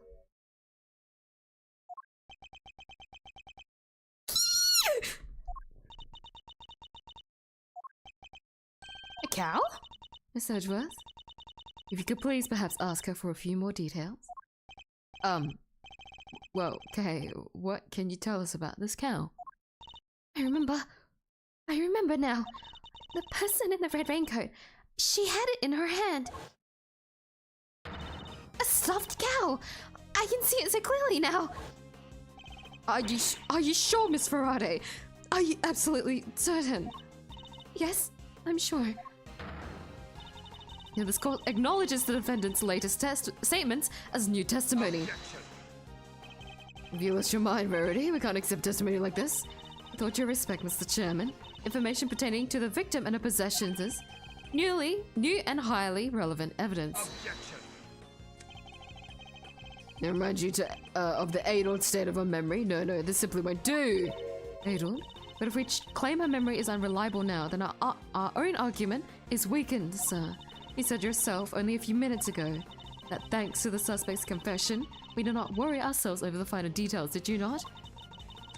Were we to call the validity of her memories into question, then we must also call into question the confession of which our entire argument is based. Is that really the most advisable course of action? Yes, you're right. Proceed as you see fit, then. Thank you, Chairman. We're still in the game, but only by the skin of our teeth, and only thanks to Judge Cavell's intervention. It's almost as if she was on our side for a second. It's almost nostalgic, but it was flipped before. Well, Mr. Edgeworth, the stuffed animal. With the cow in question is this thing here, Your Honor. We found it in the storeroom and believe it is yet another auction lot. Can we finally examine it? Yes! So clearly 3D. Wait, that's... Do you know something, Cavell? No. It's just not what I imagined. I suppose it is a rather odd thing for the victim to have been carrying. Should look it over carefully. We are forced to examine it because what else? What other reason do we have to examine it? The right horn seems intact, but I can't say that it's doing much for the overall symmetry of the stuffed toy. Look, Mr. K. I was like... My brain was like, oh my god, it's K talking. And then I said, Mr. K. Look, Mr. Edgeworth, it moves. It does? I wonder what this is. It sounds like sand being crushed. It would seem there's a recording device hidden inside. Shh, and Knew it was you the moment I laid eyes on you. You can't hide that burn from me. Nothing to say for yourself. I waited so long for this day and now finally have my revenge. This be the moment of the murder. Someone made a recording of it. frickin' plushie! Updated. Fitted with a recording device that captured part of a conversation. One of the people recorded had a prominent burn. That's them right there. Them's the voices I heard. Sure as eggs is eggs. Fortunately, we have no way of verifying when these voices were recorded. It's possible they have nothing to do with the murder. If only there was some accompanying video footage. You got bugs in your ears or something, lady? I done told ya. Them's the voices I heard. And we already know the victim was holding that thing, right? So it's gotta be for when she got. Yes, as it is a possibility, but a weak one without more than your word to back it up. We need something more, something credible. We need? Yet again, she seems to be stepping in to help. Judge Gravel, I think we all know the voices are from the moment of the murder. Consider for a moment the words we heard one of the speakers say. I knew it was you the moment I laid eyes on you. You can't hide that burn from me. I believe we have something that could explain what those words are referring to and how it's all related. We made the evidence the fruits of the voices are from when the murder occurred. I think it should be this one because it talks about the burn. Sorry, hold on. Let me move my mic because it's in the way.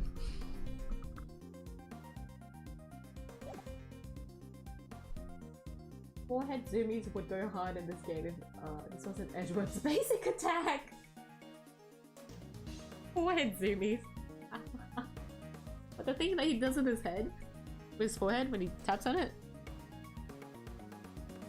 is officially a good part now. Yes, this is, well, this episode anyways is where things start hitting its peak because because Kay's coming back. She's starting to trust us. Trust us again instead of folding. This is the comeback, guys. Take that! Coroner's preliminary findings. How do they prove anything? You want me to fucking do this? Oh my god. Imagine if you fucked up. You clicked the wrong word. God damn. Again, on the words we heard, this part in particular sticks out in my mind. You can't hide that burn from me. The victim had a prominent burn mark on the back of her right hand. And what of it? According to Kay's testimony, the victim was carrying the stuffed cow toy, and a burn mark, an identifying mark unique to the victim, was mentioned on the recording it captured. It's just a coincidence. Stuff like that happens all the time, right? No, it doesn't, Eustace. But so sure that it does, especially not in this case. The court accepts that the recording may be from the time of the murder. In which case, one of the two voices must belong to the real culprit, and based on the content of the conversation, it seems like that it's the one we hear the most. It still doesn't tell us anything about the killer's true identity, or even if they're male or female.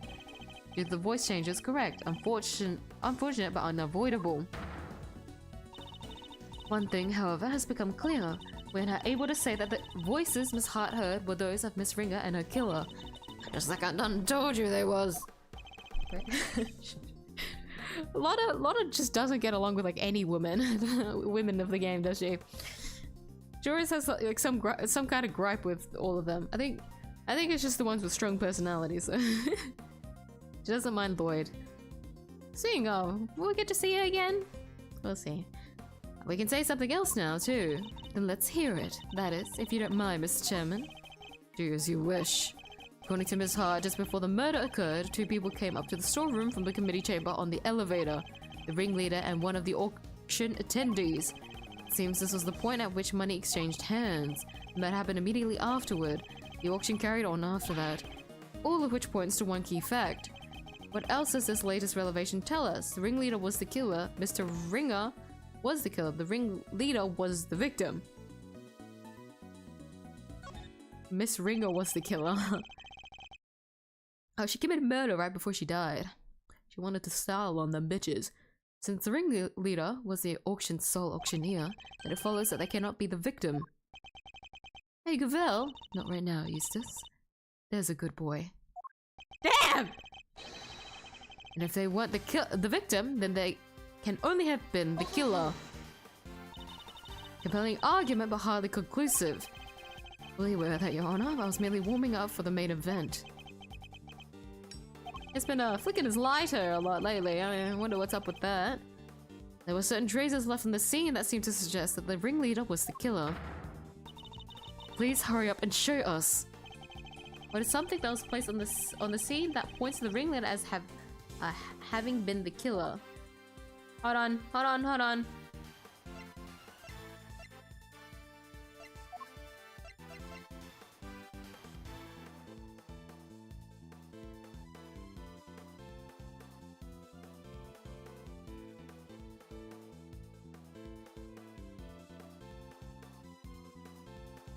Because we knew that this was the case because Lotta told us this. When she peeked down, she noticed the ringleader was clearly wearing this. Wait, hold on, wait, no, wait, sorry. That was my brain, Hold on. Because, hold on. Wait, no, it's just, no. Sorry, no, that was my fault. My brain. Don't look. No, nothing happened. It was a misclick. Hold on, my brain. What am I thinking? When was the killer? There's something they would have wanted to hide. Yeah, hide. Hold on. That was fucking stupid of me. What am I doing? Oh, what was I doing? Hold on. I messed up the order of the evidence.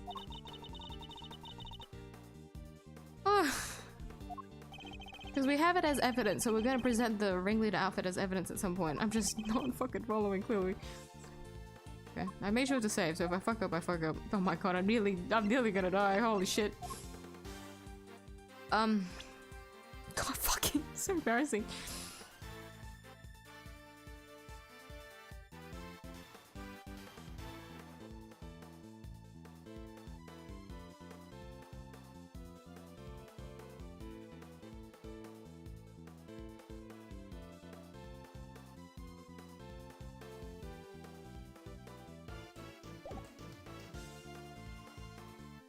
On the scene that points to the ringleader as having been killed. Points to the scene. Not killed, the killer. Put on the scene. Put on the scene.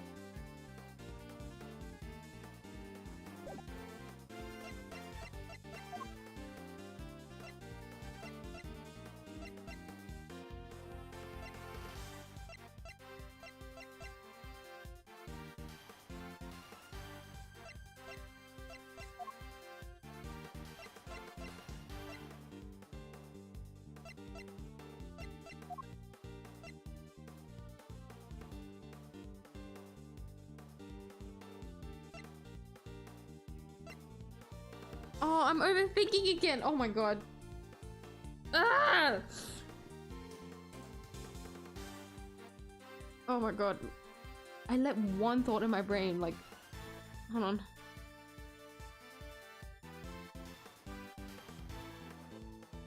Holy shit, I've never... Oh my god, it's been so long since I've fumbled this hard for a case. Because this isn't technically a case, it's just an episode. Hold on. Brain, hold on.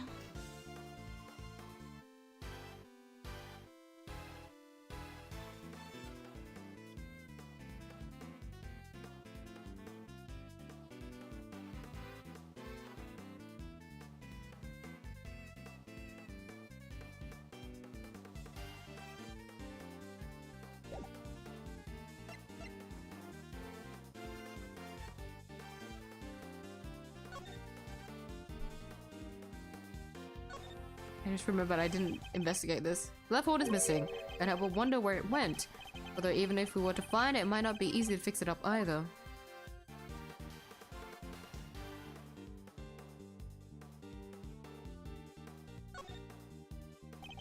There's Cherry Blossom Petal caught in the fur here.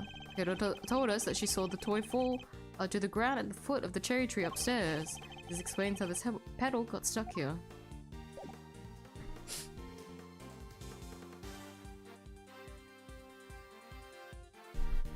Wait,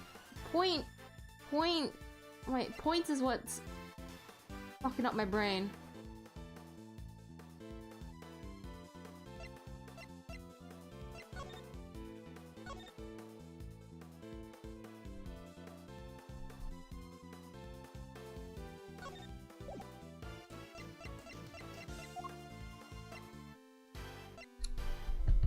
My brain! Fuck! Oh no, this is straightforward. It's straightforward. I know this. No, I don't. My brain. Oh, I might already have to search it for the second time today. No, I know this. I swear. If it's...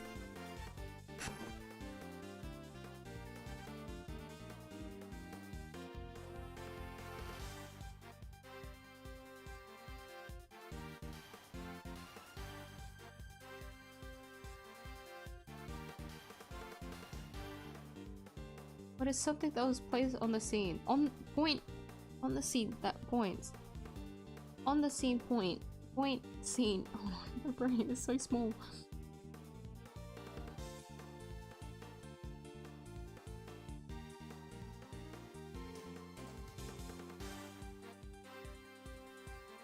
Was if the ringleader was the killer, how do we prove that the ringleader was the killer?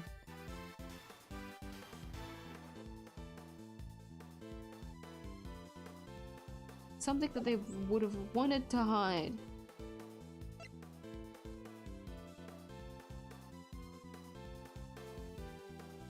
I miss water in this case. It's gotta be somewhere. That's Haven't I only ever struggled because of water? Meaning it is here somewhere, and that's why I keep fucking up. This is not me shifting blame because I can't seem to follow what I'm supposed to be presenting. Definitely not. More.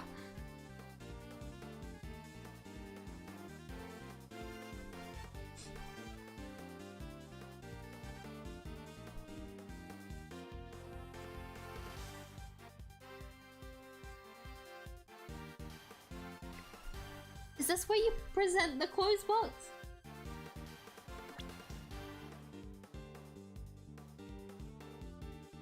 They wanted to me, if they wanted to hide something, it would have only been a body. Because there's evidence that they're trying to...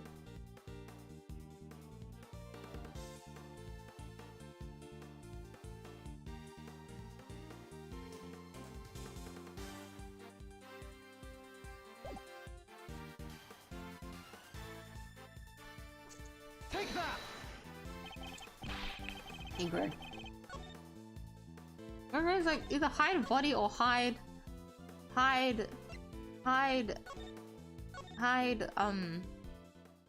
no, did I open the right save file? Okay.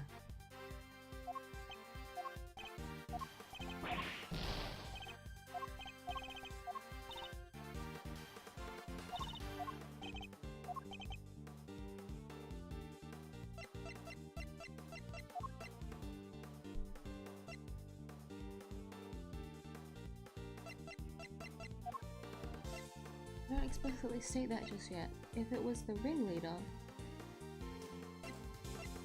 something that they wanted to hide.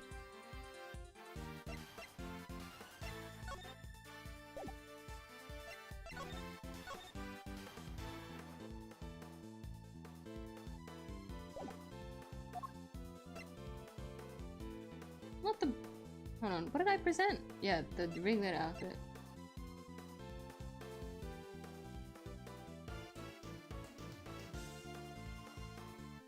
I would say the broken plush. No, if they wanted to. No, hide as in hide the. Hold on. Point to the answers, please.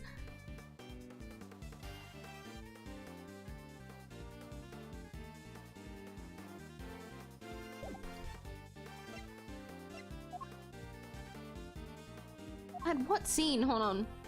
Stop overthinking!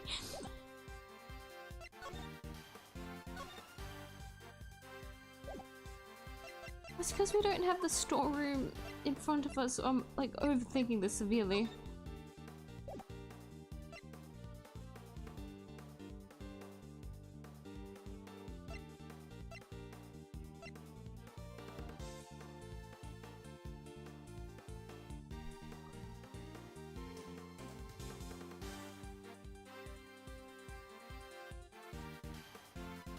Mini blood chamber? Because they're trying to hide the existence of the storeroom, so only the ringleader would want to do that. I don't know! I don't know! Ah!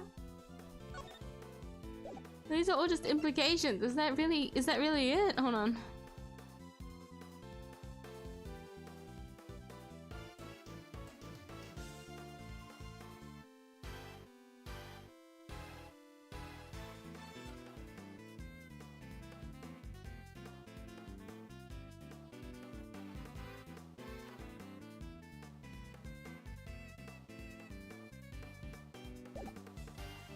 I don't know! I'm so tired! Oh, ah! Okay, it's fine. I got there in the end. The killer deliberately left a large pool of blood at the foot of the goddess of justice statue. It's due to that blood that we originally thought the murder had happened in this chamber, but it was simply a ruse designed to cover up the blood that dripped down from the storeroom. In order to conceal the existence of the underground auction, correct? Correct. If the culprit had nothing to do with the auction, they would have had no reason to cover up that blood, which further supports the theory that the ringleader and the killer were one and the same. And, as to hide the identity of the ringleader, do you have anyone you'd like to name? The auction is always held in the committee chamber, with its storeroom located just overhead.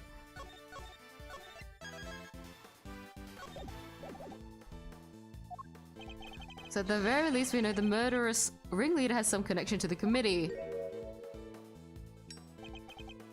Yes, you suspect me, correct? As the committee's most powerful member, that should hardly be a surprise, right? You're fine, Prosecutor, not much I'll give you. But as I think I may have mentioned already, you're, also hopelessly naive. God, I gave up doing your voice. You've got nothing, dear boy, have you? No evidence whatsoever. Unless you've got something to share after all. Ugh. Do you have any evidence to show that the chairman winner is the murderer? I don't. I don't.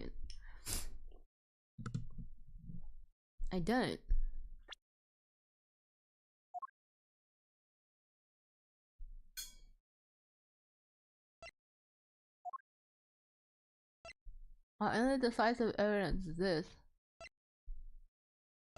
And nothing else is cat.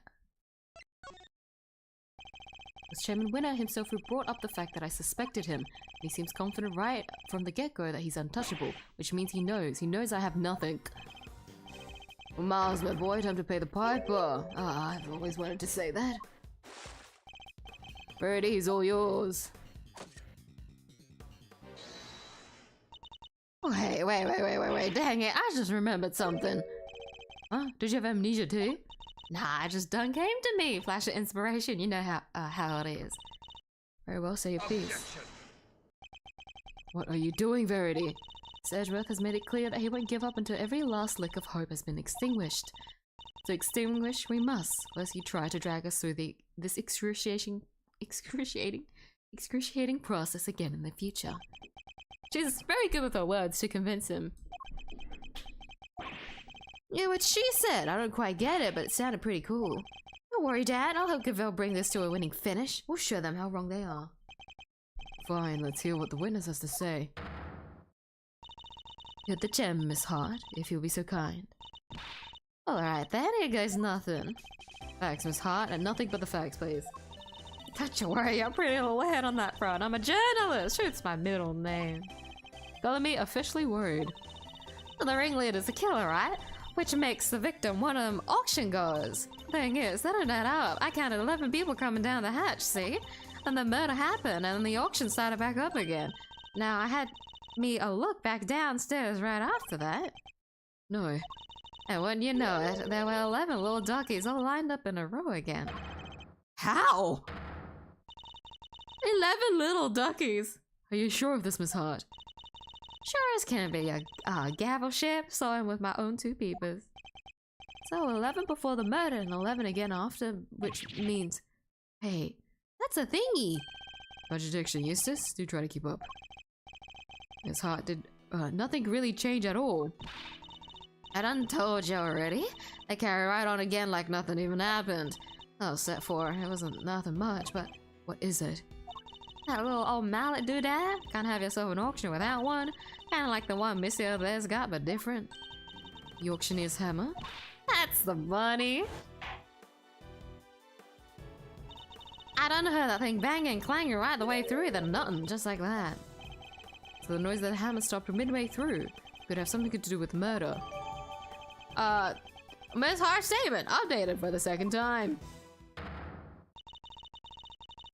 For the second time? No, it's never been updated. What am I saying? For the first time.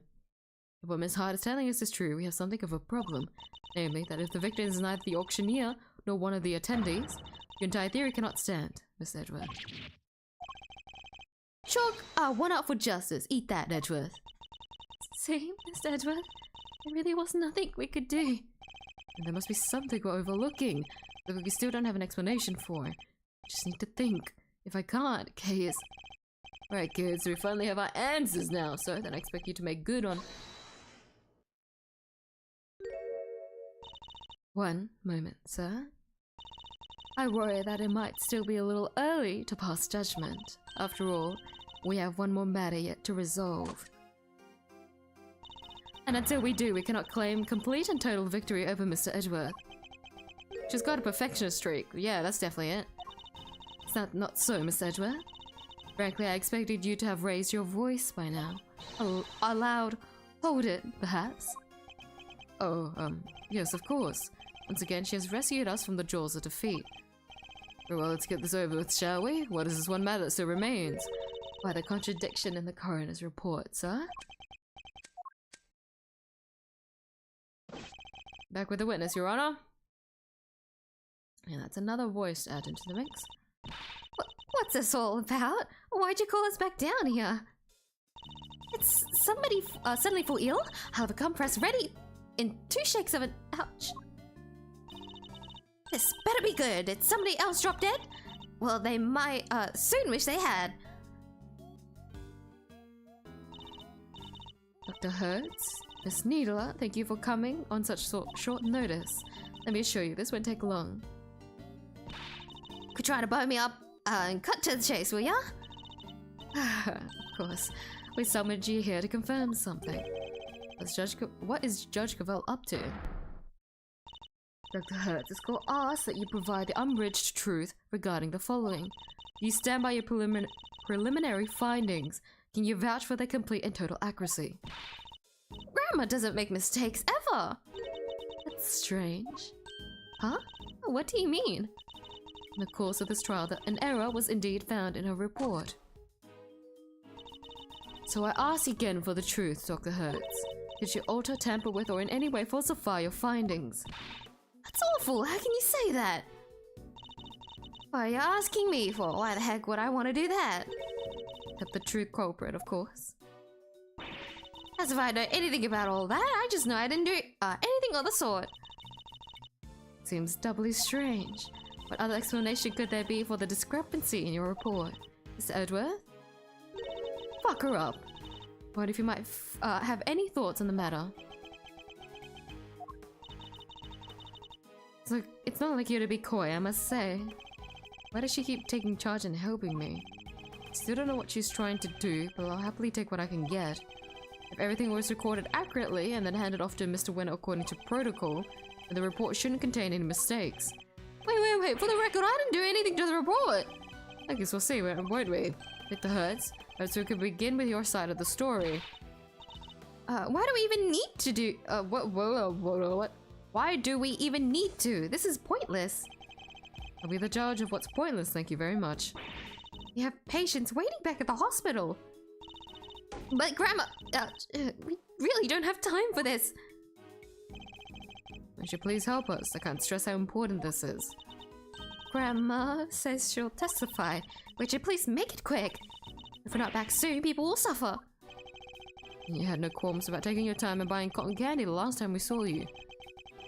We'll let you go as soon as we can, I promise. Assuming you tell us the truth, that is. I'm gonna quickly go to the bathroom. sudden short break. I think it's because I drank so much water today. It's like breathing through my mouth. Pain. But I'll be back very quickly. My water's nearly out, but I think we're nearing the end of this part of this part of the episode, so maybe I can power through. All right, I'll be right back.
Hey. Oh, my voice is gonna be fucking destroyed, isn't it? Oh, okay. Now let's see if we can do the comedic duo. I don't know if you guys noticed, but I haven't been trying to do like a grandma voice like whatsoever. I've just been trying to like do Neela's voice but mimicking Dr. 𝐢𝐧𝐟𝐨.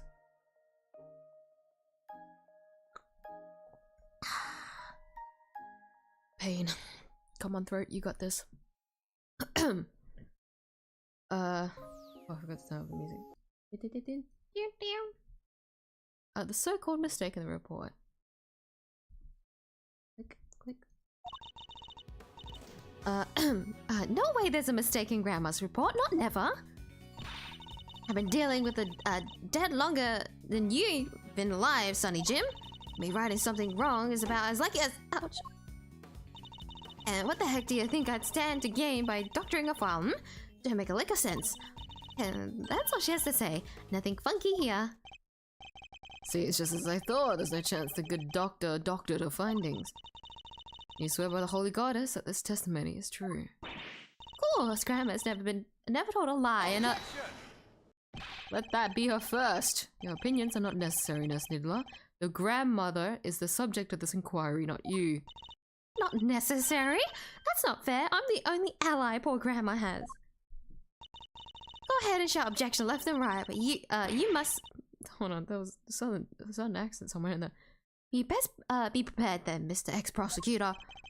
I'm more than prepared. I'm ready to expose the truth behind the error in the report.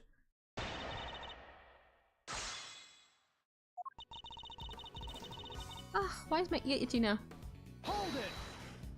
I think it was just my hair when I went to put my earphones back in. Never! You're saying that Dr. 𝐢𝐧𝐿 is infallible. She has to be! A doctor can't afford to make mistakes. Even a veteran like Grandma would be out of a job if she messes up even once. So there's no way she, of all people, would... I got a whole hospital relying on me.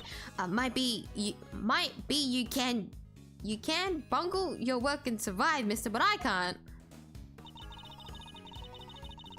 Hold it! You've really never made a single mistake in all that time. Doctoring's all about experience. The longer you've been at it, the better you get. And the same with the true of prosecuting. Chairman Winner would be the best in the business. But I think we can all agree that's not the case. Well, you really are a devil, Miles. But you're also quite wrong. I've never once made a mistake either. After all, I have people to do that for me. Too busy for foul-ups, and luckily for me, I don't have to make them. Isn't having people just grand? You should go trying to make Doctor and Laurie sound the same. They ain't nothing alike, I tell ya. She's got an accent. But I don't know if it's because it's like a grandma kind of... I'm trying. The victim appears to have put this raincoat on after sustaining the head injury, and yet there was not a single drop of her blood in the chest area of the raincoat. Therefore, she must have been hit in the head before she was stabbed in the chest, making it pre-mortem. Oh, that's... ouch! I don't need you to teach me how to suck eggs, young man. Oh wait. My dang report already says what you just said, don't it? The report states that the head injury appears to have been sustained post-mortem, which is the exact opposite of what I just said. Oh. Sure. I diligently dictated that report to Florence here, and she wrote it all down just like I said it. Something happened to it after that. We weren't nothing... After that, weren't nothing to do with me. You dictated it? If you could please tell me more. Usually dictated that report to Florence. Anything else that had nothing to do with me. I wanted to do the joke, but I told myself to start making an age joke. An age joke? Another one? The fact that you have to hold yourself back. Excuse me? Hello? Well, keep holding back. And, you know what? You can just stop altogether. I think that's a good idea. You don't need to make any more. Everyone here, you don't need to make any age jokes. Yeah. Especially ones that imply an older age. Or implying that I'm elderly. Yeah. Yeah. Just so we're on the same page, what were your conclusions regarding the body? Well, like I said... Ouch. Sorry. It was, death from a good hard knock to the noggin. You say for certain when that knock happened, Dr. 𝐢𝐧𝐿? Pre-mortem, of course, just when it happened after the poor girl died. I told Florence that, and she wrote it right down, so that's what it says in my dang report. And maybe what you told her, but then we're finally getting to the truth. Hold it! May not have stood to gain anything from it, but what about your granddaughter? Me? I didn't stand to gain anything either. Never mind her. What about your little friend over there? She stands to gain something for sure. Look at you trying to accuse my sweet innocent Florence of wrongdoing. Yeah, you ought to be ashamed of yourself. We should tell that to Chairman Winner. Anyhow, nobody doctored that report. You hear? Nobody. Hold it! Did anything stand out as strange to either of you when you were examining the body? Let's see. Huh? What's that, Grandma? Pretty strange a young fellow showed up, that's for sure. Strange man who? Dressed like a dang fool he was, all frilly round the neck and such. And the dangest thing of all, even though we all knew the idiot boy was about to get fired, he still insisted on messing with my scene. That's right, I'm talking about you, mister. ruffle-necked ruffians, crimson suited creep. Creep? Oh, so Mr. Edgeworth is a ruffian and a creep? Those are not words you need to commit to memory, Kay. It hurts. Doesn't sound like she's lying. No, but she only communicates through her granddaughter. I should probably try to make sure that Nurse Needler is being truthful too.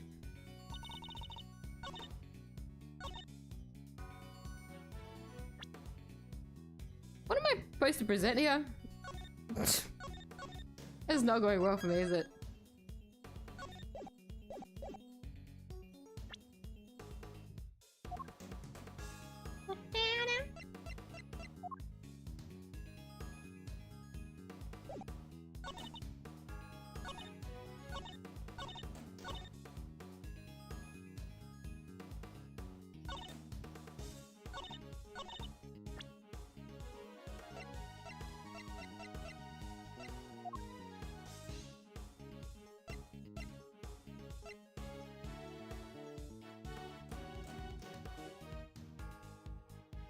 Do I present this and tell her that it's post-mortem? But didn't we just say that?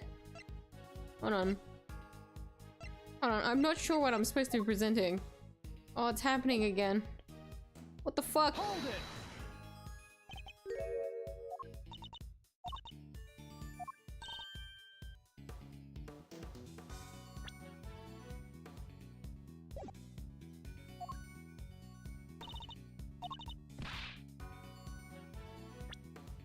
Florence, sweetie. Florence, sweetie.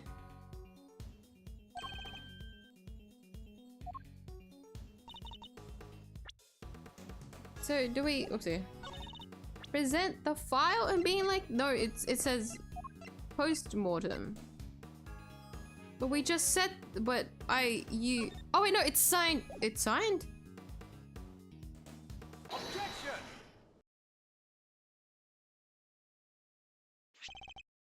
Dr. Hertz, I'd like you to take a look at the report for yourself. Well, I'll read it to- ouch. Oh. This ain't what I said. This ain't what I said at all. What? What do you mean exactly?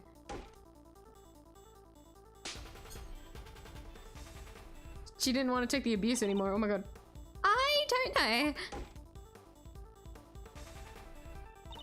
But I can't say that. Miss Needler, if you're attempting to bury Dr. Hertz's truth, I would gladly hear a confession myself on behalf of the goddess of justice. Dr. Hertz seems to be telling Judge Cavell something in private. What? I see. Very well. I'm to relay to everyone what you have just told me. Ain't no doubt about what I said. I dictated my findings to Florence just like I told you I did. The follow-headed young thing must have wrote it down wrong or something. Wow, that was a great impression. Yes, but was it really necessary? Sorry, I couldn't do an impression, so the immersion's ruined. In summary, there is an error in the report. It was all because of you, Nurse Needler.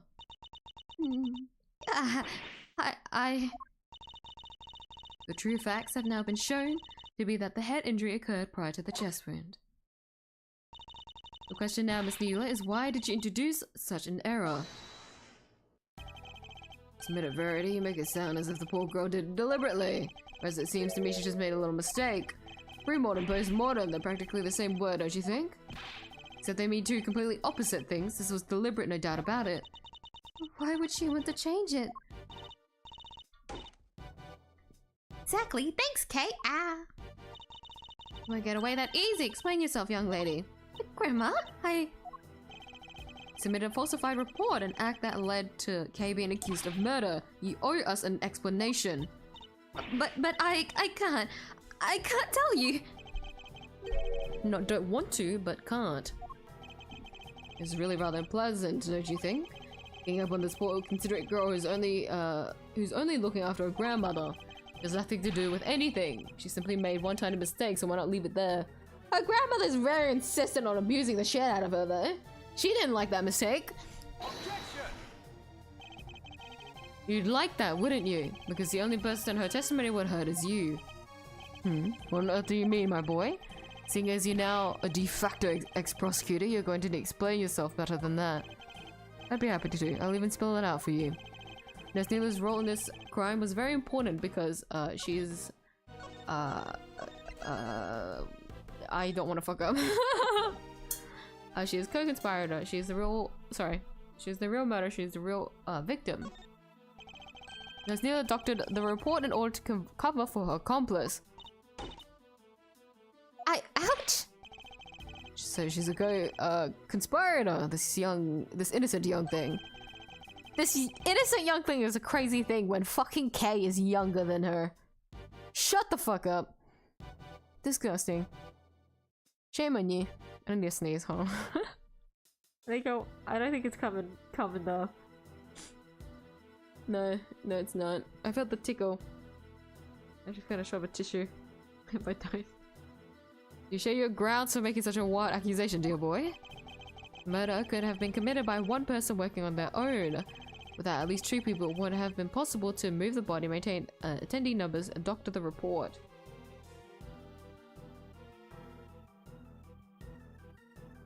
Maintain the attendee numbers, I think is like the most important. Ah! I clicked by accident!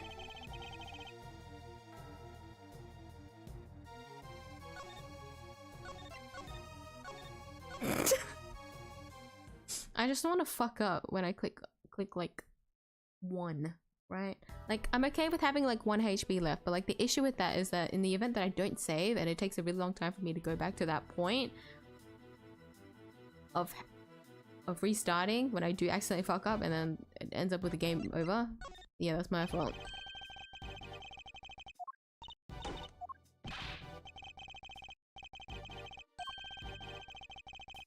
I went to put rest my hand back on the keyboard, then I hit the space bar. And the space bar meant that I clicked the first option in the thing. Not that big of a save jump anyways, but... The auctioneer was the murderer and the victim was one of the attendees. The fact that a witness testified to there being 11 attendees even after the murder doesn't make sense. Bit my tongue. Hey, watch it. I gotta call my good word into question now? That's not what I meant. In fact, it's quite the opposite. I'm taking you at your word, which means there must be a co-conspirator. That's all my word, but sometimes you just have to accept that you were wrong. I was wrong. I just hadn't considered the possibility of the killer having an accomplice. But as soon as we do, things start to fall into place. The killer's accomplice returned to the auction room in place of the victim. There would indeed have been 11 attendees both before and after the murder. Well, so that's your thinking, is it? Certainly an intriguing theory. But surely the imposter would have been spotted right away. I imagine that Nurse Neela looks strikingly different from the victim in build and stature. With the help of a mask, she could easily have replaced Miss Ringer without anybody noticing. Well, Nurse Neela, is that what happened? Did you take the victim's place at the auction? I wouldn't do something like... Now tell us, the ringleader, who were they? I can't tell you. I just can't. It hurt Grandma too. But Grandma... Don't you worry about me, I can take it. You just tell me everything, child. What? Grandma!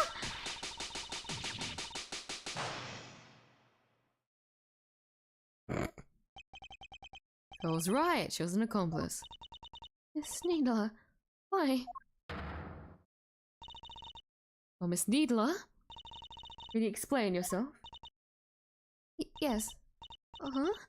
Oh, thank you, Grandma, but I'm alright now. I confess it. I changed places with Miss Ringer.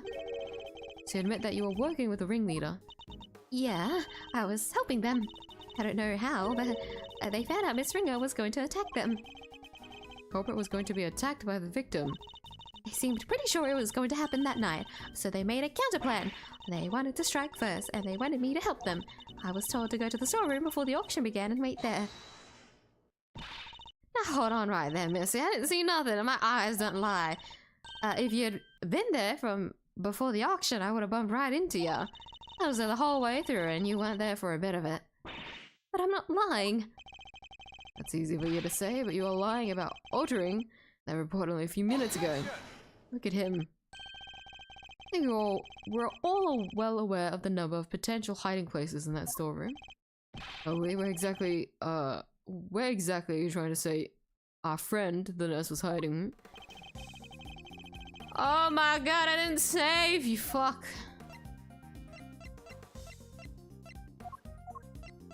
Take that! She hid inside this clothes box. Oh, she did she? Huh? Well, it was there the whole time, even before I moseyed on in. But like I done told you, it had all them chains around it. Wanted to hide in there myself, really, but it was locked up tight, so I had to go elsewhere. I imagine that's because Nurse Neela was already lying in there by the time you arrived. That's right. We didn't want anybody to open it or it would have really blown our cover. So the ringleader told me to climb in and wait until it was time for my part of the plan. And then they wrapped the whole box up in chains. I think they took the elevator downstairs not so long after. It was just before the auction was due to start. As the auction was beginning, you and Miss Hart would have been the only people in the storeroom. Yeah, I think so.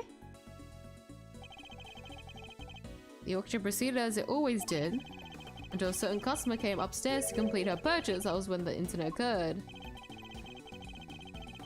Miss Hart overheard the victim and the culprit exchanging words around them. You betcha I was behind that statue there shaking like a dang leaf the whole time. In the middle of the quarry, Miss Ringer was killed by the auctioneer. Imagine that the auctioneer then carried Miss Ringer's body over to the clothes box, in which Nurse Neela emerged and swapped places with the victim. After placing Miss Ringer's body inside the box. Must be nice being a 22-year-old nurse. You're used to seeing dead bodies, but seeing someone commit murder? I don't know if I could handle that, even as a nurse. It's different. Jesus Christ. I mean, although he could have been convincing her, oh, she's just unconscious. She's a nurse though. But you know, moving on. Nurse Neela's role now was to pretend to be Miss Ringer. The two of them then returned to the room below as if nothing had happened. Which is crazy because everyone in attendance would have known that they should never have to return.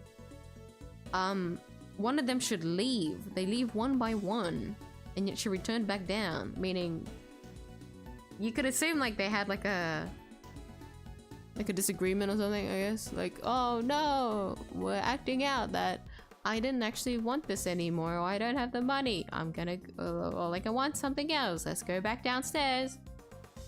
Crazy. But sum up what happened in the storeroom, Nurse Neela. Yes, in fact, that's exactly what happened. Hold up, so you just waltzed right back on in and nobody noticed? There's two completely different people we're talking about. You're telling me not one of the other folks down there at the auction gone on? Why would they? The other auction goers had no reason to notice difference when Nurse Neela entered because she had stolen the victim's clothes. She was using the victim's saying she was imitating the victim. Why is this a thing? Why is this a choice? This game just wants you to lose all your HP.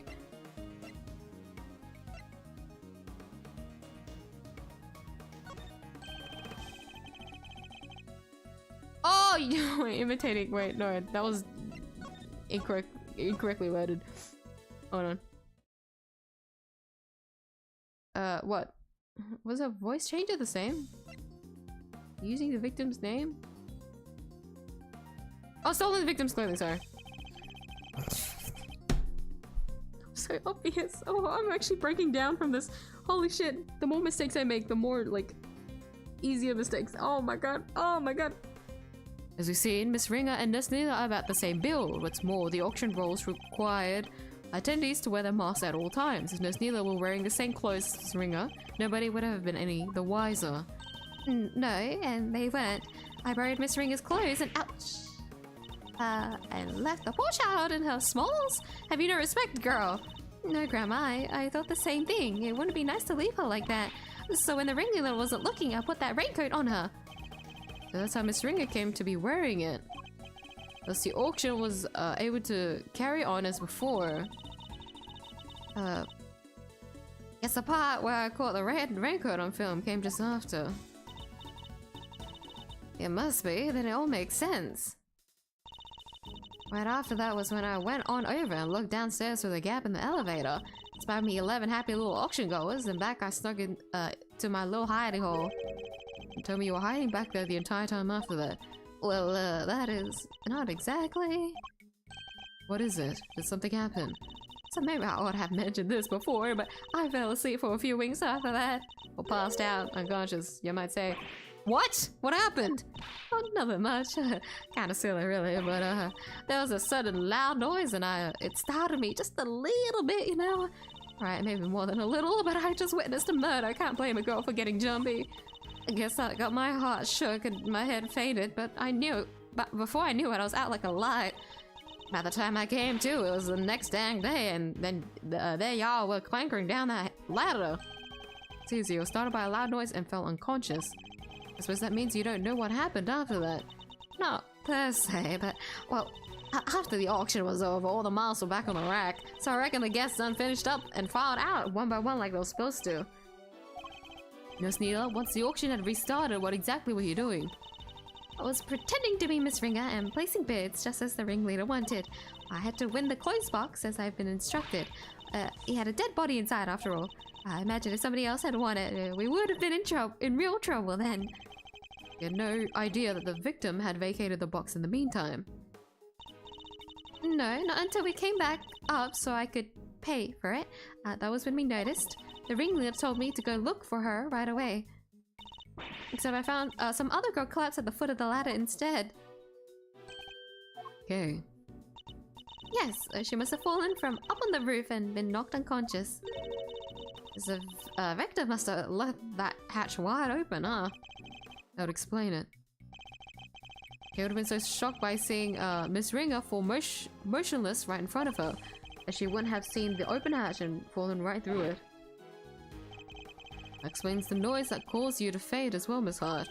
It was the sound of Kate crash landing onto the storeroom floor. I suppose so. I can't believe something like that done knocked me out for so long, though. Summary, by the time Miss Neela found Kay, you're already sound asleep behind the statue. We've got a good grasp of what occurred up to this point now. Miss Neela, if you would continue. Sure. So I found Kay, and next I found Miss Ringer, and I put them both in the clothes box. We couldn't risk any of the auction goers seeing them, so that would have caused a real hullabaloo. Was that your idea or the ringleader's? Theirs. But putting the rancor on Miss Ringer was my own idea, so I tried to get rid of it before they found out what I'd done. Imagine they were none too pleased when it showed up as a surprise piece of evidence in this case. And lastly, the ringleader and I put her in an auctioneer's outfit we'd prepared. Of course, which completed the deception and made everyone think she was the auctioneer. All in all, the auction finished up without anybody noticing anything, and that was that. Now that we know the extent of your crimes, Nurse Neela, if you have anything further to share, I advise you to do so immediately. I wish I could tell you more, but I'm sorry, that's all I know. Oh, except for one other thing, it did seem a little strange, I guess. When I was borrowing Miss Ringer's clothes, I took everything I could, but I couldn't take her hair, obviously, so... you're danged right you couldn't take her hair. What kind of medical professional are you? So you draw the line, so taking her clothes was okay. Our hair was totally different. The style, the length, everything. I kind of panicked. But the ringleader thought of everything, including wigs. 2 of them, in fact. There was a straight one and a wavy one. They were both stashed in the clothes box. 2 wigs, but why? Right? I wondered that too, but... I thought maybe they were worried she might have changed up her hairstyle. Anyway, I took the straight one. That was the one that matched her hair on the day. Leaving a wavy wig in the box. Nurse Neela's statement. Neela's description of how she swapped places with Rosie Ringer. That's everything you know. There's nothing else you're forgetting. No? No, really. Grandma, that's everything. I take it that you really have no idea who the ringleader might be. Sorry. I only know that they were in charge of the auction. I didn't see them without their mask on, and they were pretty careful to keep their identity secret from everyone. I can't get something concrete on them. Mars, are we about done? You proven the nurse was part of the murder plot, but that...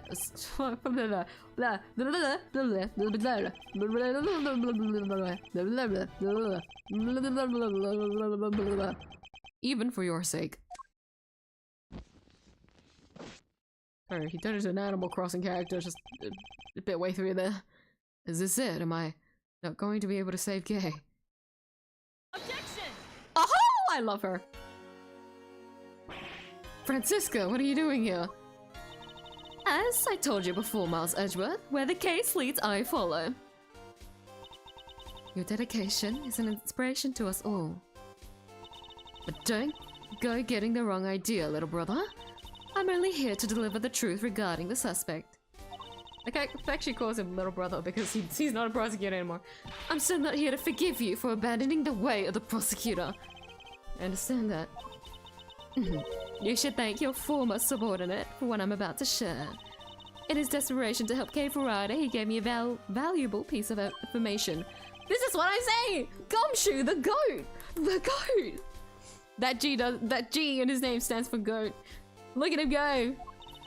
Gumshoe did that? Prepare yourself, Miles Edgeworth, for the final piece of the puzzle. Rosie Ringer's head wound was the first of the injuries she suffered, and not the second.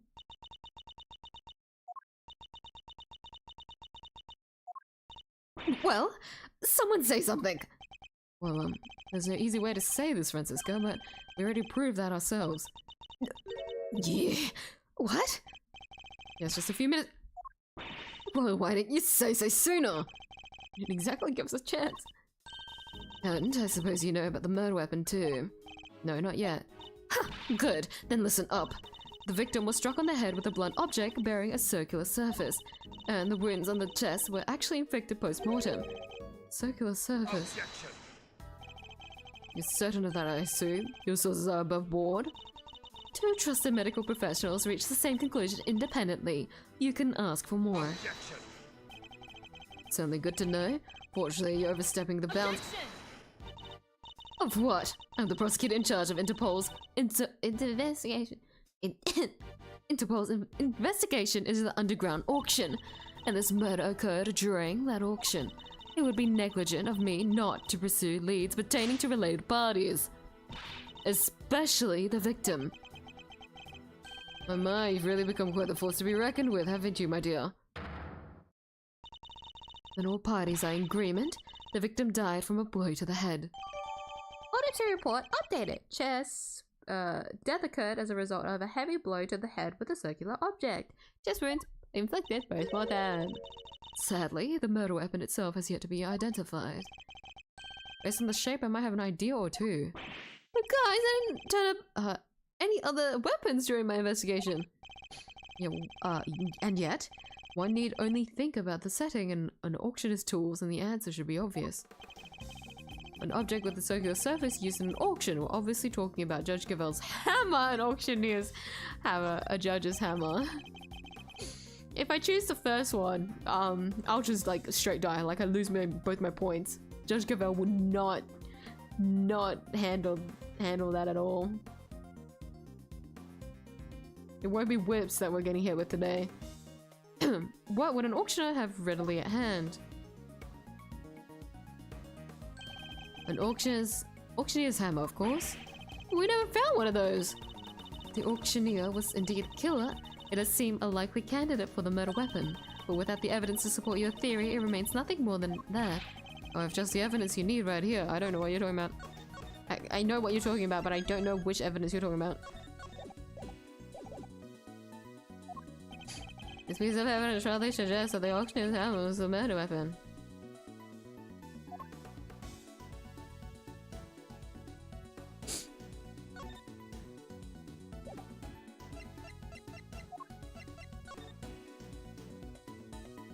Auction continued even after Ringer's murder, but the sound of the auctioneer's hammer could no longer be heard. Take that. Miss Hart told us something very important about the auction after the murder occurred. She said that the very prominent sound of the auctioneer's hammer could no longer be heard. Now, why would that be? I'll tell you why, because he had just been used in a murder and was covered in the victim's blood. It would need to be disposed of, isn't that right? Chairman Winner.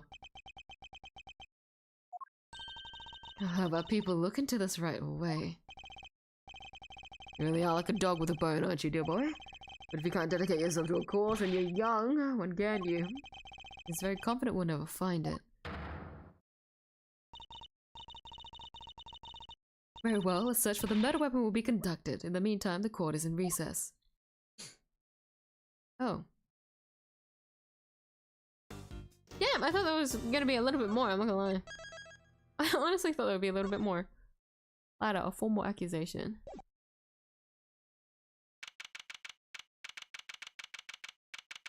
Because I was expecting for this to end quickly. Hold on, I'm gonna look at the walkthrough quickly. I won't look at any of the answers, don't worry, I'm just gonna skim it. I'm just gonna look at the latter. It might be a lot longer than I remember it to be.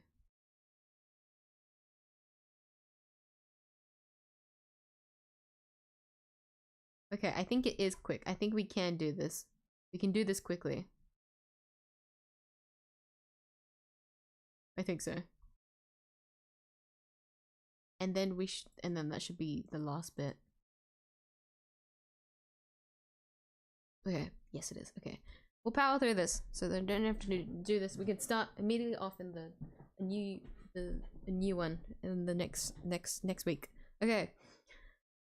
April 6th, Committee for Prosecutorial Excellence Chamber.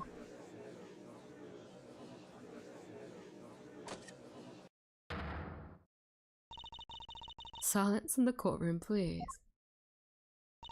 Ms. Von Karma, if you will be so kind as to update us on the progress of the search. Yeah. she didn't find it, because how else has he gotten away with this murder? Because he hid the weapon. It's not good news, I'm afraid. The entire big building has been searched from top to bottom, and her auctioneer's hammer was found anywhere. Why are we surprised? That is bad news indeed. Then, we have no choice but to move ahead with the verdict.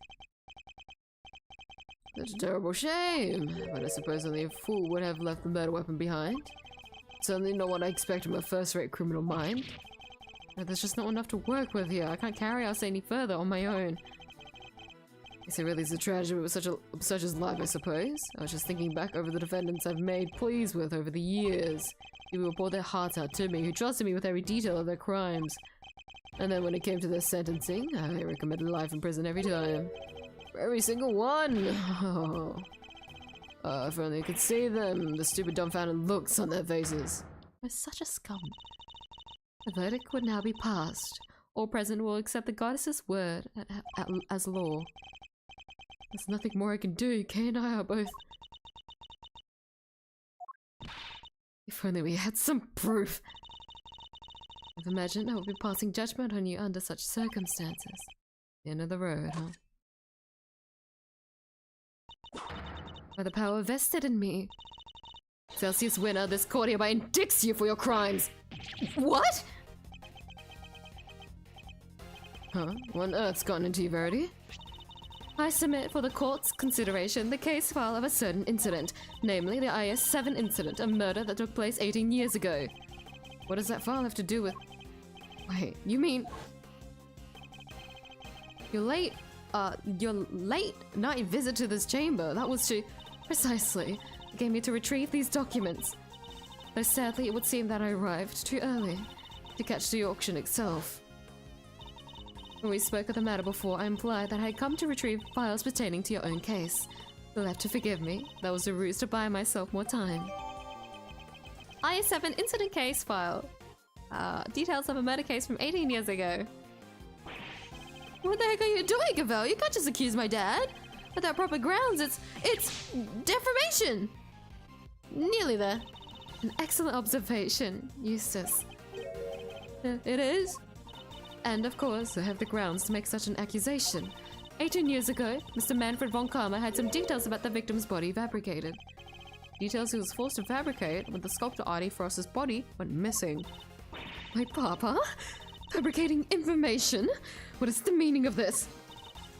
Ian Sideman, the detective originally assigned to the case, did in fact report that the body had gone missing. However, it seems that a certain someone wasn't very pleased with Mr. von Karma and deliberately withheld that information in order to bring him down a few pegs. What? This individual refuses to allow anyone to go up against their wishes or to challenge their power, and they're known to go to extreme lengths in order to bring those who defy them to heel.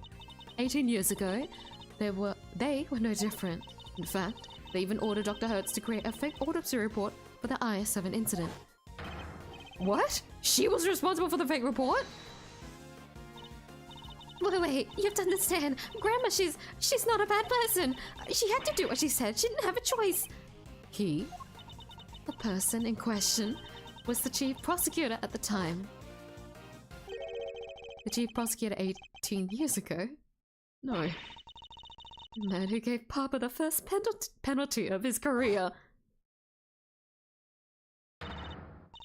Celsius winner, it was you. Ooh, Objection! shit's heating up. What are you all talking about? My dad would never do something like that. Sorry, yes, sis, but your opinion on the matter is not needed here. Well, Chairman Winner, do you have anything to say for yourself? I need to sneeze, that's what I need to say. It's tickling my nose! And yet nothing comes out! I'm in a cruel cycle! Well, that nonsense with the body, that was Manfred's doing, such a willful boy. The fake autopsy report, Hilda, how could you? Can't believe you naughty kids would do such dishonest things behind my back. You could just ask her why she did it. She is standing right over there after all. But wait, Grandma can't. She's. Ouch. Grandma, I'm sorry. I knew it. That's why I. Right, exactly. If I didn't, everybody would have found out about what you did. They said he was going to charge you if I didn't help them with their plan. They said he would, that he would. I just had to do what the auctioneer said. So you're coerced into it, were you, Nurse Needler? Just to be clear, the auctioneer was Chairman Winner. Sorry, but I honestly don't know. The person forcing me to help them was the auctioneer, and they definitely looked to be about the same build as the chairman, but I never saw their face. There must be something, any detail, no matter how small, will do. Oh, wait. Their mask didn't cover their whole face, and the part that wasn't covered had a tattoo on it. I remember that much for sure. Ringleader's appearance updated. A ringleader wore a white jacket, white gloves, a magenta flower, and a mask. Also had a tattoo on the part of their face the mask didn't cover. Tattoo? Objection! This sounds very dramatic, but I really don't know what you're talking about. There's no tattoo anywhere on my face. I think I'd know if there was one, wouldn't you? Which means I can't be the ringleader no matter how much you might want me to be. I hope you can figure out who this shameless manipulator might be. Overruled! Your contempt for this courtroom is an insult to the goddess. You sure it's not you who's feeling insulted here? I'm not the only one who has been trying to bring you to justice. Miss Ringer had been trying too.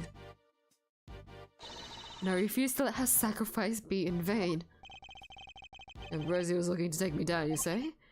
Why? I barely knew her. I've always had a certain magnetic charm, but I don't remember even ever catching that particular eye. You're disgusting.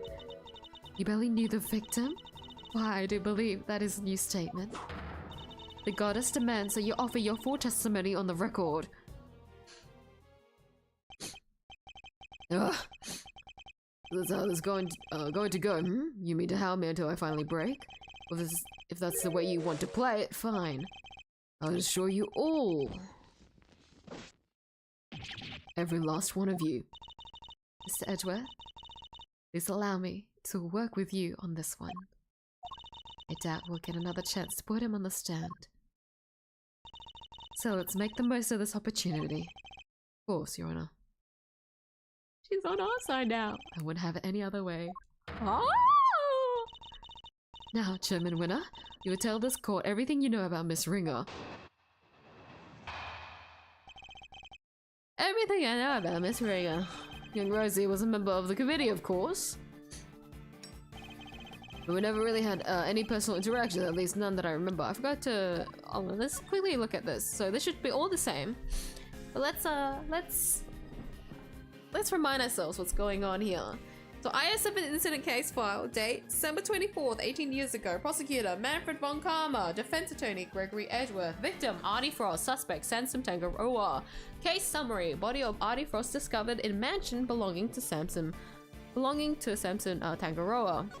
Persons of interest: Delicious Con, Judy Bound, and Carmelo Gusto. Notes: Carmelo Gusto and Artie Frost's son would both visit Tangaroa's mansion up through the day before the incident. From the day of the incident onward, their whereabouts are unknown. It's interesting, isn't it? But we never really had any personal interactions, at least none that I remember. And no motive to murder that poor girl whatsoever. And I have absolutely no idea why she was after me. So you don't mean to accept your part in any of this? Of course he doesn't. He isn't guilty. How could he be? He's my dad, the winner of winners. Very kind of you, Eustace. We will need more than mere words if you plan to cover for me. Right, you got it. I won't let them pin this on you. I believe in you, Dad. You'll beat Edgeworth. I know you will. Really are such a sweet, simple child. He really loves his dad, huh? That's no excuse for him to ignore his father's crimes. No matter how much he respects him. Oh, that's coming. Oh, the weight of that sentence. Oh my god. Oh my god.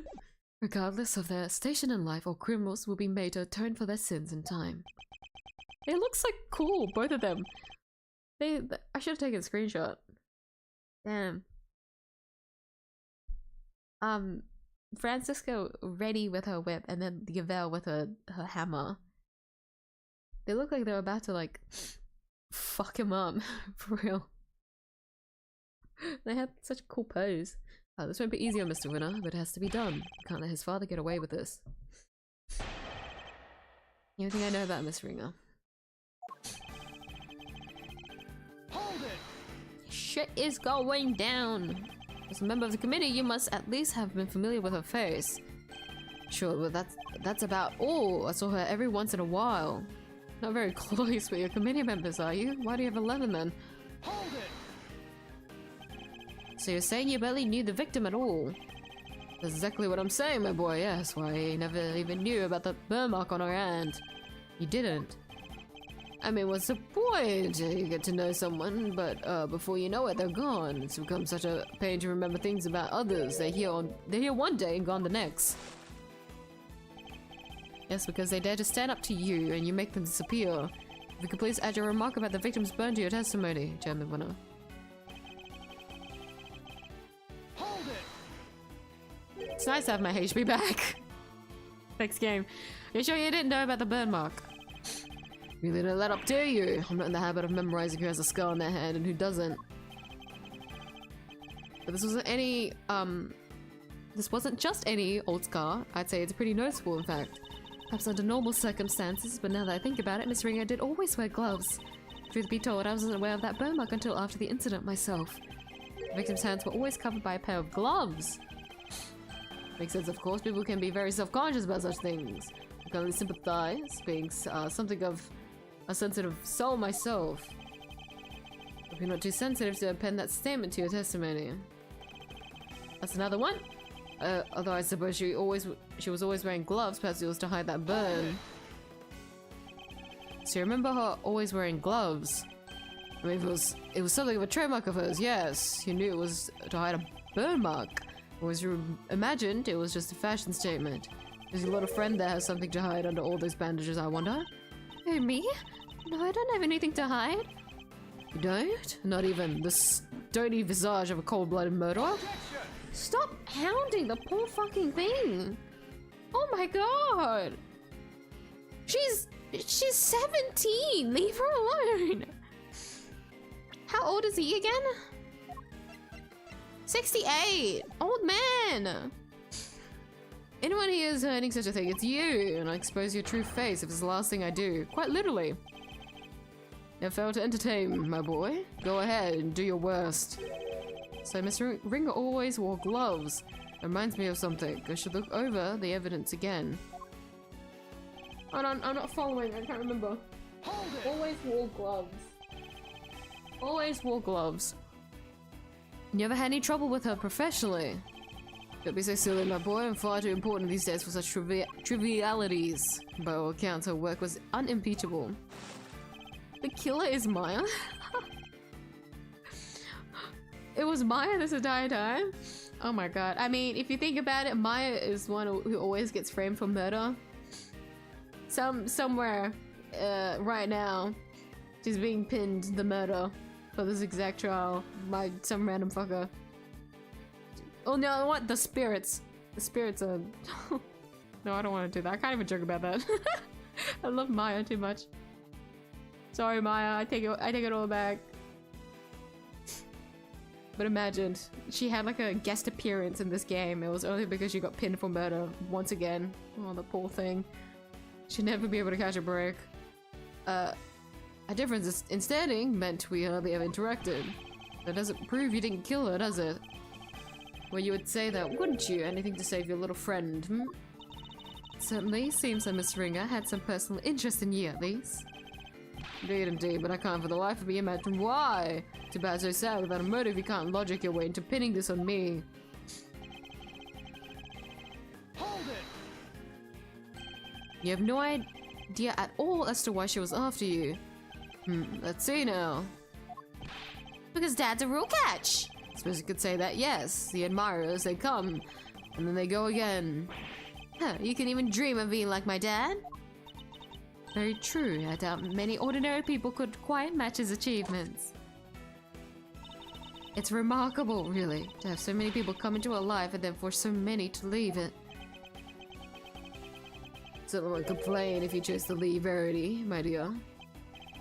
I think it's far more likely that you'll be the one leaving today in handcuffs. Yes, very true. Oh, but if you think I'm finished, you'll be sorely disappointed. To think back over what we know about the victim. If you're not sure how to approach this, take another look at the evidence. You just might find a new way to interpret old information.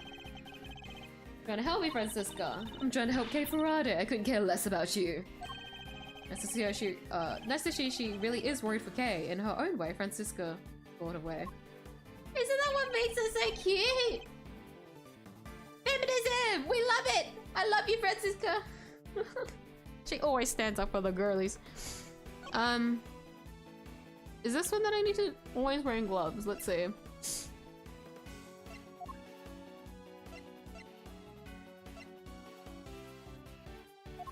Interpret new information. Hold on.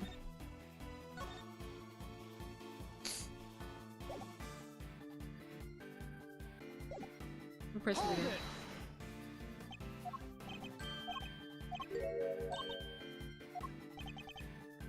Objection!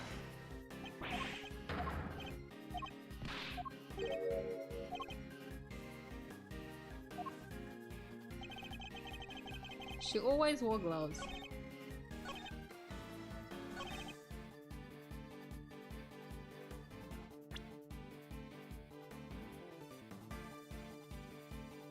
But she's not wearing gloves.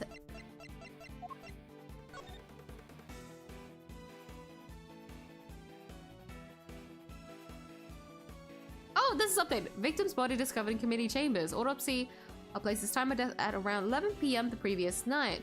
Cause of death appears to be blunt force trauma from an object with a circular striking surface. Puncture wounds on the chest were inflicted post-mortem. Other remarks. Prominent burn mark on back of victim's right hand. Signed Hilda Hertz, coroner.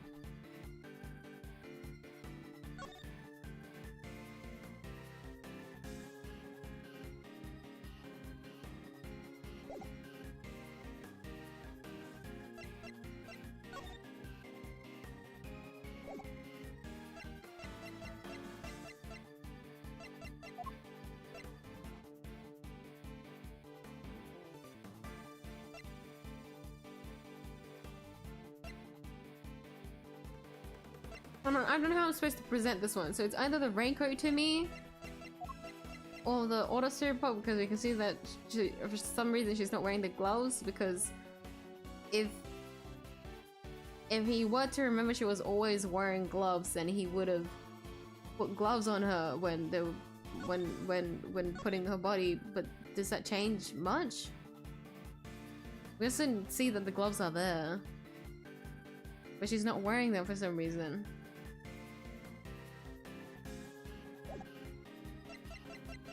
I also had the photo, yeah, this was when the poor thing was stripped.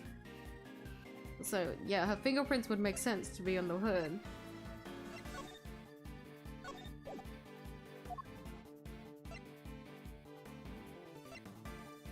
And then what did Francisca say?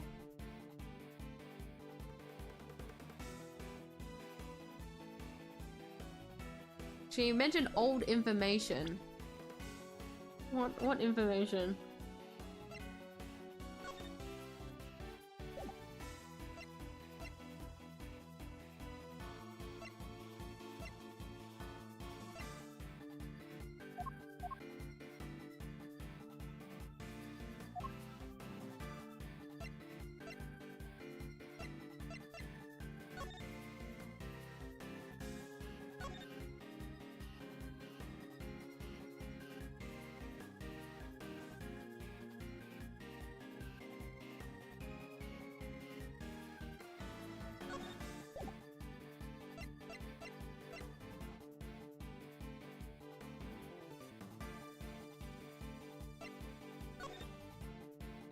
This isn't really old information.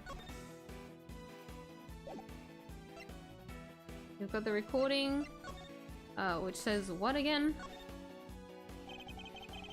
I need to play the recording.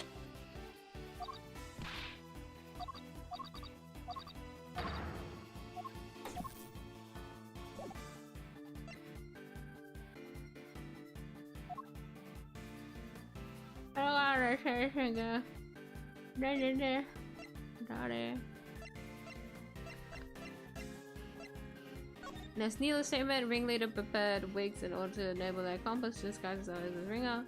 One ring was straight and the other wavy. Ringer's hair was straight, not wavy, but not so wavy, not used.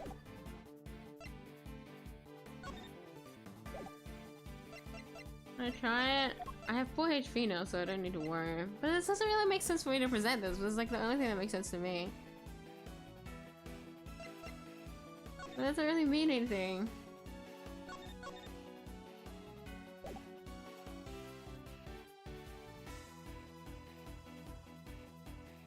Oh, it's not. Maybe it's not the third statement? Hold on, let me read them again.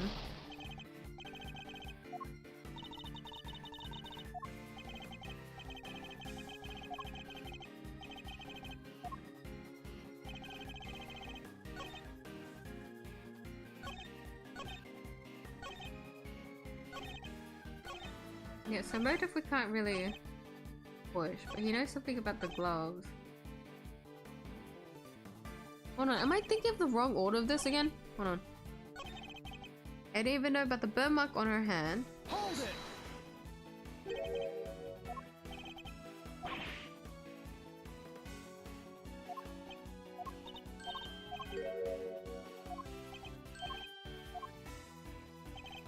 Hold it!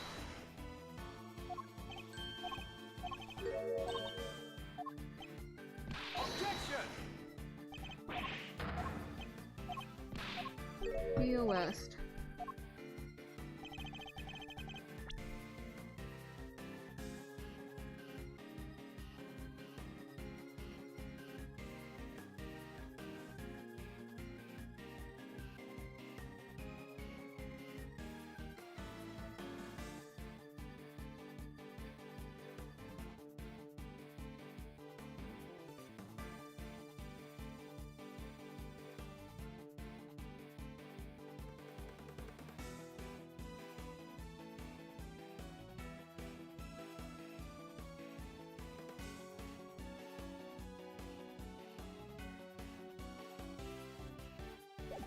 Reminds me of something.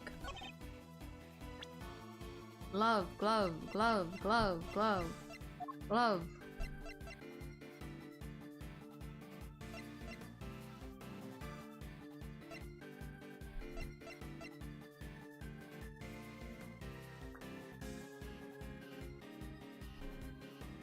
Glove.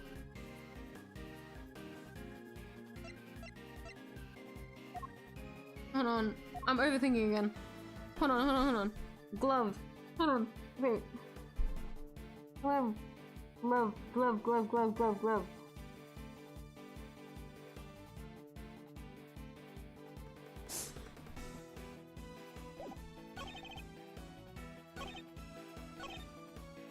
to imply that he didn't know about her, which is know about the burn mark on her hand. But was always one good because it was to hide that burn. Why would you assume to hide that? Hold on, I don't know what train of thought I'm going with.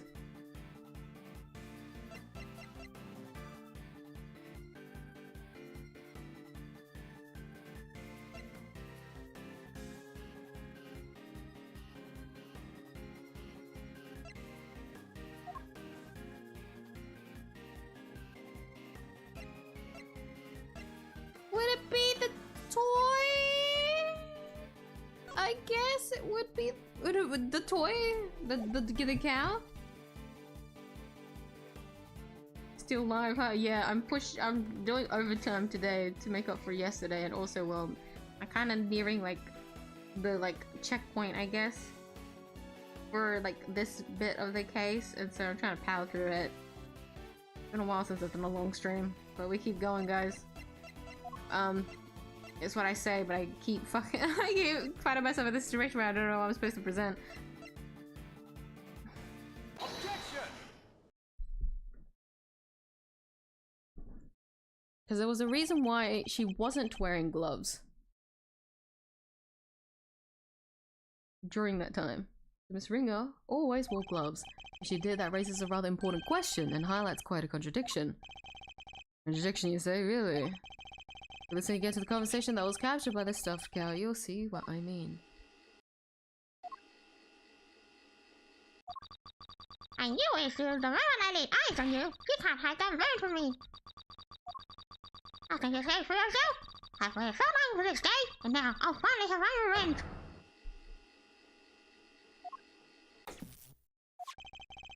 Can be reasonably certain that what we just heard is the moment the victim was attacked. I knew it was you the moment I laid eyes on you. You can't hide that burn mark from me. We assume that those were the words of the killer. And where's the problem in that? It seems like a perfectly sensible assumption to me. I'm afraid not, Chairman Winner. But you see, if the victim was always wearing gloves as you just testified, then the burn mark on her hand should not have been visible to her killer. Objection! Because if gloves can't be easily removed, she could have taken them off during the auction. That's... But she hadn't. She was still wearing them when I changed places with her. So they must have been on her hands when she was being murdered too.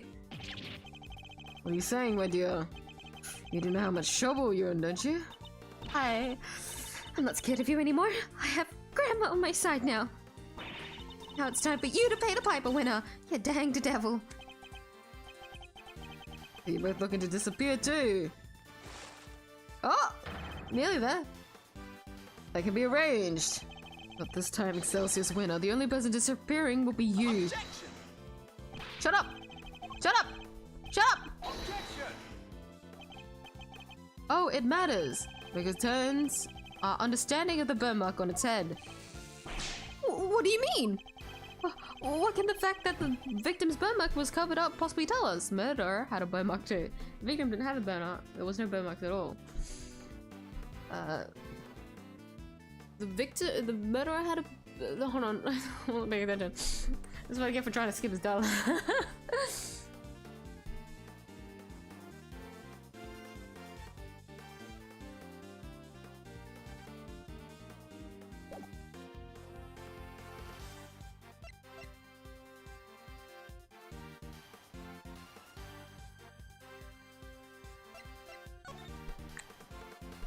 Because the person that we assumed was talking sounded like the culprit, but it was actually the opposite. Think about it like this, Mr. Winner. The victim was wearing gloves, therefore the burn mark on her hand would not have been visible. In which case, whose burn mark was it that was being referenced in the recording? Somebody who wasn't the victim? Precisely, which can only mean that the culprit had a prominent burn mark too. Or to put it another way, I knew it was you the moment I laid eyes on you. You can't hide that burn mark from me. Hey. Those words were spoken by, not by the murderer, but by the victim. No way! Objection! Eustace, my boy, would you mind stepping aside for a sec? Look, Miles. Says to see you having fun with your little fight to fancy, but let's get serious. So the murderer had a burn mark now, really? Where? The little theory will either take flight or die depending on your answer here, I'm afraid. It's not messing around. I have to figure out where the burn mark was and fast. Where it could have been. All the auction people were wearing disguises, right? Yes, and each disguise was different. Yet in spite of that, the burn mark was visible to the victim somehow, which means... Well, shall we? Enlighten us, why don't you? Where was the murderer's burn mark? I assume you have some evidence.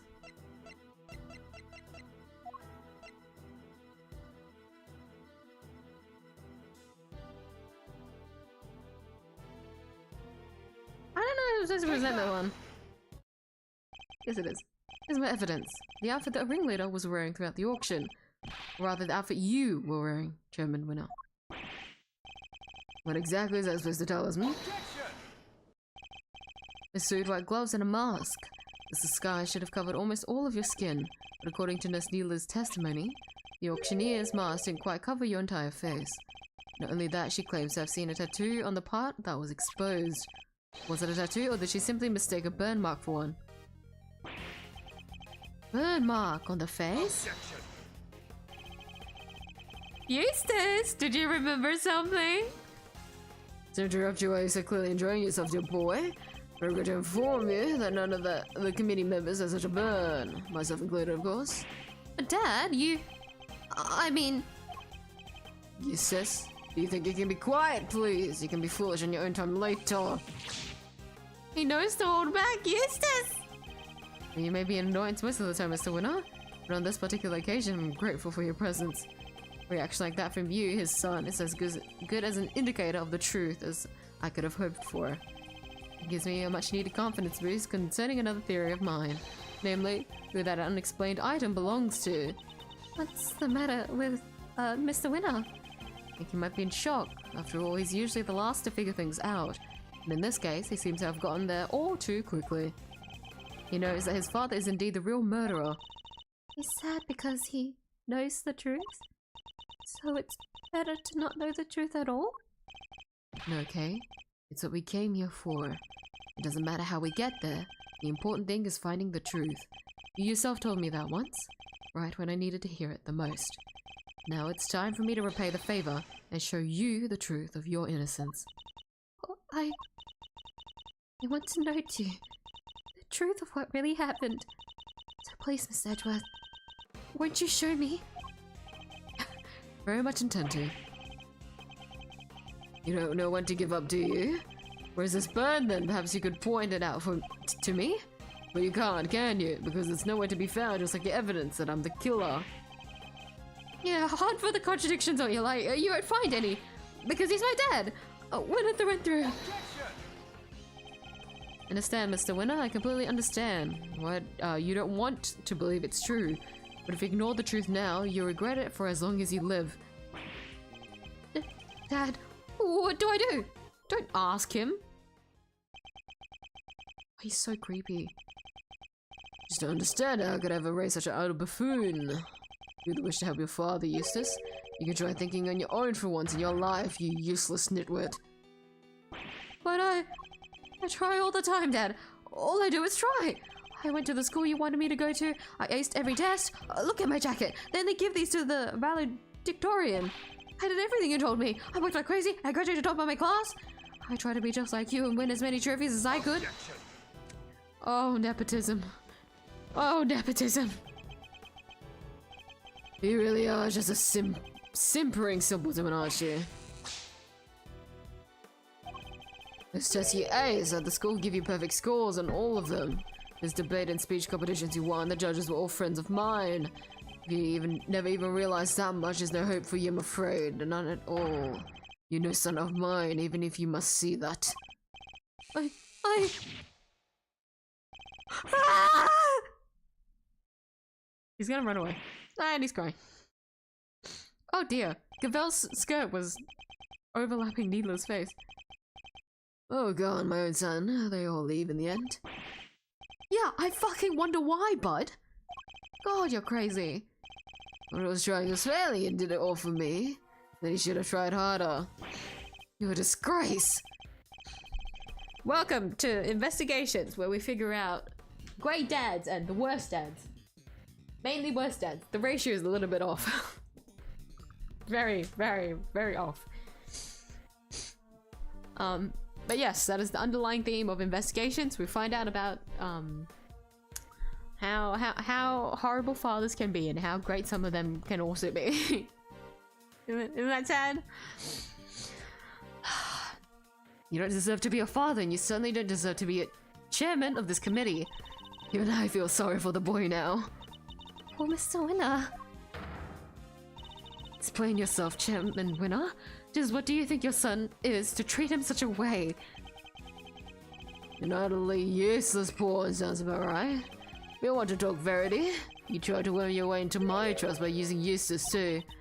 Cannot deny it. However, I have never thought of him as a mere pawn. He may not be naturally gifted prosecutor, but he tries. In some ways, he tries harder than anybody. That's what I have witnessed during my time with him. Yet you would call him useless? How could you? Objection. Make his ears, Verity, my girl. He's utterly incapable of doing anything I ask of him. Miss Edgeworth, I entrust my offering to the goddess to you, so that you may use it to call her final judgment onto 𝐢𝐧𝐟𝐨 Winner. Thank you, Your Honor. I've been more than ready to do so. The ringleader had a visible burn mark on their face that night. Then it would follow that Chairman Winner is currently hiding that mark somehow. How exactly was he dressed during that auction? That'll be the key to solving this case at last. Now then, your answer, please. Which piece of evidence will help us reveal the burn mark on the culprit's face? Take that!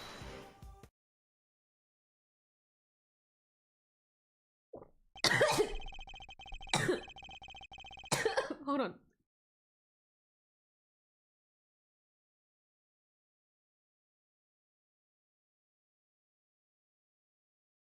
Sorry. I was so quick to finally put this fucking man to rest. I drank my water too quickly too. And it went down the wrong pipe. I'm fine. Record Nurse Needle's testimony if you will. There was one thing we never quite resolved. The second wig. The one that wasn't used. I seem to remember it being wavy. What are you talking about?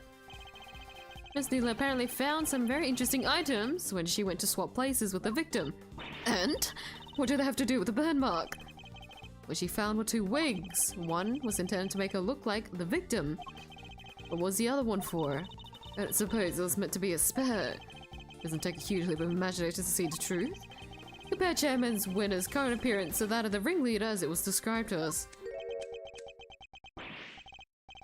Stop it, stop staring at me. A very prominent difference presents itself. His face, or rather, what's around it. You mean? It wasn't a wig after all? Indeed, not a wig intended to go on top of the head in any case. It was a fake beard all along, wasn't it, 𝐢𝐧𝐼 Winner? I extinguished it in time. Shit! This way, this is all my own, dear boy. Very kind of you to suggest otherwise. Then pull on it. We saw how your son reacted when he realized the truth, and how he desperately tried to cover for you, even in light of his realization. Yet you still fear that he might expose you. So rather than take that risk, you bullied him until he couldn't take it anymore. Because he knew that your beard hides a prominent burn mark. Chairman Winner, I insist that you remove your beard this instant.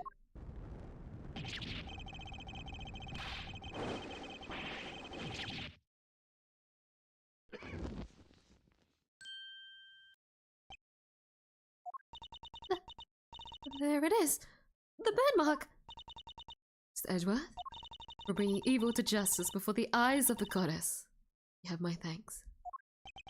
No, thank you. I couldn't have done it without you. 𝐢𝐧𝐼 Winner, in the name of the goddess, I hereby pronounce my verdict.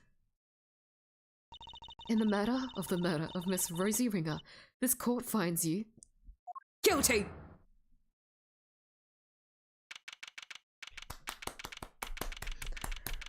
Thank fucking God, it was suspicious from the start. Make a man look like that and he's not the murderer? Oh my gosh. Oh my gosh. 9:44 AM. That wasn't even 2 hours. That was so long. The time frame of this game is ridiculous, truly. Yeah, Yeah, 9:44 a.m. Chamber. Mr. Edgeworth, can't thank you enough. You never gave up on me even when I gave up on myself. That was very kind of you. There's no need to thank me as a prosecutor. No, as a friend. It was the least I could do. Mr. Edgeworth, rejoice. I've learned that Chairman Winner has been safely delivered to the detention center. The search for the missing auction hammer continues. However, we are talking about Chairman Winner here, so it's highly likely that it has already been destroyed. In addition, there is one other matter I must inform you of. The chairman made a rather strange statement. According to him, the letters were not part of his plan. What? How could that be?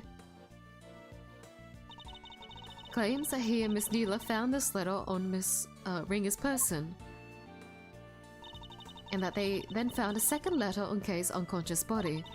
From their contents, the letter seemed to ones of the correspondence. So he leapt to the conclusion that they must have been working with each other. It's quite the conclusion to jump to. As he read the letters, that's when he came up with the idea to frame Miss Friday for Miss Ringer's murder. So he decided to place the victims in a very conspicuous place. Namely, in her left chest pocket. Sounds to me like he's trying to make excuses for himself. Yes, I certainly thought the same. Perhaps it was some sort of last-ditch ploy on his part. But it matters not. He will answer to the goddess now. And under her scrutiny, such strategies cannot hope to succeed. He will not escape justice. I feel like if he didn't put it in the pocket, he would just put it inside. Actually, no. The point was so he was discreet and stayed. Was there no other pockets? Is there no inner pockets? I thought it was supposed to be a man's jacket. Do men's jacket not have inner pockets? Damn. With that, one of the duties with which I have been trusted with is complete at last. Judge Cavell, before you go, can you tell us what you know about how Chairman Winner came to murder Miss Ringer? There's more there, isn't there? Yes, and I suppose you have earned the right to the whole truth. Miss Ringer once had a lover, a press photographer. He was investigating the underground auctions as a freelance journalist. But before he could uncover the truth behind the auctions, he was disappeared. All Miss Ringer was left with were the memories and personal effects of her lover, and so, seeking revenge on Chairman Winner, she made her appearance at the auction. Fortunately for her, her opponent struck first. See, so that's the story behind this case. While the goddess does not condone acts of wanton vengeance. Miss Ringer's actions have exposed Chairman Winner's crimes at last. That was your real goal. You were tasked with exposing Excelsior's Winner and the corruption at the heart of the committee. Does anyone know what happened to Mr. Winner? I am afraid I haven't been able to get in touch with him. Do you have any idea why? Probably because I wasn't there for him just now when he needed me most. Oh, I really feel bad for him. Well, don't pity him too much. At least he knows the truth now. And no matter how hard it might be, he'll need to learn to accept it. If he can't, he'll never be able to move on with his life. Trust me. While his influence isn't easily erased, in time he can hopefully try and change his ways. You're right. You've got to be. Can I change too, I wonder? Can I move on with my life? Are you okay, Kay? How's that head feeling? I'm fine. Thank you. I'm so sorry, Kay. You were my patient.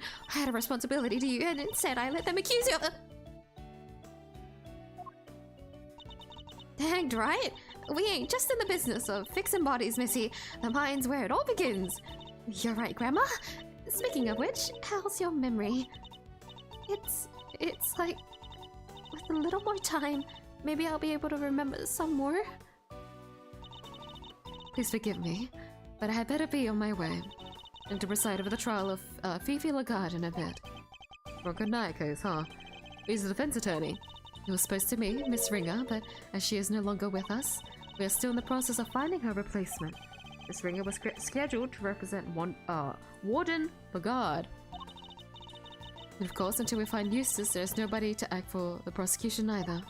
In any case, I must take my leave. Wait, please. What about Mr. Edgeworth's badge? What's going to happen to it now?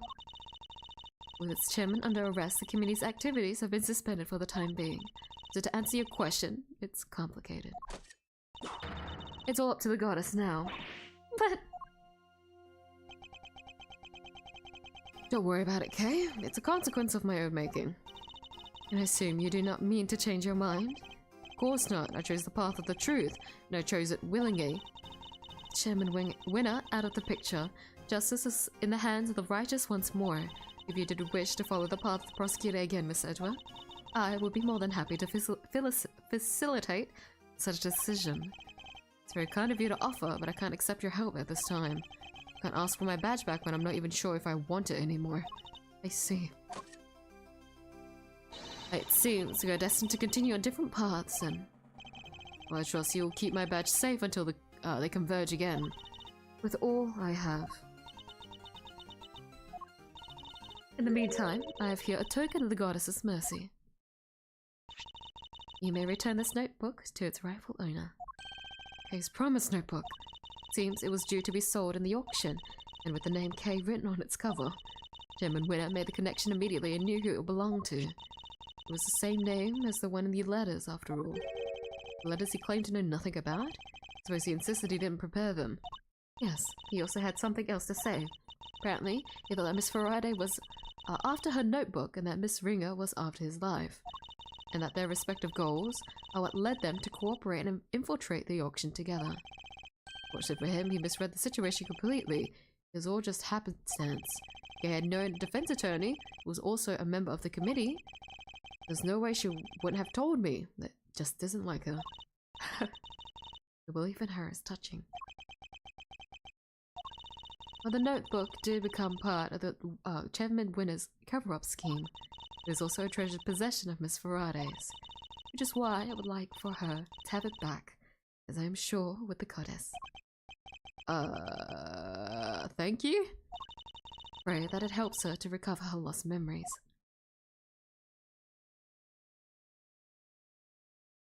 Thank you. Bye-bye.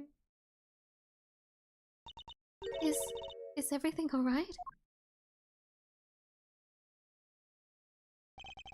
Judge Cavell wanted me to return something important to you.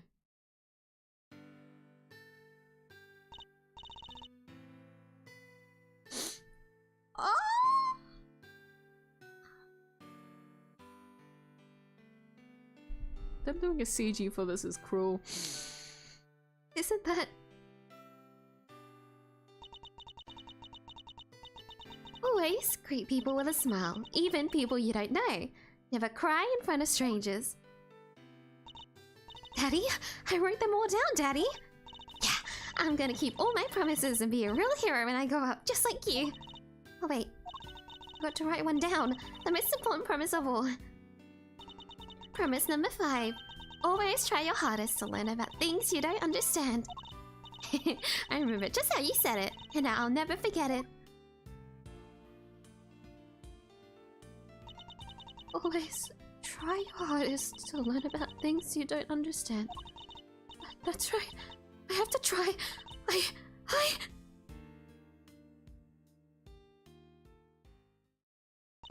I'm Kay Faraday. The great thief will do anything to get her hands on the truth. Second Yatagata suit and assistant to Miss Edgeworth. Kay, is that really you? I can't say I'm not a little embarrassed, but yeah, I'm back. I could have done it without you, Miss Edgeworth. You never stopped helping me even when I was totally lost and couldn't remember anything. My goodness, you certainly seem to be back. Okay, so this is the real you, huh? Welcome back. It's so good to know you're better. I can sleep easy now. Now that you found it, don't you dare go losing that memory of yours again, young lady, you hear? Miss Needler? Look hurts. Thanks a lot for looking after me. And if you really are better, how about you get out of them danked hospital duds? Oh yeah, washed all your clothes for you. Here. Thought they were with Detective Gumshoe. He handed them over to us after they came back from forensics. Did you happen to mention if forensics found anything of note? I didn't ask. Anyway, never mind that now. Put them on, Kay. I want to see. Wait, what about her bandages? Surely it's too soon to remove them. Oh, it's probably fine. She may be... she may have taken a big old bump to the head, but she wasn't really hurt otherwise. But then, why all the bandages in the first place? Prevention is better than cure. A stitch in time saves 9. Those are just a few of my mottos. Both of which sound painfully annoying practices for your patients. Okay, transformation time!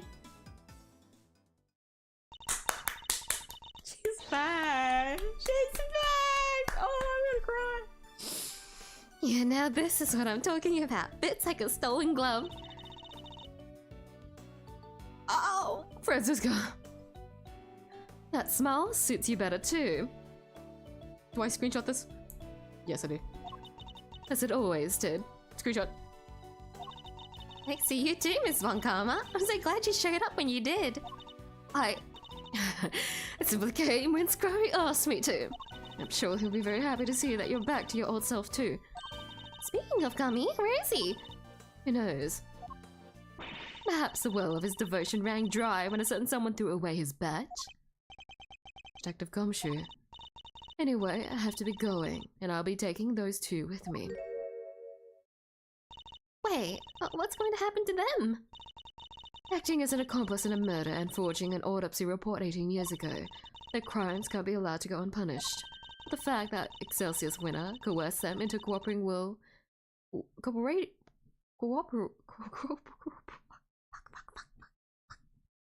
into cooperating will, of course, be taken into account. But you're about as Kay. As long as Grandma and me are together, we'll be alright. Take care, Kay Friday. Until we meet again. Oh my god, okay. It's okay. No, you only just got your memory back, but I need to ask you some questions. Sure, ask away. What happened the day you lost your memory? What were you doing? Let's see. Somebody asked me to meet them at Gold Lake. But I didn't know who it was. So there I was, just looking up at the moon when somebody in a red raincoat started walking toward me. They must have drugged me somehow because that's when I fell unconscious. What? Not sure I follow. He was at Gold Lake looking up at the moon. Anyway, when I came to, I was on the roof of this building. To anyone that is confused on why she was so shocked seeing someone fall, like someone like murdered in front of her, I guess, or like someone died in front of her. Yeah, it's because she was already drugged by this point. And so to be drugged and then wake up and then see a murder, anyone would, you know, tumble and fall. Because Kay doesn't seem like the kind of person that would be that shocked to just see a dead body, right? She'd have to be knocked out. Came to, I was on the roof of this building. I was in a daze stumbling around up there when I saw the person in the red raincoat again, but they were lying on the ground. I was so surprised I stumbled backward. And then I was falling and everything went dark. When I came to the second time, I couldn't remember anything. The person in the red raincoat, what in the world were they? Sure, they were walking in midair. Ugh, thinking about it makes my head hurt. Just breathe, okay? You only just got your memory back. You're so confused. Imagine the root cause of your confusion is, you fell down the hatch. Your memories of 2 different locations. The name on the promise notebook. Hold on, I'm not thinking. Is it, root cause of your confusion is because you fell down the hatch? Is it your memories of 2 different locations? You fell down the hatch? For quite a ways, isn't it? Any one of your memories are a little muddled. Sure, falling down that hatch is how I lost my memory, but that doesn't seem like a direct cause for my confusion, I don't think. Well, you found yourself here, you were at Gold Lake. There's only one reason I can think of for your memories to be so jumbled up. Your promise notebook! Everything was a lie. Things were all mixed up in your mind because you were at Gold Lake one minute and then at the top of Big Building the next. Because you saw the moon in both locations, your mind blended your memories of the 2 together. Oh, I forgot about the moon, yeah. Huh? But those are two totally different places. I know I was pretty out of it, but I don't think I could have gotten them confused that easily. These things on the roof may have made you more likely to be confused.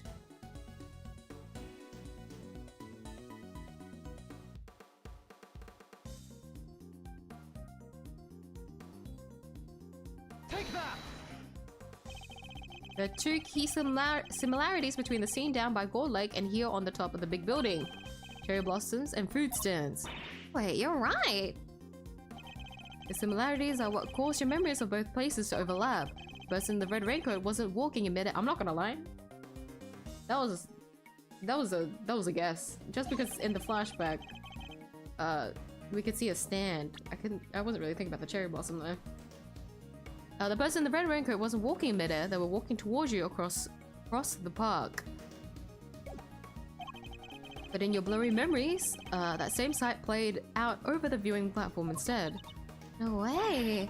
He steals a great thief's memories, huh? That's just cheating! Even still, this doesn't answer the question of who attacked Kay in the park. Was the person in the red raincoat she saw.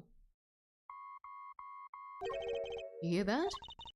Sounds like it's coming from up in the storeroom. Come on, let's go take a look. Well, who are we? I smell another scoop in the oven.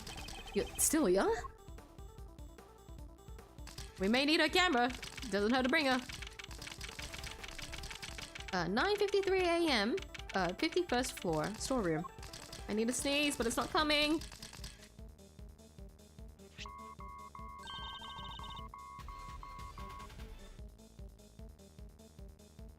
I did it. I sneezed.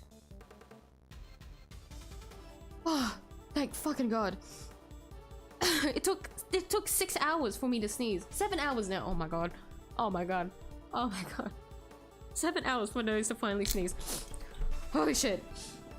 Hey, it's coming from this little gadget here, Miss Edgeworth. Good. This transceiver. I feel like I've seen it somewhere before. Yeah, the first fucking investigations, if I remember correctly. It's still going. No good with technology. Come on, you have to pick up. Fine, I'll do it. Hey, this is Edgeworth. Kay, if you could refrain from answering such strange calls for me. Mr. Edgeworth, I presume? I know that voice. Shelly the Killer. Congratulations on another case solved. Yet I can't truly say it's been fully resolved, can you?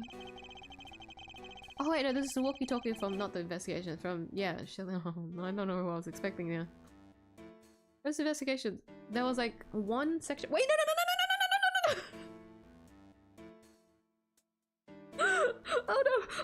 Oh no, I got mixed up. Okay. No. It was this investigation that I was thinking of. Which in itself is spoilers because everything up until this point we've never had to deal with the walkie-talkie. My bad. Oop. Do you notice by now that there was a mastermind at work orchestrating the entire incident? I didn't even know about this case. That's not what's important right now. Let's focus on the certain individual for the time being, shall we? I've indeed been wondering myself if somebody else could have been involved. If not, how would you explain the piece of evidence that proved so damning to Kay's case? No way, an evil mastermind? But who? Who indeed? Perhaps you could share your thoughts. What is the evidence in question that points to somebody else's involvement?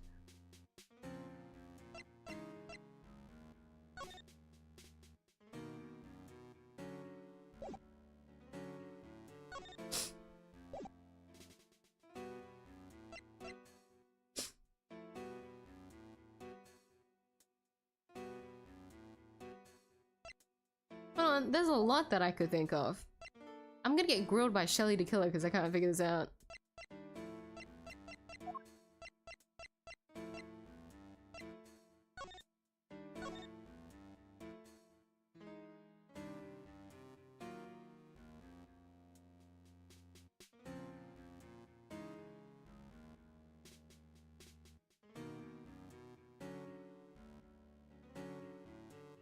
This is unrelated.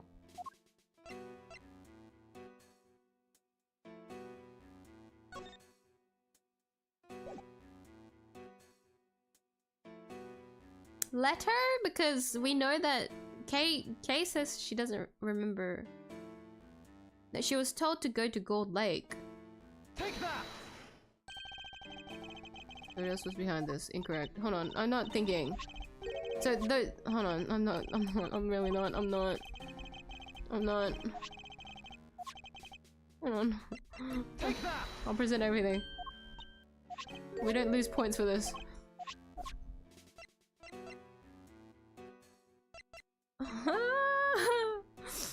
What, the old case? Yeah, okay, I'll present everything. I'm not thinking. I've stopped thinking. I thought we were done here.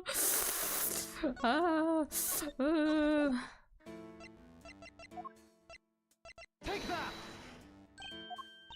I don't know. Person, another person, another person, another person, another person, another person, another person, another person. Another person, another person, another person, another person, another person, another person, another person, another person. Was it this one? Or is that gonna come up later? Oh, okay. So I was thinking right about the letters, but it was the incorrect one. The letter K supposedly wrote to the victim. I don't remember ever writing that. So who did? Who would prepare such a thing? I know I'm not the only one who would like to know. Now do we know it wasn't you? Now why would I do such a thing like that, I believe the truth can only fully come to light in a court of law. But since you've had your badge revoked, that is no longer an option. How will it all end? I, for one, will be watching the sidelines with interest. Even knows about my badge? Oh, and one last thing. I do hope you won't betray my trust in you. Now, I bid you farewell. Isn't that such a fucking compliment? Shelly the Killer? One of like the biggest hitman in the fucking world right now trusts you. He believes in your capabilities. Granted, it's for his own gain. Question mark. But like, still, the trust is insane. What the heck did he mean by the case hasn't been fully resolved? And why is he so interested in us anyway? Ugh, everything is just one giant ball of mysteries. Seems we've only scratched the surface of this case. Even without my badge, I'm going to carry on doing what I can. However this ends, one thing's for certain. Come what may, I will expose the truth. We did it! Turn about for a second. Episode 4 of Investigations 2. Congrats guys, we made it out alive! Holy shit, dude, oh my god. And we see Eustace here. I wonder what's gonna happen. But with that is all from me today! Holy shit! Oh my god. Oof, okay. Well, I hope everyone enjoyed the ending of that episode, of that case. It was quite the ride. I'm very happy Kay got her memory back. Not gonna lie, I thought her memory would appear a little bit later, but I forgot. This episode and the last episode kind of merged together, and so I kind of forgot. Her memory is like completely lost the entirety of the episode, but you know, it was what it is. Yeah, with that, I'll call it here for today. I'll continue the next episode next week, Monday, Tuesday, as usual. Did you tune in to watch the final case of Ace Attorney's investigations to Prosecutor's Gambit?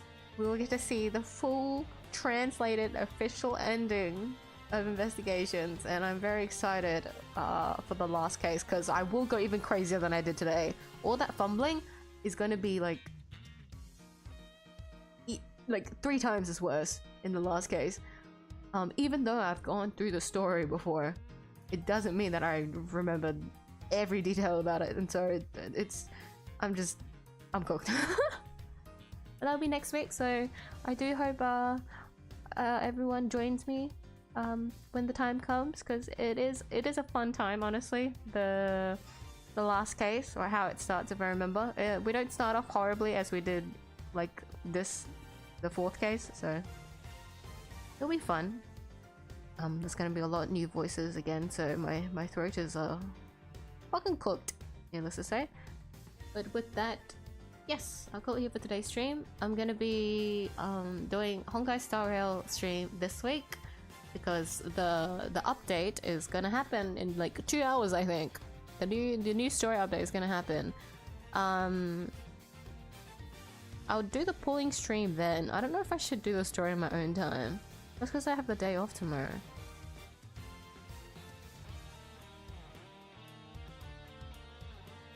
I'm kind of tempted, but then if I do that, then I'll have the urge to gamble.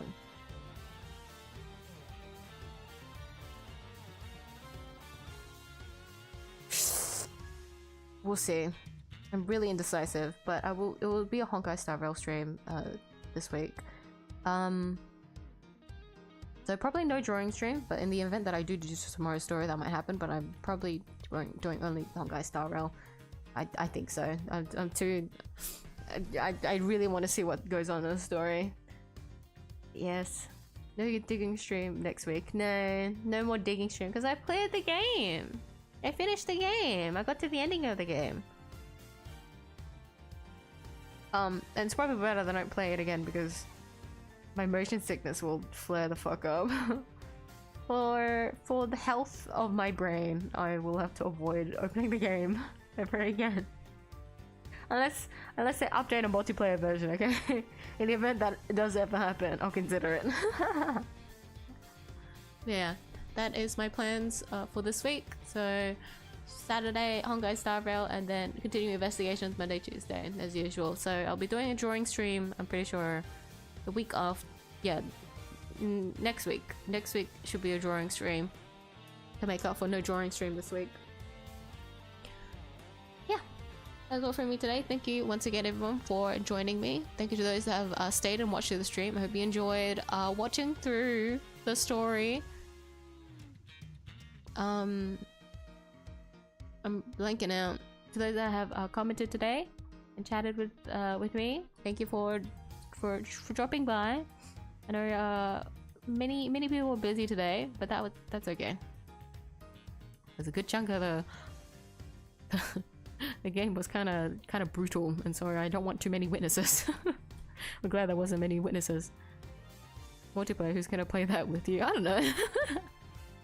I'm just saying, if there is ever a multiplayer version, it doesn't have to mean like a co-op like one. What if it's like a mass multiplayer? What if it's an MMO digging? Like what if they do that? I'd consider. Imagine MMO digging game. Holy shit, that'd be actually kind of funny. Yeah. Anyways, with that, I'll end today's stream here. Remember, go hydrate, go eat if you haven't already, guys. Remember, put yourselves first, take care of yourselves. To those that stayed up to tonight's stream, it is very late. I've stayed up pretty late for once for an Ace Attorney game. It's been a while. Go rest up. Thank you for staying up. But of course, to those on the other side of the world, you have a good rest of your day, and I'll see you guys in the next stream. Good night. Bye bye. Me signing out. I'm so happy Kay has a memory back. Yay!